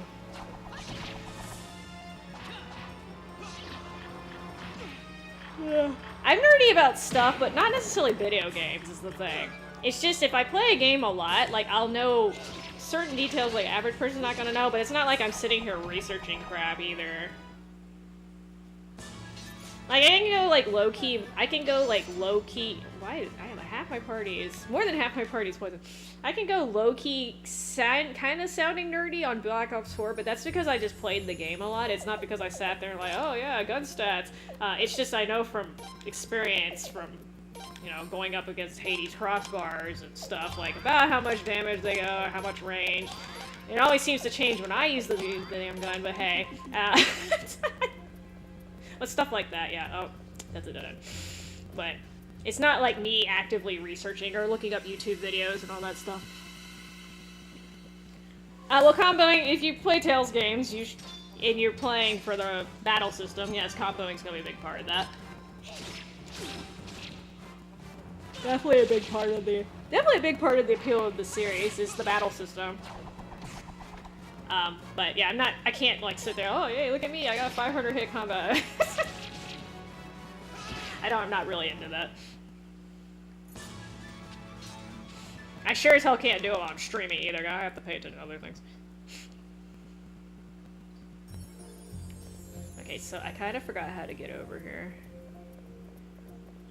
It was like kind of rightish, but then you had to like start going left. That's why I got confused. Confuzzled. That's how many battles you get into. They gave me a save point, like literally 2 screens away. Oh, and I say that, and then I just walk really, really far with that. Yeah, I like Asbel, but I like Graces in particular because I feel like all the characters are very, very playable in terms of maining. And I say this because in a lot of the other Tales games, like, the mages usually are not super fun to play as. Like, you're literally just spamming spells the whole time, but because of the way the battle system works in Tales of Graces, they kind of give you an incentive to use the mages too, which is nice. I think that's nice.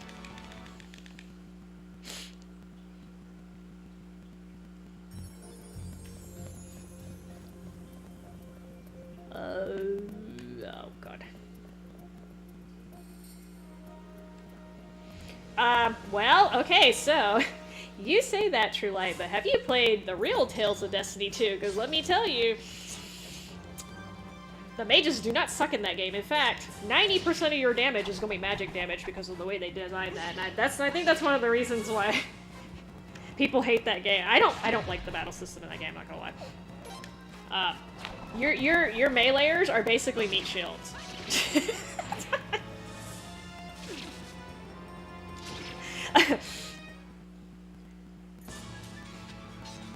Well, see, if you have to get mid-game for the game to get great, then the pacing's off, okay?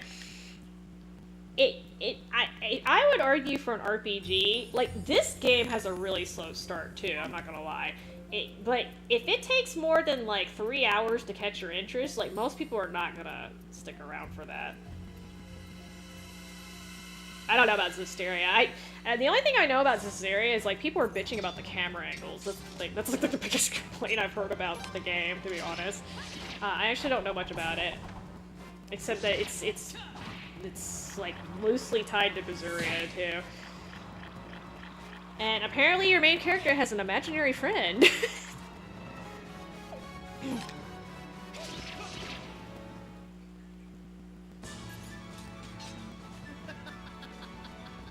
Well, you're not supposed to be farming that much, okay? Goddamn.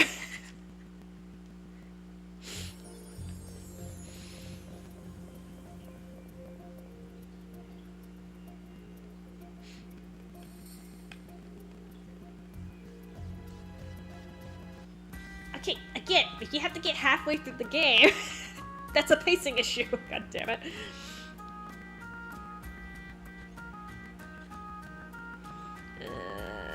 Bye. Okay, so I'm about to buy a bunch of stuff. Come here. I'm gonna buy gold and silver. Give me your gold and silver. I can only afford one. Oh. That's right, I can only sell stuff at the respective stores, which I find kind of weird, but it's okay. Oh, these are nice, but I don't care about these two. They can be naked.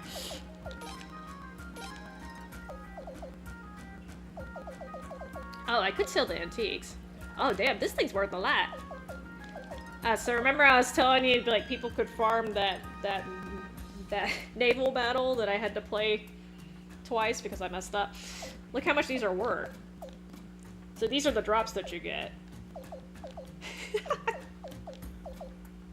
So yes, you can get yourself... The flowing piece, ironically, is the most valuable thing that's only worth... But yeah, this gives you an advantage. I didn't actually mean to get two of them, but since I did, hey.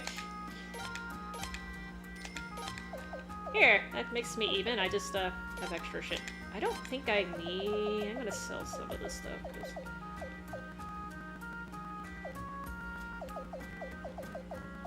I don't think I need that anymore.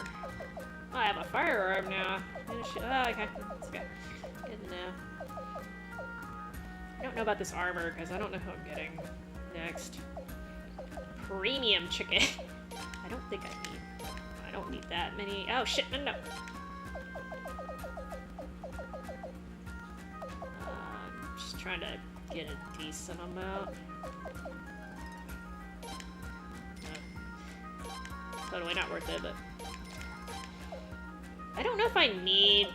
I'm pretty sure I'm gonna get more drops for that, so... just gonna use this opportunity to... clear out my inventory without selling anything inappropriate.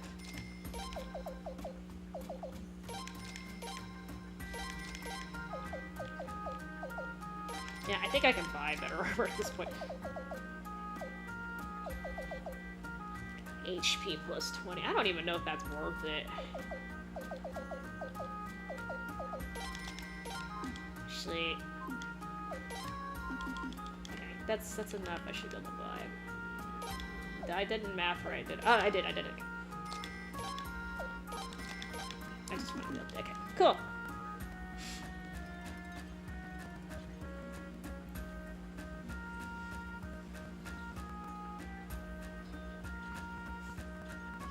Oh yeah, that's good that you can combo. That's what I say, like, that's the reason why I like Graces so much, is because you can actually, like, use the attacks to speed up your magic, because otherwise there's no reason to attack with the mage. Yeah, Rita is notorious for the spamming, and, like, her spells take up, like, literally the entire screen.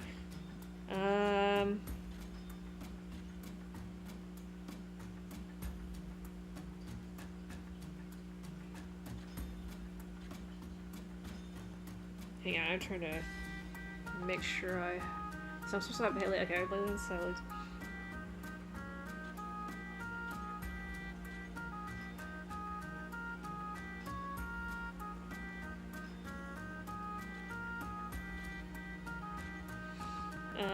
Okay, so...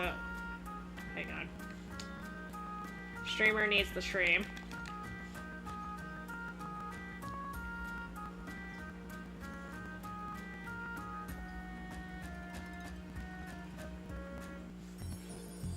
You say that, but her AI sucks. I fucking hate her AI. I've never had so much trouble getting a freaking healer to heal me. I'll be like, I only have a character who's like half life, and I have her programmed to like be on like full recovery. And she's like, Pico hammer. I'm like, will you stop with the fucking hammer and heal me? I'm only half, and like depending on where I'm fighting, like half, you could go from half to dead and very, very quickly. I say this because in Graces, I have people set to heal at like 75%. Because depending on who I'm fighting, again, you can go from 75 to dead and really quick. And yeah, immediately after I take 25% of damage, I see them backing up and they start like trying to heal me. And I'm like, why doesn't Estelle fucking do that? No, but I'm just like, I have her, so I've had other people complain about her AI too, and I'm like, either her AI is just really tricky to program, or she just like likes to prioritize hitting things with hammers and shit. Anyway, hold on, I'm gonna get a quick one play on ERBs, although you can probably hear me the whole time.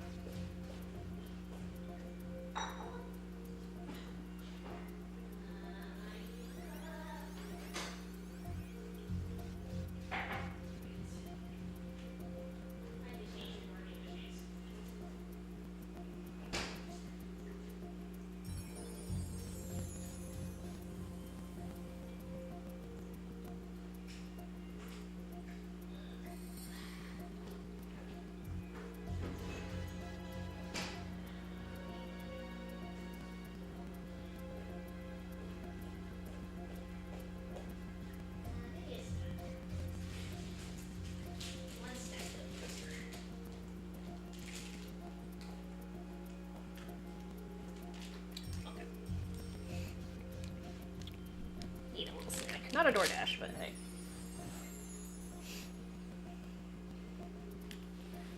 I did turn off the hammer, but I swear to God, there's something wrong with her AI in general, okay? For somebody who's supposed to be a main healer, she sucks. Hubert's a better healer than her. His healing AI is better than fucking Estelle's, and Hubert's not even a...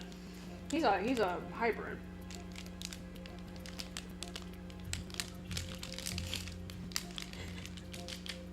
Okay, I'm just saying, it should be a little bit more immediately obvious to get the healer to heal you than the amount of trouble, because I don't have this trouble in other games, okay? Just Vesperia.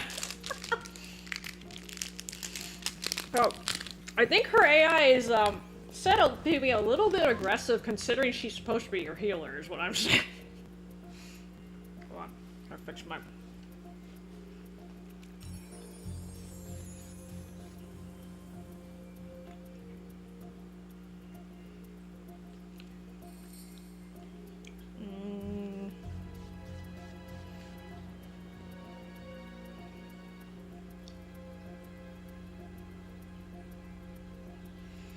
Okay, hold on.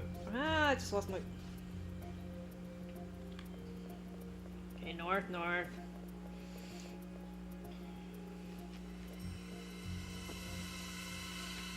I have no idea what happened in Kingdom Hearts, but yeah, I feel like her AI is exceedingly stupid. And again, this is... I'm used to playing Tales games that have good AI, so maybe that's part of my... I honest to God think that the Team Destiny games have better AI than the Team Symphonia games, in general. I feel like the programs was way better. Well, that's just me.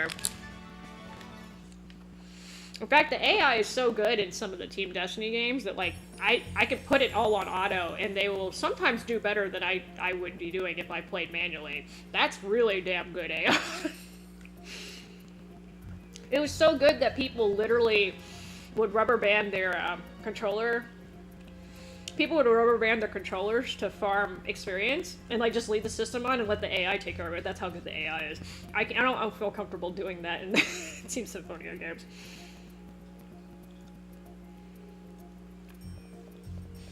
Which is funny, because if you try to do that in Director's Cut, you're absolutely wrecked.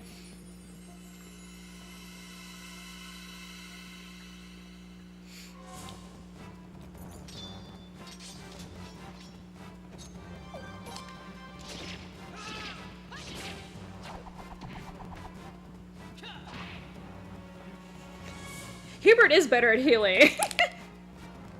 swear to God, man. Hubert actually does a pretty damn good healing if you put him on it's like protect allies, and you put him like not super defensive, but like I think if you put him on balanced or something, he actually does a pretty damn good job of keeping you healed. Now sometimes he dies while he's trying to heal you, but that's actually not too uncommon in Graces.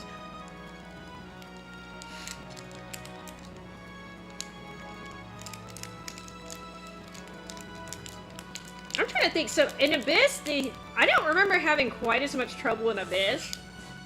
I feel like the AI was a little better in that one. Except when you use free run, apparently. It just kind of hurt you. They can't defeat me.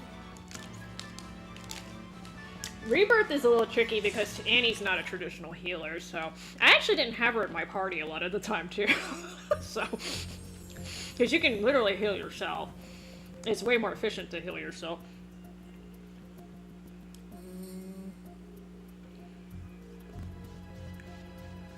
Turn east.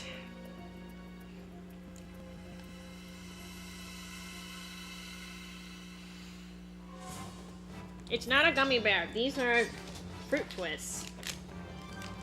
They're basically fancy fruit roll-ups. I'm just trying them. I don't particularly like. I'm not gonna rebuy. They're okay. I won't eat them, but not. I don't think I'm gonna rebuy.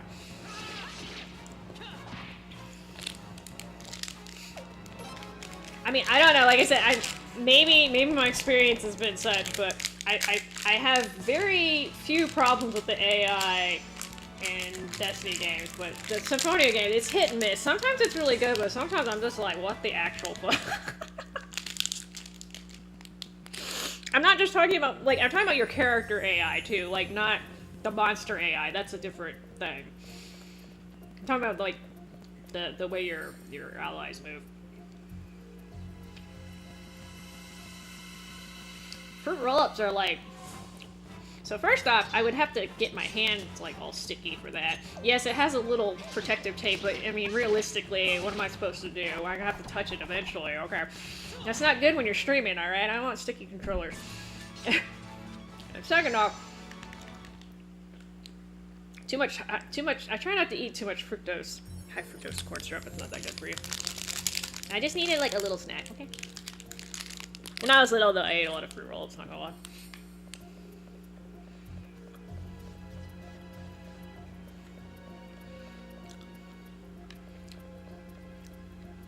Where are you getting the wet part from? I said sticky. Now you're just making stuff up. That's one gamer stereotype that I really don't want to fit into, is like, I had that nasty sticky. I mean, the controller's gross, but at least it's not because I've been eating sugar and Doritos and then touching my controller.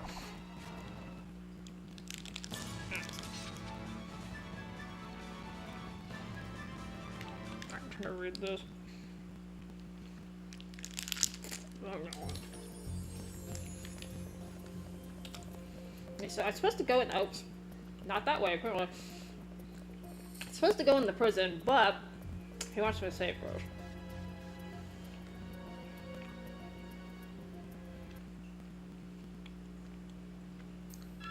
Okay.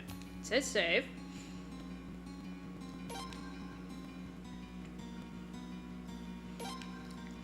Uh-huh. That reminds me, I probably should take some alcohol to my control. I don't clean them as much as I should, but it's okay. Okay, so return to the mines. Go south of the first intersection, then south of the second. South-southwest. South. South. Just kidding. See, this is the thing that messes me up with control. The random battles fuck me over when I'm trying to do directions, because it takes me longer to take these things out than it does for me to walk around. Yo, you both missed. Suck. Duel sucks.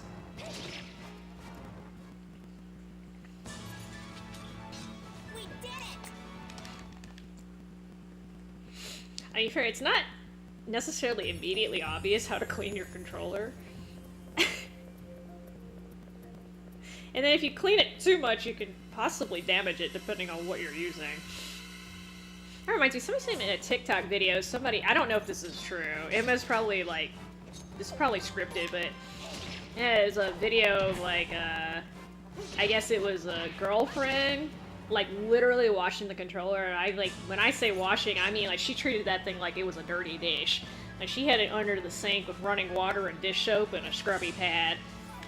And I'm like, I'm gonna guess this was scripted because the man was way too calm. Like, even I would have been kind of pissed if that had happened. And this guy just like calmly recording this, and I'm like, nah. But yeah, the concept was funny because I could totally see somebody trying that shit, but I bet you those controllers were broken to begin with. So the west of the third. Okay, so this one, unfortunately, I have to slow scroll here. So this is not my fault. We're gonna have to listen to this shit.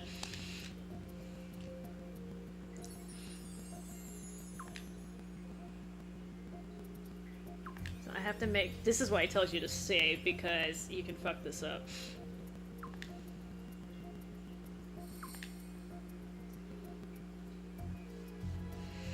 Let me make sure I'm doing this correctly first.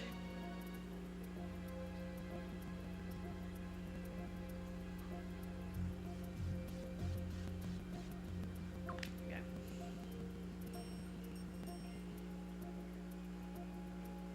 Oh no, I'm not. I'm sure something like that has happened before, but in that actual video, I feel like it was staged. The guys, the lady did a great job of acting clueless, but the guy, I feel like, did not have a realistic reaction to what was going on. First off, I don't know why he would sit there and film it. The first thing, if I saw that, the first thing I would do is I would try to stop the person from, you know, destroying the controller in the first place, but he just kept filming.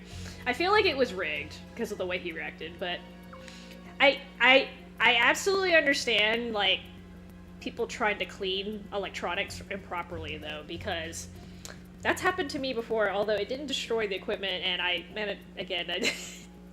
didn't get that far, but I have definitely seen people try to take a scrubby brush to something that definitely should not be scrubbed. Again, like, I know people do all sorts of weird stuff on TikTok just for views, and again, if it's a broken controller, you lose nothing, right? It's already broken anyway. There's no way to prove that was a working controller to begin with. So I do have to sit here and listen to this. I actually don't know what. So if you scroll, I can manually force it, but if you do that, you can't recruit him and you lose him forever. But I actually haven't done that to see what his reaction is. No quarter of mercy for the filthy devil. Bash his. Oh my. Oh shit! What is this word? Oh. What is this? Maleficent? So I recognize Maleficent. Execrable? Execrable. So like excrement, I'm assuming. So this shitty, evil, rancorous, damnable face. God, I want to know what the original Japanese was there. I mean, I don't really do stuff reviews either, but I totally understand that. Oh my god, what the fuck is this?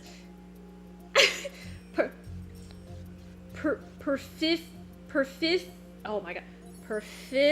Perfidious, miserable, odious wretch. What is perfidious? This guy's making me doubt my English fluency. Okay, Gyar! I like the little laughing. They zoomed in on his face just so you could see this.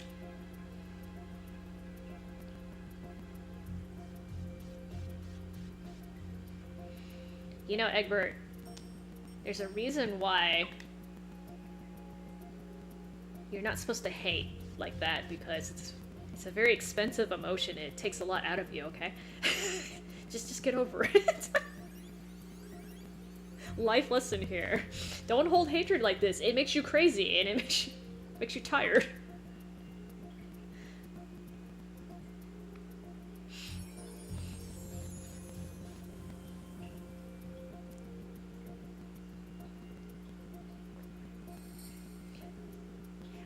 to do with Sharia? Oh god, now he's laughing. Good.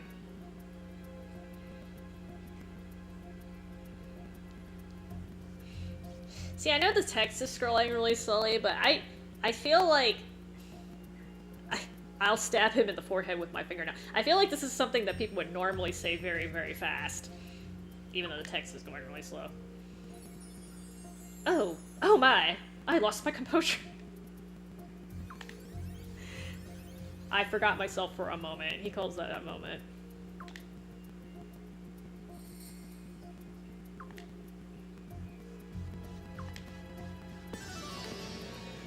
The things I do for 108 stars.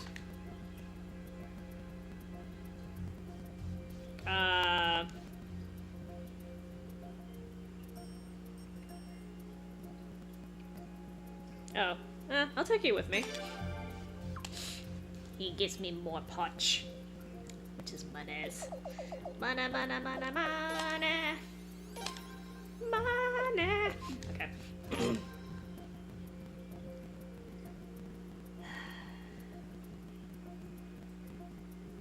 Okay, so I need to go back to the prison. Is that that looks pick upable, whatever that is in the corner. Oh, okay.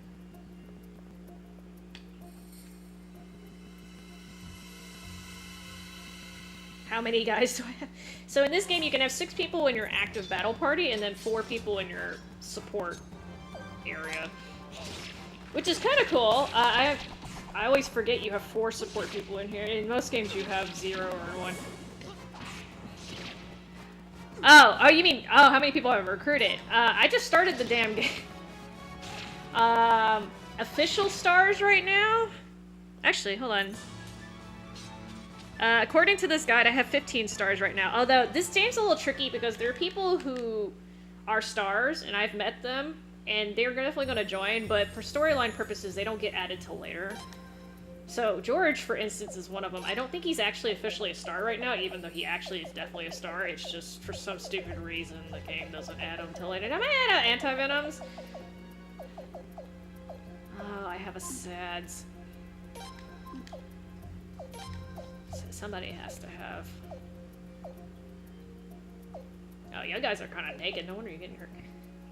Okay, fine.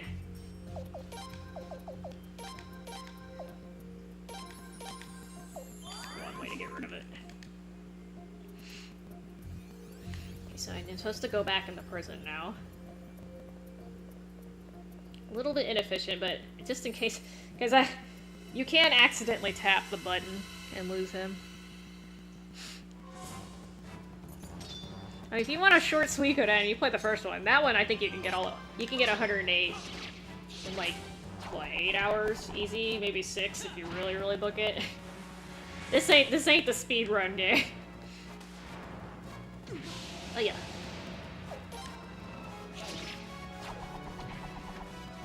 I haven't even gotten my damn rune yet.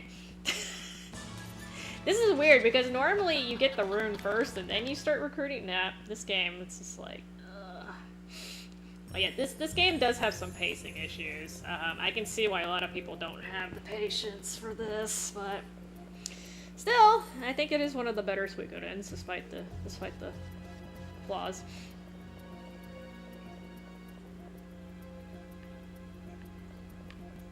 I about to have to go down the wrong damn thing. Ah, no!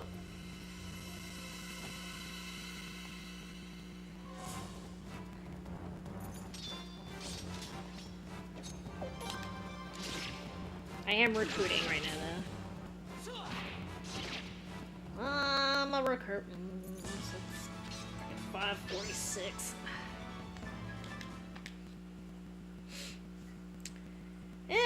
Well, okay, so it did. But the first part of Rail Answer 4 was actually kind of fast-paced, from what I remember. So at least it caught your interest pretty early. But yeah, after you end up at, is it Highland? That part's a little slow because then they transition to like, okay, we have to teach you how to use spell stones and stuff, but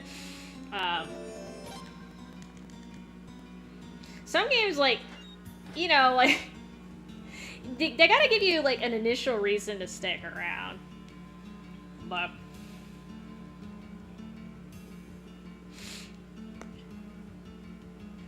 So, like, one of the things that got my attention about Rebirth is, like, the shit hits the fan really quickly in that game. Like, in the first, like, 10 minutes, like, shit's already hitting the fan.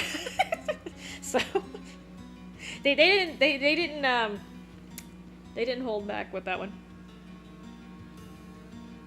Oh, Remus. I remember his name now. I couldn't remember his name, Remus. I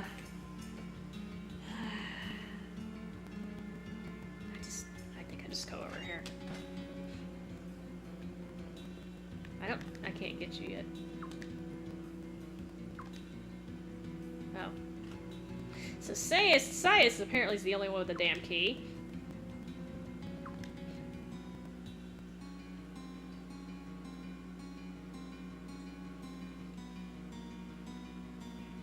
This guy looks like he fell out of an Arabian novel or something. No, that's not the right outfit. What do you call this outfit? Wait, his name is Japanese.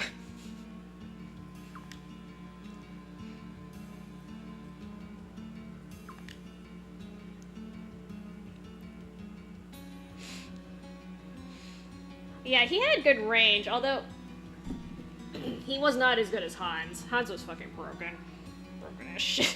And Charlone was pretty good, too. He's basically, Remus is basically a better version of Charlone, from what I understand.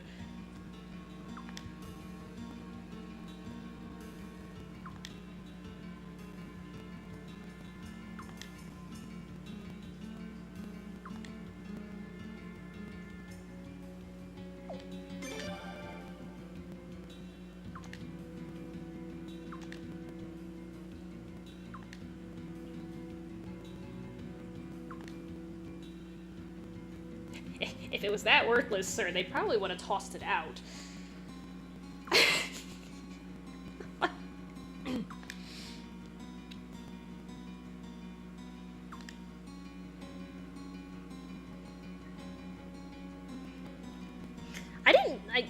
So, Remus is, like, with you, like, 9, if I remember correctly, he's with you a good chunk of the game for storyline purposes. But towards the end of the game, I didn't use him as much. But that was just me.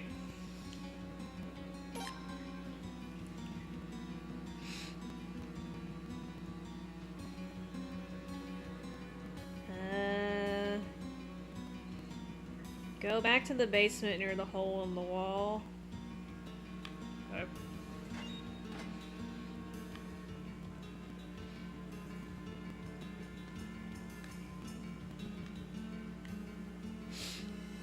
I mean, yeah, so that Royal Lancer games, or at least the later ones, well, okay, so 2 through 4, I haven't played 5 and 6. 1 didn't have that much of it, but you could kind of build anyone, yeah, you could customize it pretty good with the gems.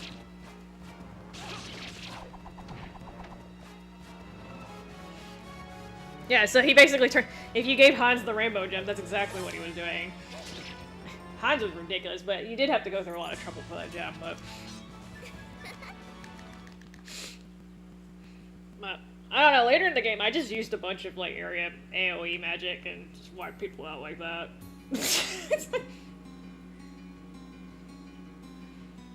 Any possessions of the prisoners would have been deposited around this room, I believe. I don't recall this whole thing here. How do you think I got in here, huh?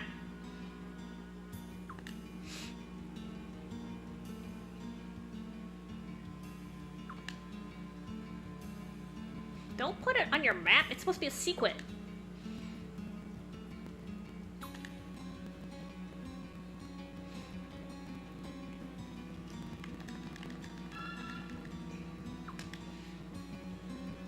Now, where's the fun in that, though, True Light? Like, shit.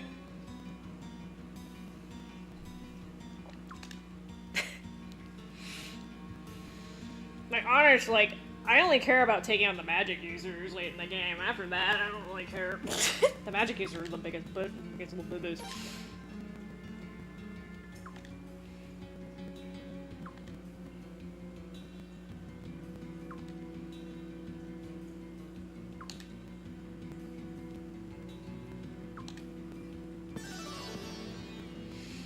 No, see that's the thing. I didn't do that, True Light. So what I would do is I would usually hit them with just multiple AoE spells. That was a hell of a lot faster.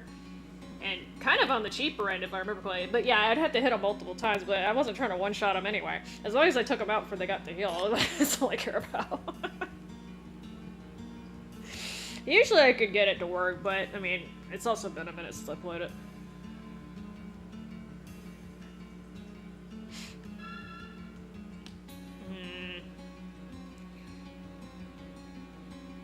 Okay, I got the map.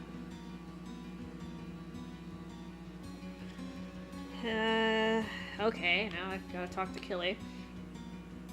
Yeah, I was about to say, I don't think you can get him. Let me talk to him, though, just in case, because recruitment in this game is a little bitchy.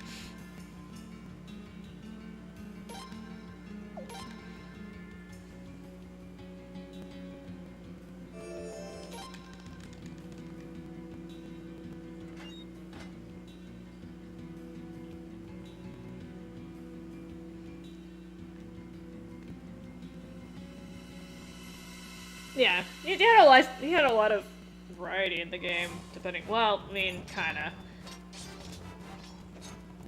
I forgot how many playable characters. Are there like 15 of them or something like that? There's a lot of them in Round 4.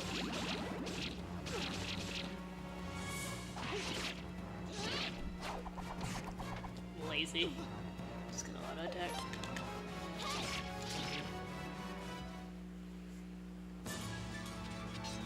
They can't defeat me. I don't understand why people like randomly sometimes go into like pissed off mode in this game. Like the hero just went into rage mode and like I don't even understand why. That usually only happens like when somebody close to them dies, and that's not what happened. No, I think there's more than 8. Because there's like I think there's like 12 or 15 because you can recruit. There's so many different endings. I think it's over 10. Like, there's, like, if you just play, like, the normal pathway, you don't do the alternate pathway, that's probably closer to 8. But if you count, like, all the, both, like, the true ending, then that adds, like, 4 or 5 people right there. This man tried to steal a Sun Rune. It's not really New Game Plus. You can trigger that new pathway without playing through the game twice. In fact, if I remember correctly, it's a really small decision you make that determines which path you go on. I think the twin sisters ask if they can join you or something, and you basically decide at that point which path you go on. No, there's like, so there's the twin sisters. There's the twin sisters, and they're the ones that trigger the new path. I think there's another character that's new game Oh, wait. Wait, is there a New Game Plus specific character? I'm not remembering this. Hold on. The blonde girl. Okay, I'm having a brain fart. I might have forgotten about that part, but I was under the impression that most of the characters were available on the first part. I thought all of them were, but there might be one that you have to play through again. Kaylee. What's his name? Kylie? Killy! Sounds like me, he's bad with me. I haven't played Growlitzer 4 in a hot minute.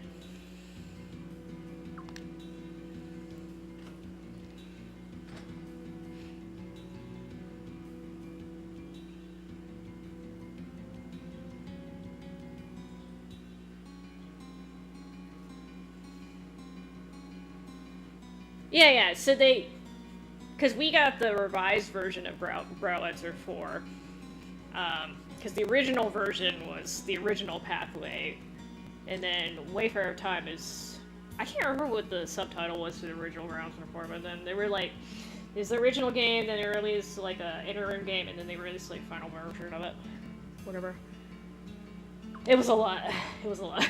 Because I remember trying to unlock all the endings, and it's not hard to change the affinities, but it's just like a lot of... Because there were so many characters you could end up with. It took a while. I only stayed because of the river. But yes, you could say, were you letting people die, truly?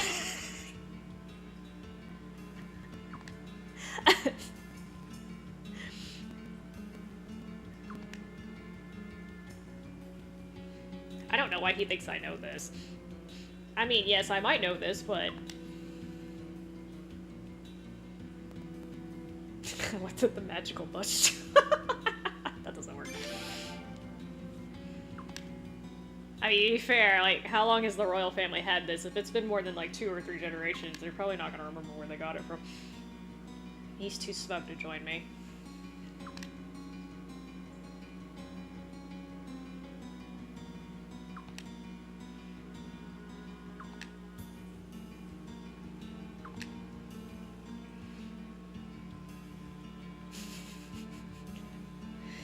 You know, when people think of smartasses, I think Killy's probably what they're thinking of. Okay, so I do have to let him out, though, I think.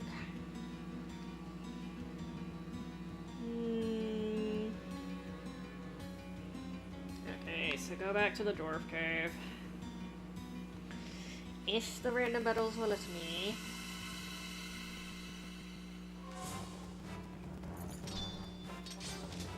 Oh, Godwin soldier's still in here.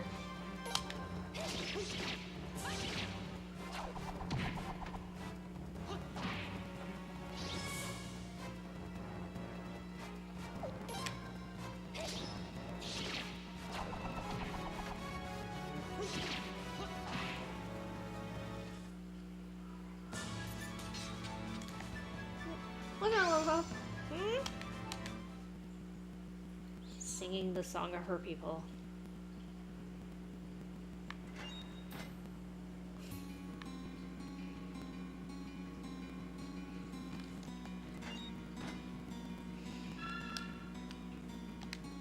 Hopefully I don't need this one. This is one of those games where it'd be super cool if I got my warpy person early on, which I kind of understand why you don't have her yet, but still. God, it would be a lot better. It's okay.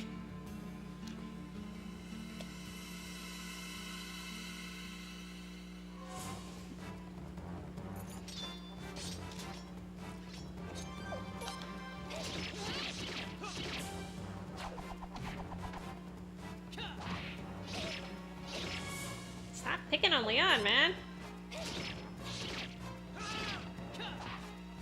Oh, you missed. I did tell him to stop picking on Leon.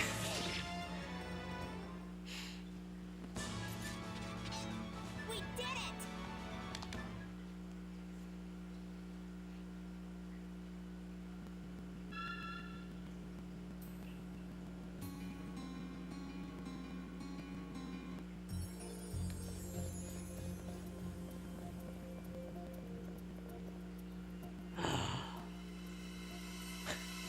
I wonder if I should just start running.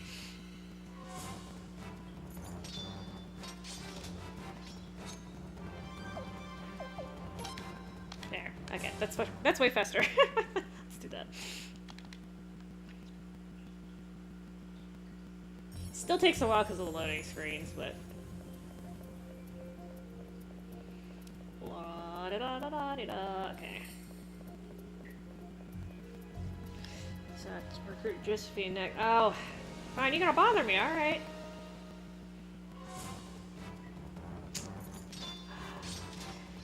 That doesn't look like a spider to me, but whatever. Fine. Get out of my damn way. I don't even know what they're... Oh. Let's see what this looks like.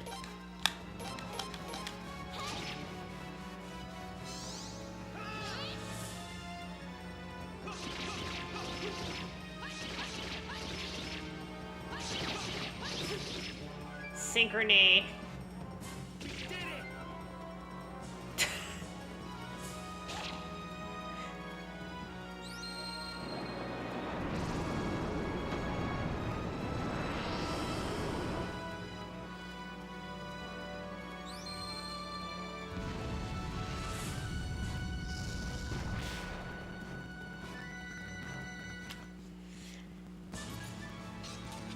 flamethrower is always the best way to get rid of bugs.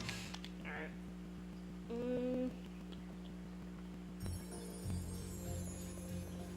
I'm gonna try not to get lost on the way back, but I promise nothing. I'm wondering if it's faster to use an escape scroll. No, because you still have to walk from the mine.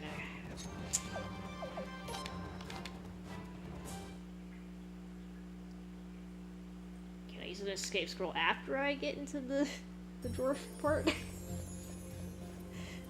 That would be nice. Oh.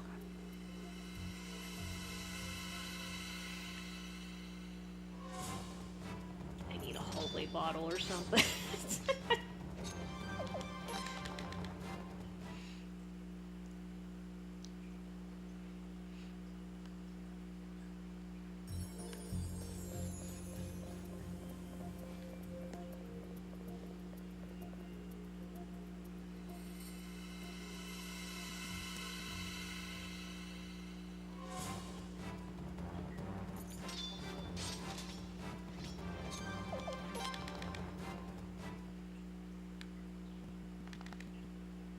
It's like unintentional grinding.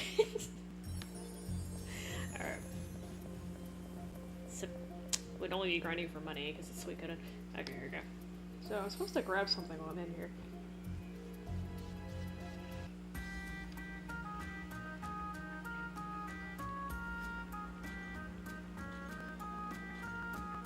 What is that? Oh, that's a sign.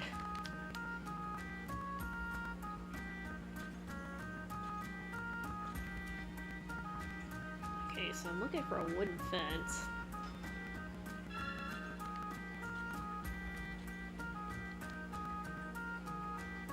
Nope.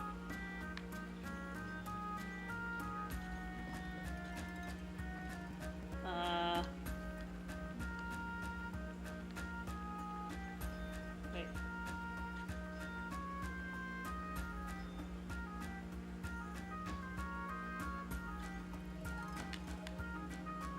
No, that's not what I'm trying to do.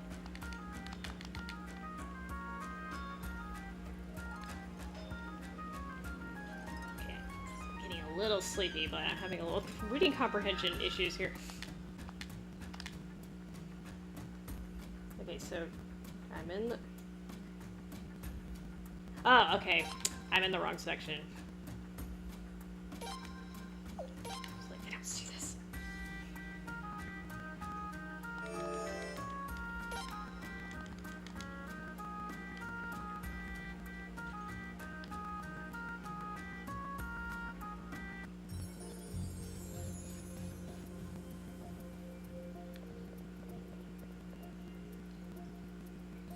Okay, this is what they're talking about.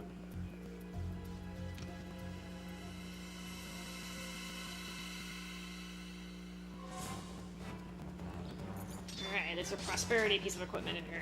Yay. Oh, I should have retreated out. Ugh.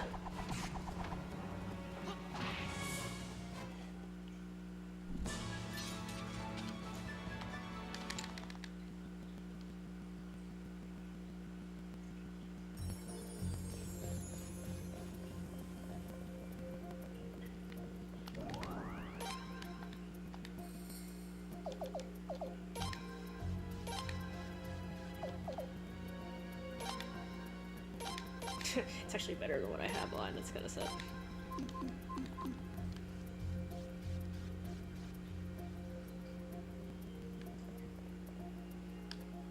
Alright, so... Supposed to go to Raft Fleet, go back to Raft Fleet, and now I have to walk to Hot Village, because why not?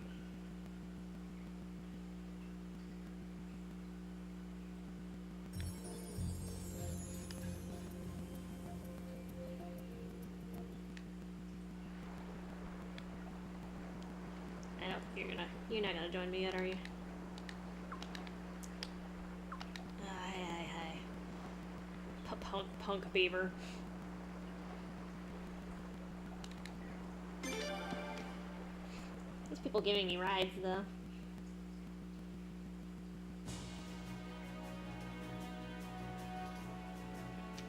I skip this? Oh, that worked. Okay, hit triangle next time, Esther.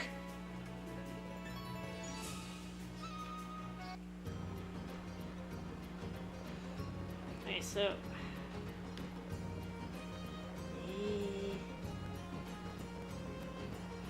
So... Says I have to walk. I'm assuming Raffleet is where it was originally.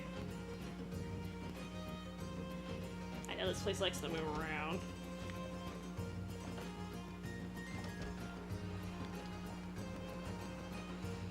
You had to make me walk through all these houses, didn't you?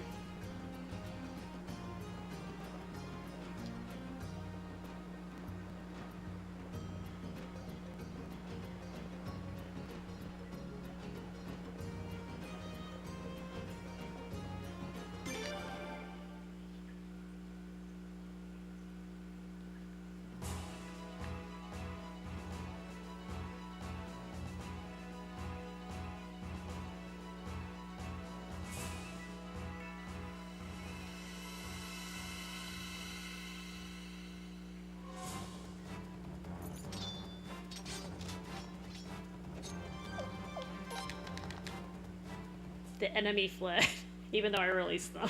I think that was normally what they call let go. It's like...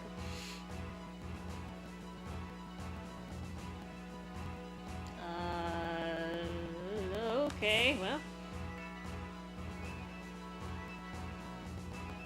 I definitely went the wrong way. Okay, so this is Rainwall, I think. I went up the wrong river. Alright. Is this the killer bunny? Oh, Dart Bunny, excuse me. You know, it's probably faster to kill you. Maybe.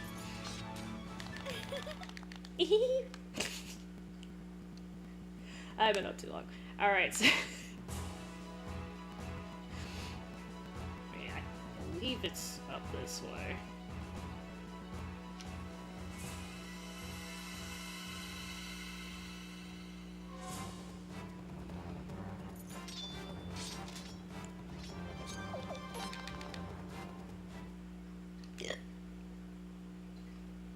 You know, I know they had the bribe option in the Suikoden games, but I never do that.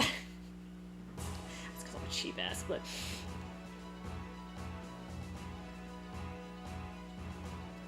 A couple times when I need to bribe somebody, I never have money, so... Or monsters, bribing monsters.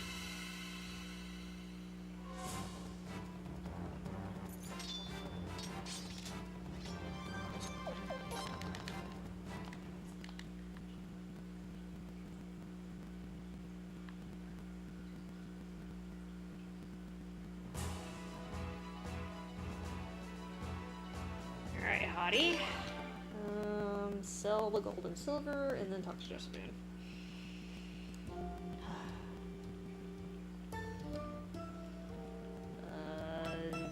Where's the trader?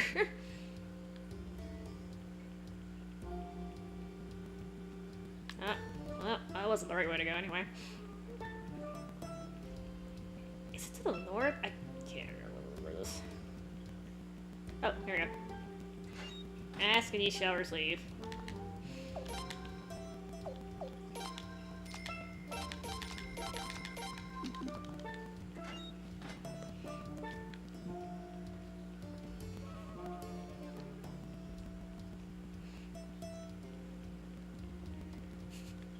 Imagine if the composer like had to make the song like, I need you to make an eccentric piece. Da-na-na-na-na. Rose music.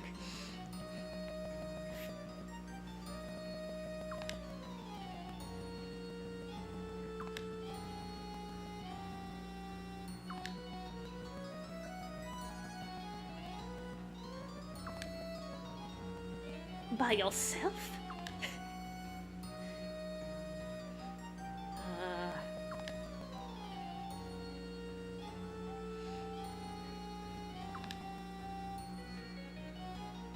A fashion diva.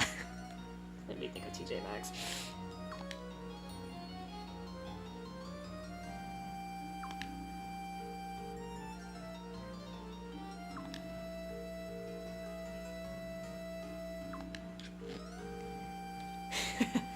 Hi.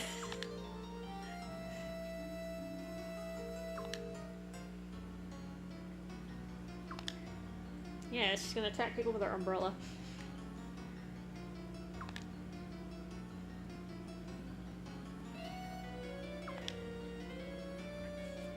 Can't hurt, right?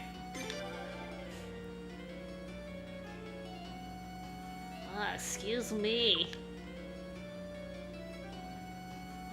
Boy, the Grasslanders always get the short end of the stick. Suikoden world.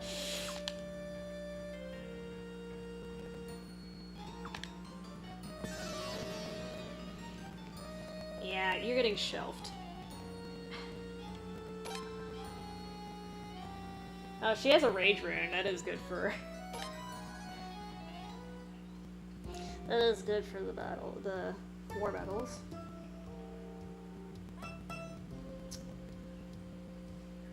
Okay, I'm not worried about trading route right now. Okay, go back to Great Wall. I can actually, oops. I can actually plot now.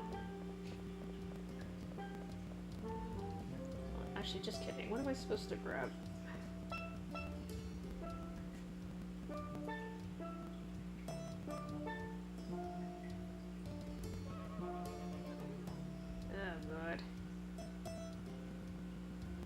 That's too much trouble. He has a trade route set up. I'm not hurting that bad for money, right? I'll worry about that later. My horrendous sense of direction, though.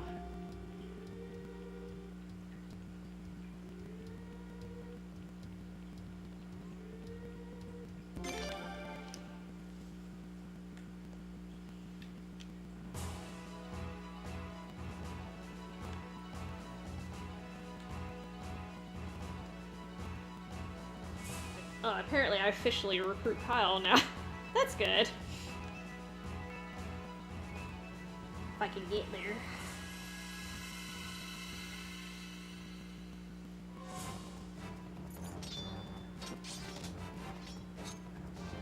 Fine. Oh god, she's actually, I forgot she's actually in my party. Victory to us.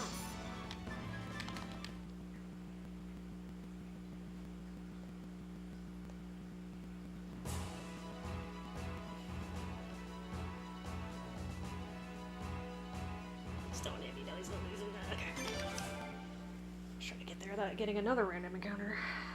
Alright. So apparently I'm kind of close to triggering possibly bad news. Just for shits and giggles. No.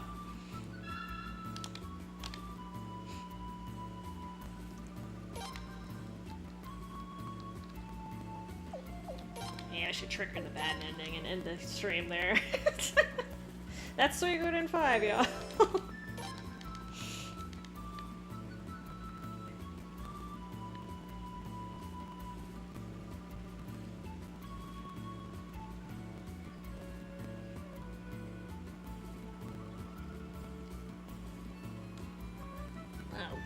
Sun's starting to come up. Shush.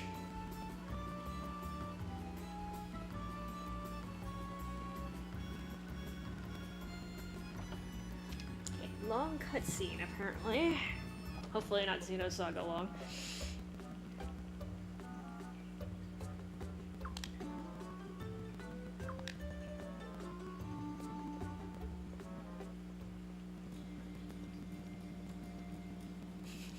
An awfully casual response given all the shit that's going on.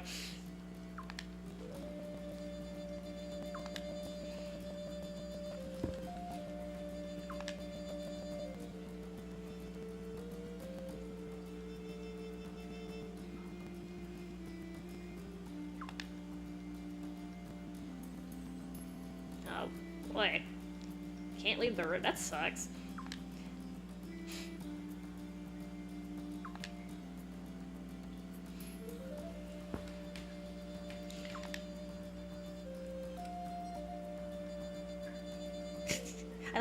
Like, you just like swipe the sunroof. That's not how they work in this universe.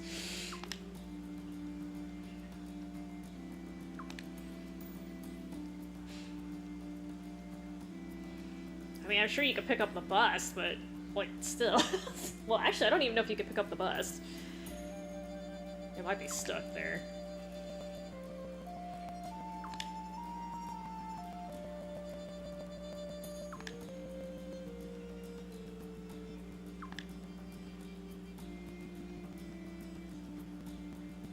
He got rejected.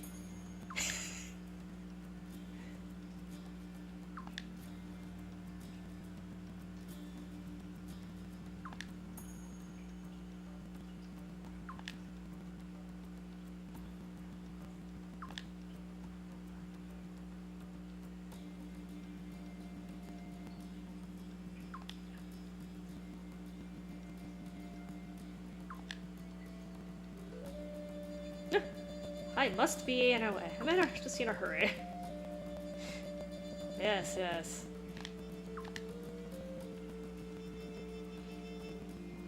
Mr. Rotund has to go spread the good news.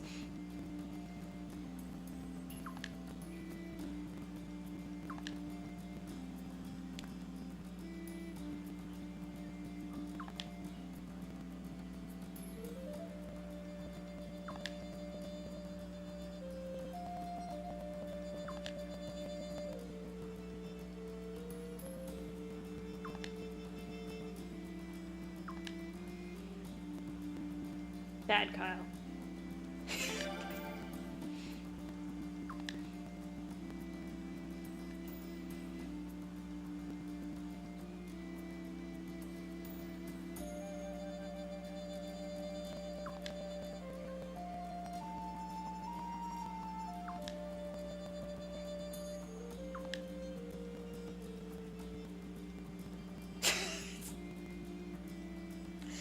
And this is what Kyle's actually known for, even though he's actually a good playable character too.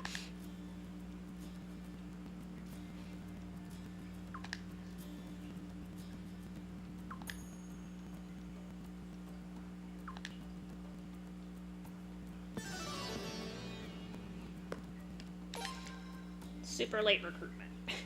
Well, not super late, but...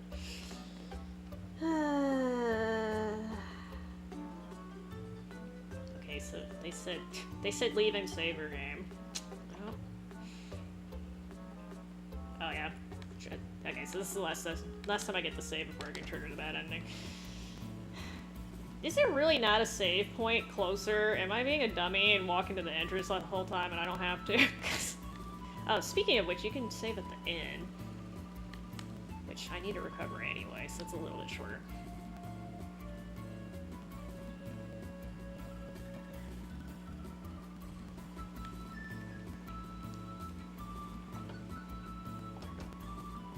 It's a little bit shorter. Be efficient. Be efficient.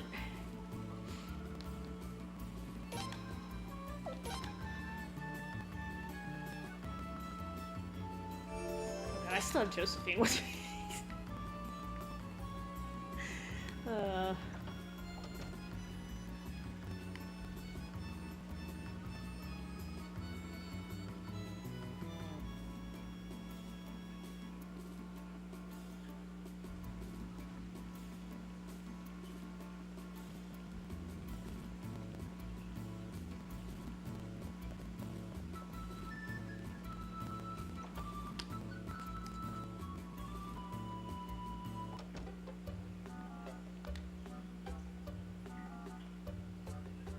Why did you ask specifically about Lucerne?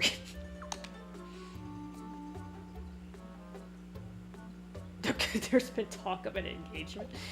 That's not wrong, actually.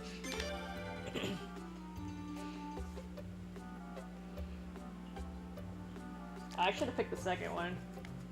It's supposedly more entertaining. I don't think it affects your interaction with Leon, but...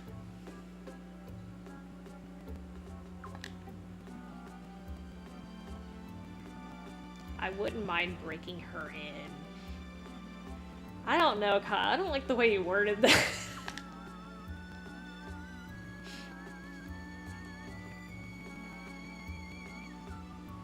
Oh, apparently. Everyone. I'm sorry. husband may not be the brightest, but he knows how to keep my life exciting. Interpret as you will.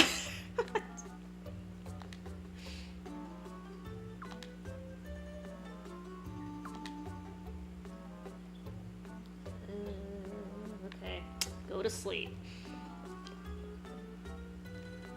The game's telling me to go to sleep.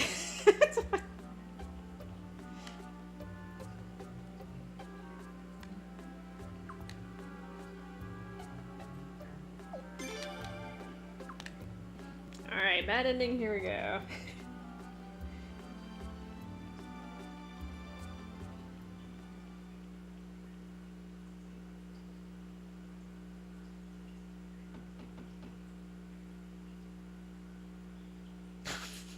Such a weird... Pardon me, your Royal Highness, Prince Feodor, is His Royal Highness there? Give a man a chance to answer. 'Tis I. Good lord. You do not be woken up by an old man in the middle of the night like this.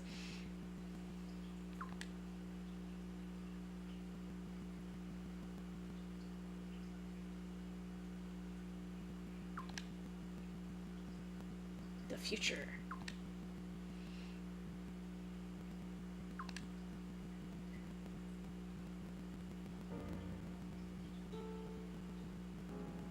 The lighting in this room is really awkward. I know it's supposed to be nighttime.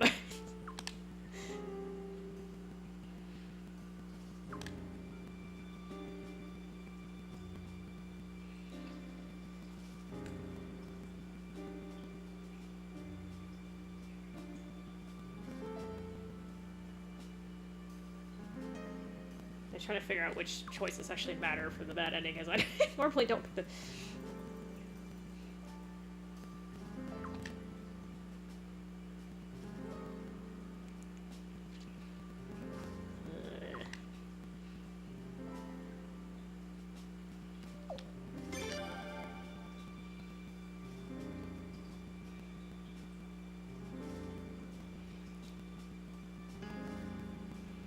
Okay, so he's saying let's start our own country.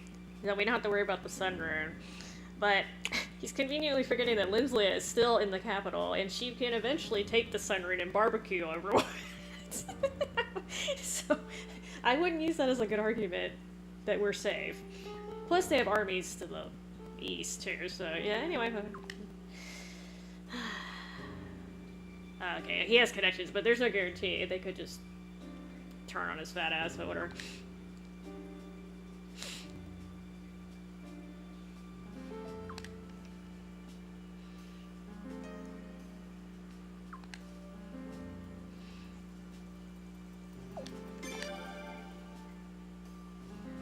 He's just talking to himself at this point.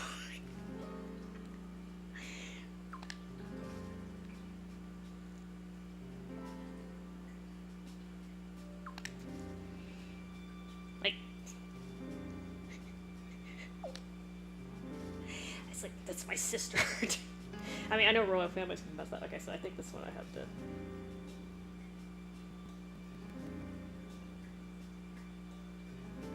I think this triggers it. So they give you, like, one chance to catch yourself. I think. Sort of.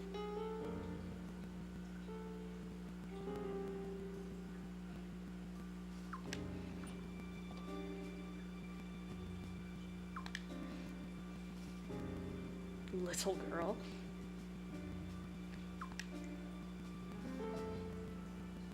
Oh. Yeah, you tell him, Leon.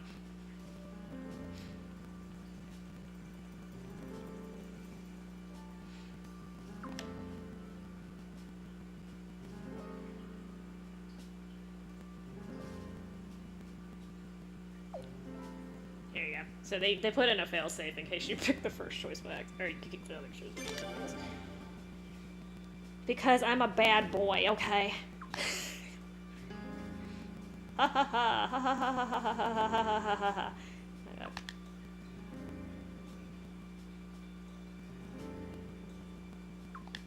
I remember this not being very flashy though. It like fades to black and it's like, you got the bad ending, you suck.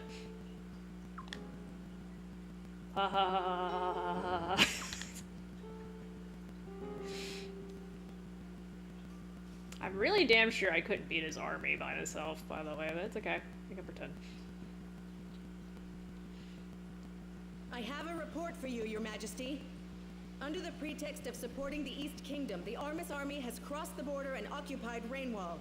Your Majesty's brother, the pretender to the throne, has apparently been murdered by Lord Barrow's men. I see. That damn fool. Why didn't he realize he was being used by Barrows? Your Majesty, I believe now is the time for decisive action. I realize that. The East Kingdom has no right to take over our lands. Rainwall and Estrise are within the domain of my queendom. I order these lands to be reclaimed no matter what, even if it means using the Sun Rune. Yes, Your Majesty. Leave it to me. Send messages to Generals Luger and Novo. Prepare for an all-out attack. I'll be going into battle as well. Yes, sir. I forgot about this scene, actually. How did all this happen? You fool. You stupid, stupid fool. Baka! Baka, baka, baka! So yeah, Fatty kills you. I like game over, dot, dot, dot. It's game over, not dot, dot, dot. I'm dead.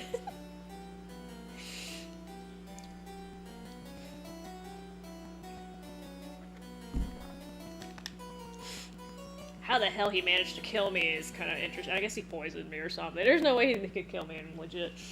Alright, anyway. It's a good place to leave the stream, I think. Don't be greedy, yeah?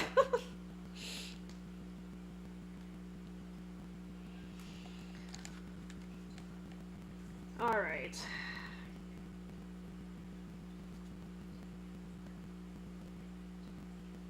Okay.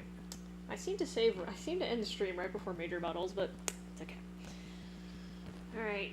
Jeez, y'all. Good morning. Good morning, everyone. Thanks for dropping by. We'll catch you later.